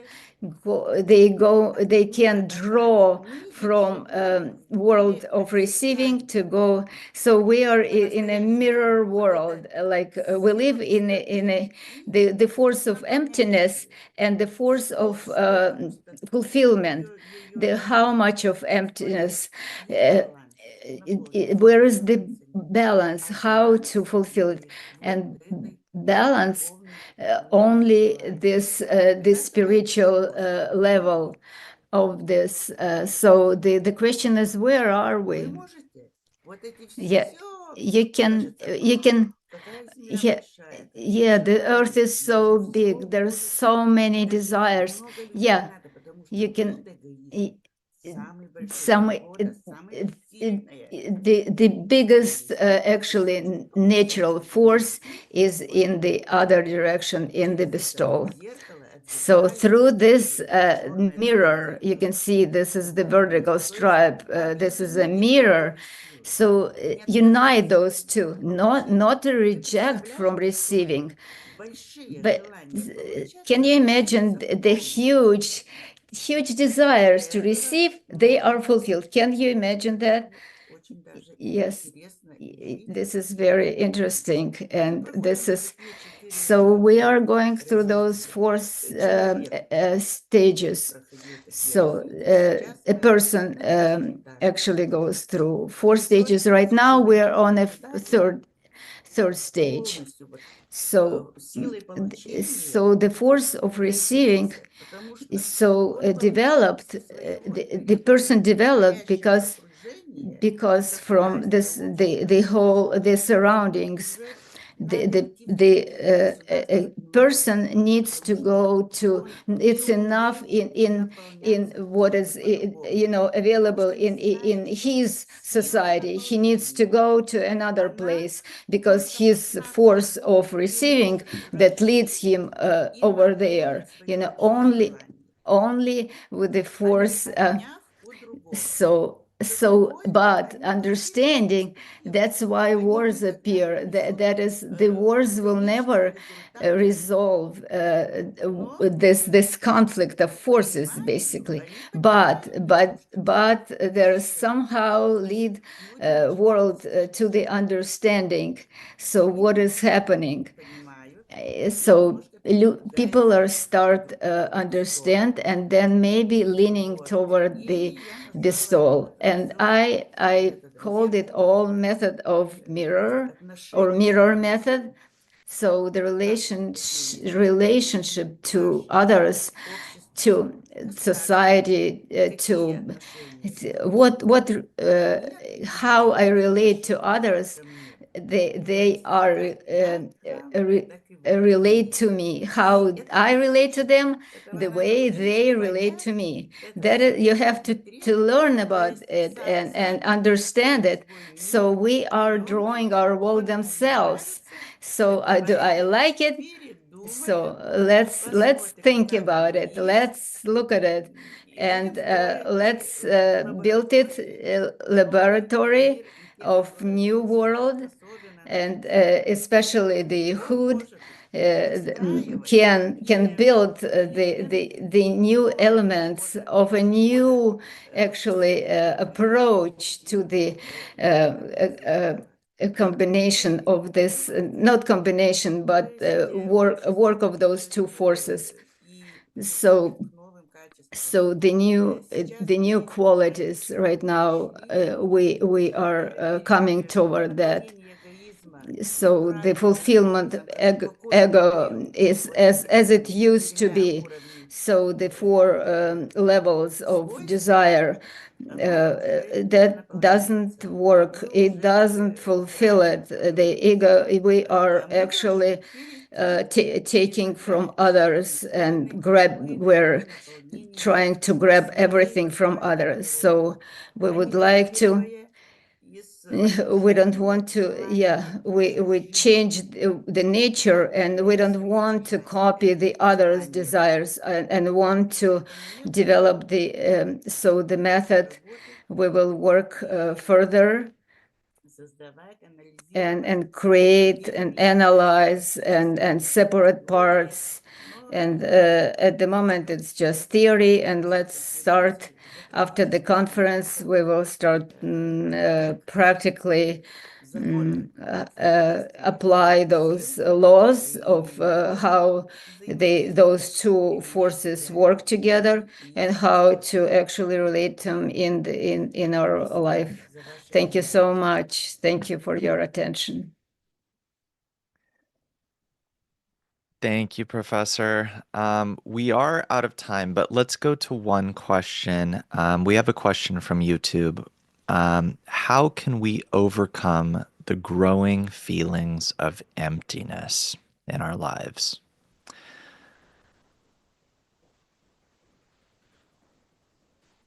вы никак не сможете преодолеть Yeah, it's not possible to fulfill the emptiness and the increasing, because this is your nature. You can only find the method, the correct method, and actually learn and how to fulfill it correctly, them correctly.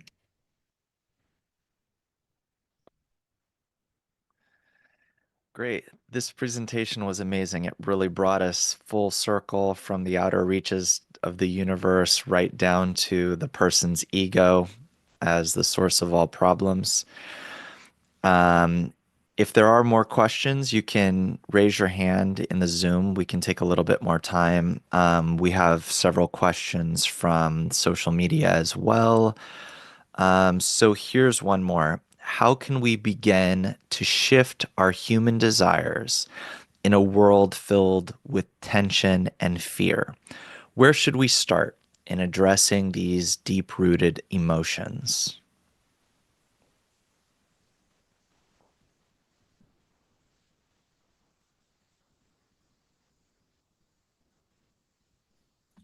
Когда боязнь переходит к человеку, When a fear is appear in a person, it comes to a person by personally.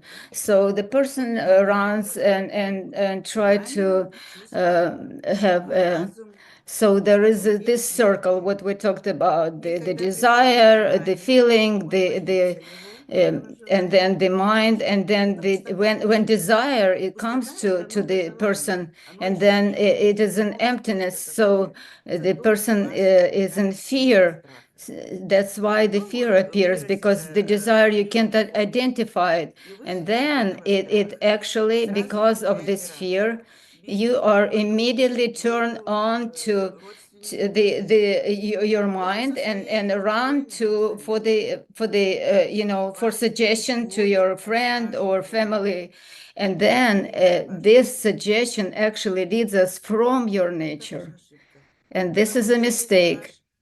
Because if your family member or your friend do not understand and do not learn, they don't, this fifth column that is searching the meaning of life, it doesn't understand this format, it just leads you again to this animate desires. But if those questions that actually evoke fear in you, if you come to people who actually have this method, then you will find the right questions and you will find the right direction. As I showed you those in the drawings, then how to understand the balance. And this desire will be fulfilled, but it will be fulfilled in a different form that you didn't feel before, because your nature is will be the innate that is will be fulfilled in a correct way. This is the method of mirror method. So if you look in the mirror, so then you will see the answer. Thank you. Very good question.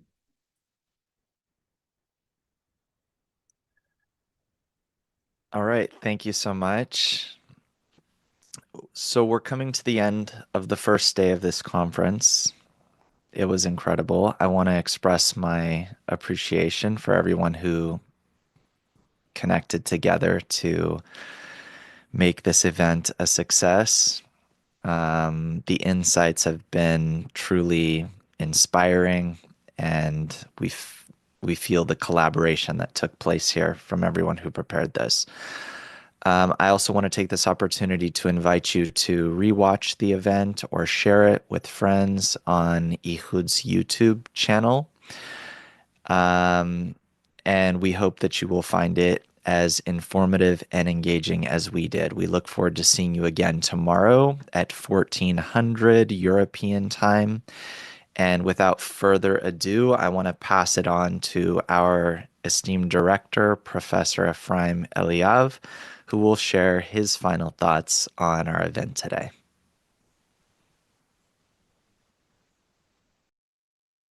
Thank you very much, Jani. Dear